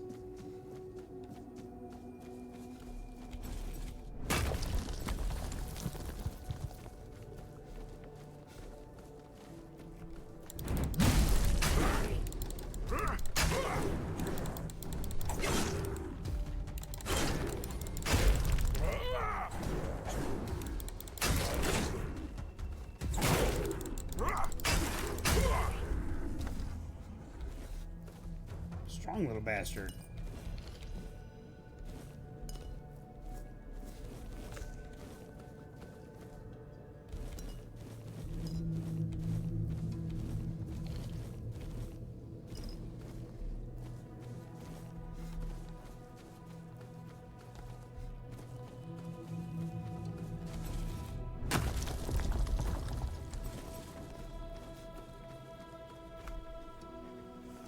One second. I gotta close the garage.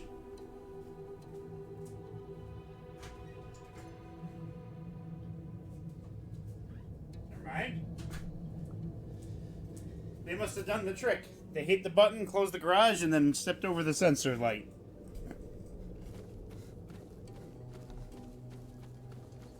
As I have done myself many times.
I didn't feel like dancing with them. Fisherman's note. Hiya, cousin Gwalen. I'm writing this as Uncle asked me to. He's set on going to sea stubborn as an old rock. We're worried here the man's blind, for crying out loud. But he says the Lord of the Seas is calling him. Reckons he's found some hole where the gulls don't fly. Says there's magic there, that it'll give him back his sight. I don't know. He's gone and fixed his mind on it. I'm keeping my fingers crossed, but if he gets lost and ends up in the Horns instead of Kuanok, bring him back to us, aye? We'll look after him. And mind, gulls just birds. Cousin, don't go letting them scare ya. Cousin Dylan. I don't think he made it back.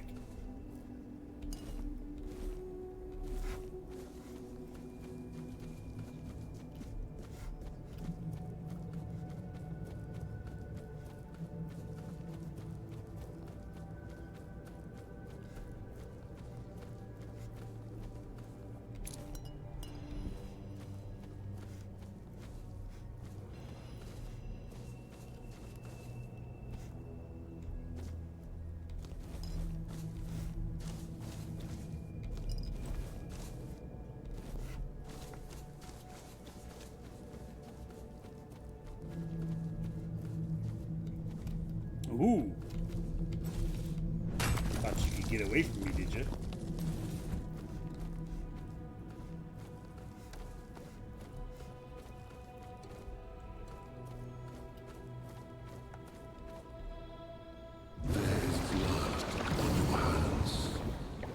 The blood of the pilgrim who came before. Yeah. Sir Lohengrin, the one unready for the descent. Worry not. The blood upon your hands will fade. The waters of the descent shall cleanse what remains. If you are the one. In the Age of Legends, as King Arthur waged his fateful war against the Four Dwellers, countless lesser tales unfolded in the shadows of that great struggle. Stories shaped by hardship and danger. Stories that would evolve for centuries to come. One such tale, nearly forgotten on Avalon, tells of a rebellion rising within Arthur's own ranks. Nimue, a young disciple of Merlin, shaken by the horrors of war, longed to return to the homelands, even if it meant defying her king.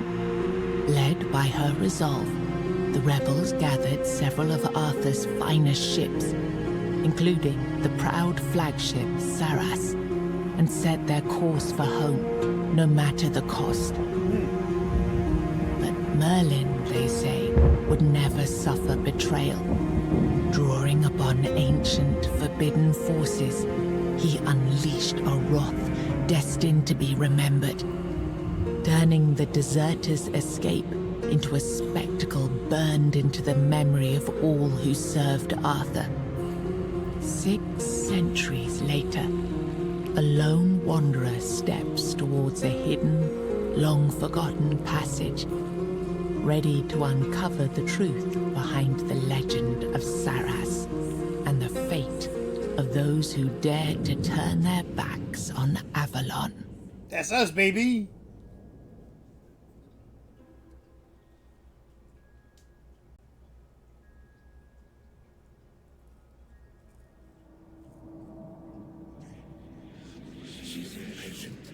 Lady.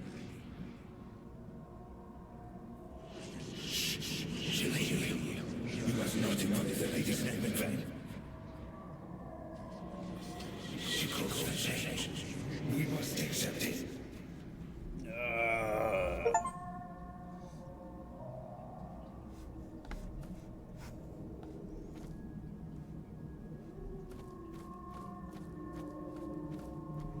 The waves of knowledge are ever present. Nothing will change that. But change... Got 2 points available. Inevitable. Hold on a second.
What's the target?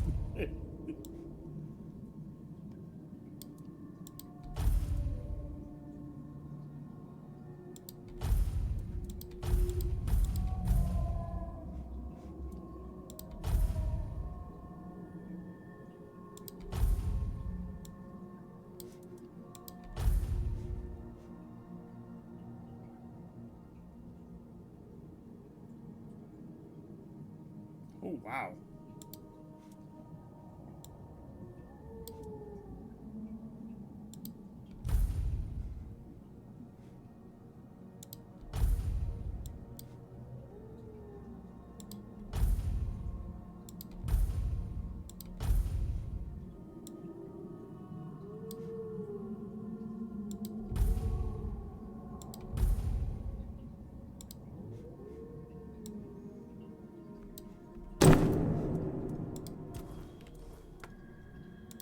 I keep forgetting. I want to use that new bow.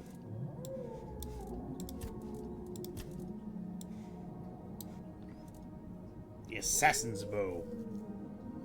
Yes. I can use that now.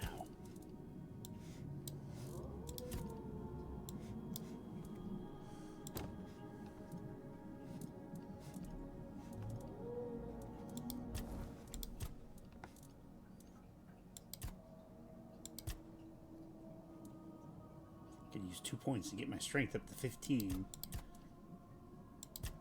Which will increase my melee multiplier, or weight weight multiplier, and our melee damage by a nice 2 points.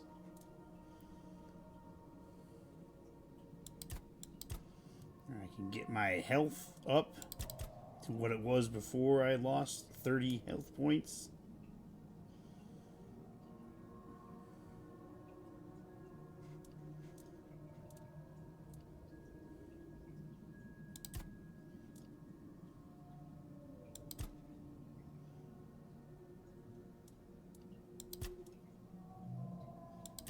You know what? Yeah.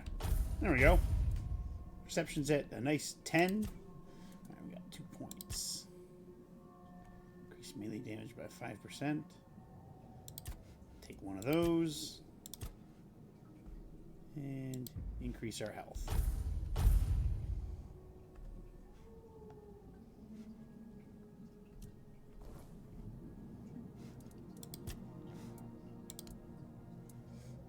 So Orin was truly Merlin's apprentice. He might have been, but I don't recall us ever meeting in person. Merlin had many apprentices, and Nimue was the most gifted among them. But even she never spoke in my presence.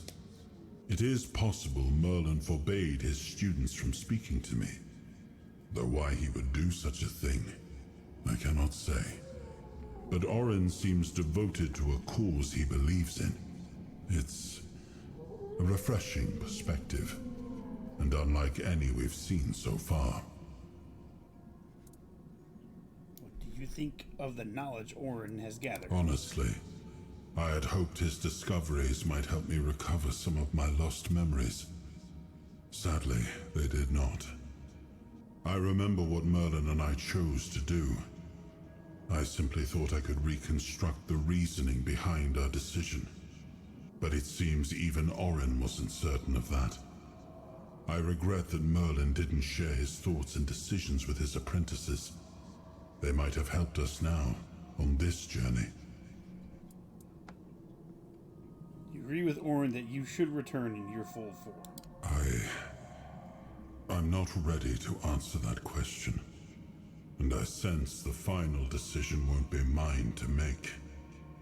You're more important than you think, and our fates are bound together to the very end. In the end, Orin's opinion may not even matter.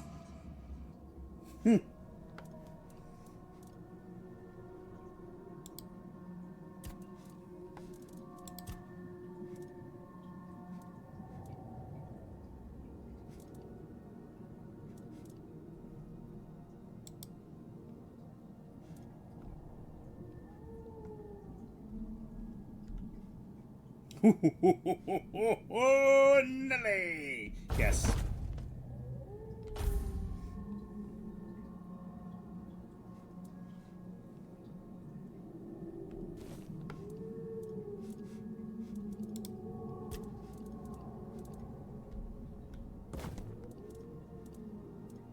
I have 616 iron arrows.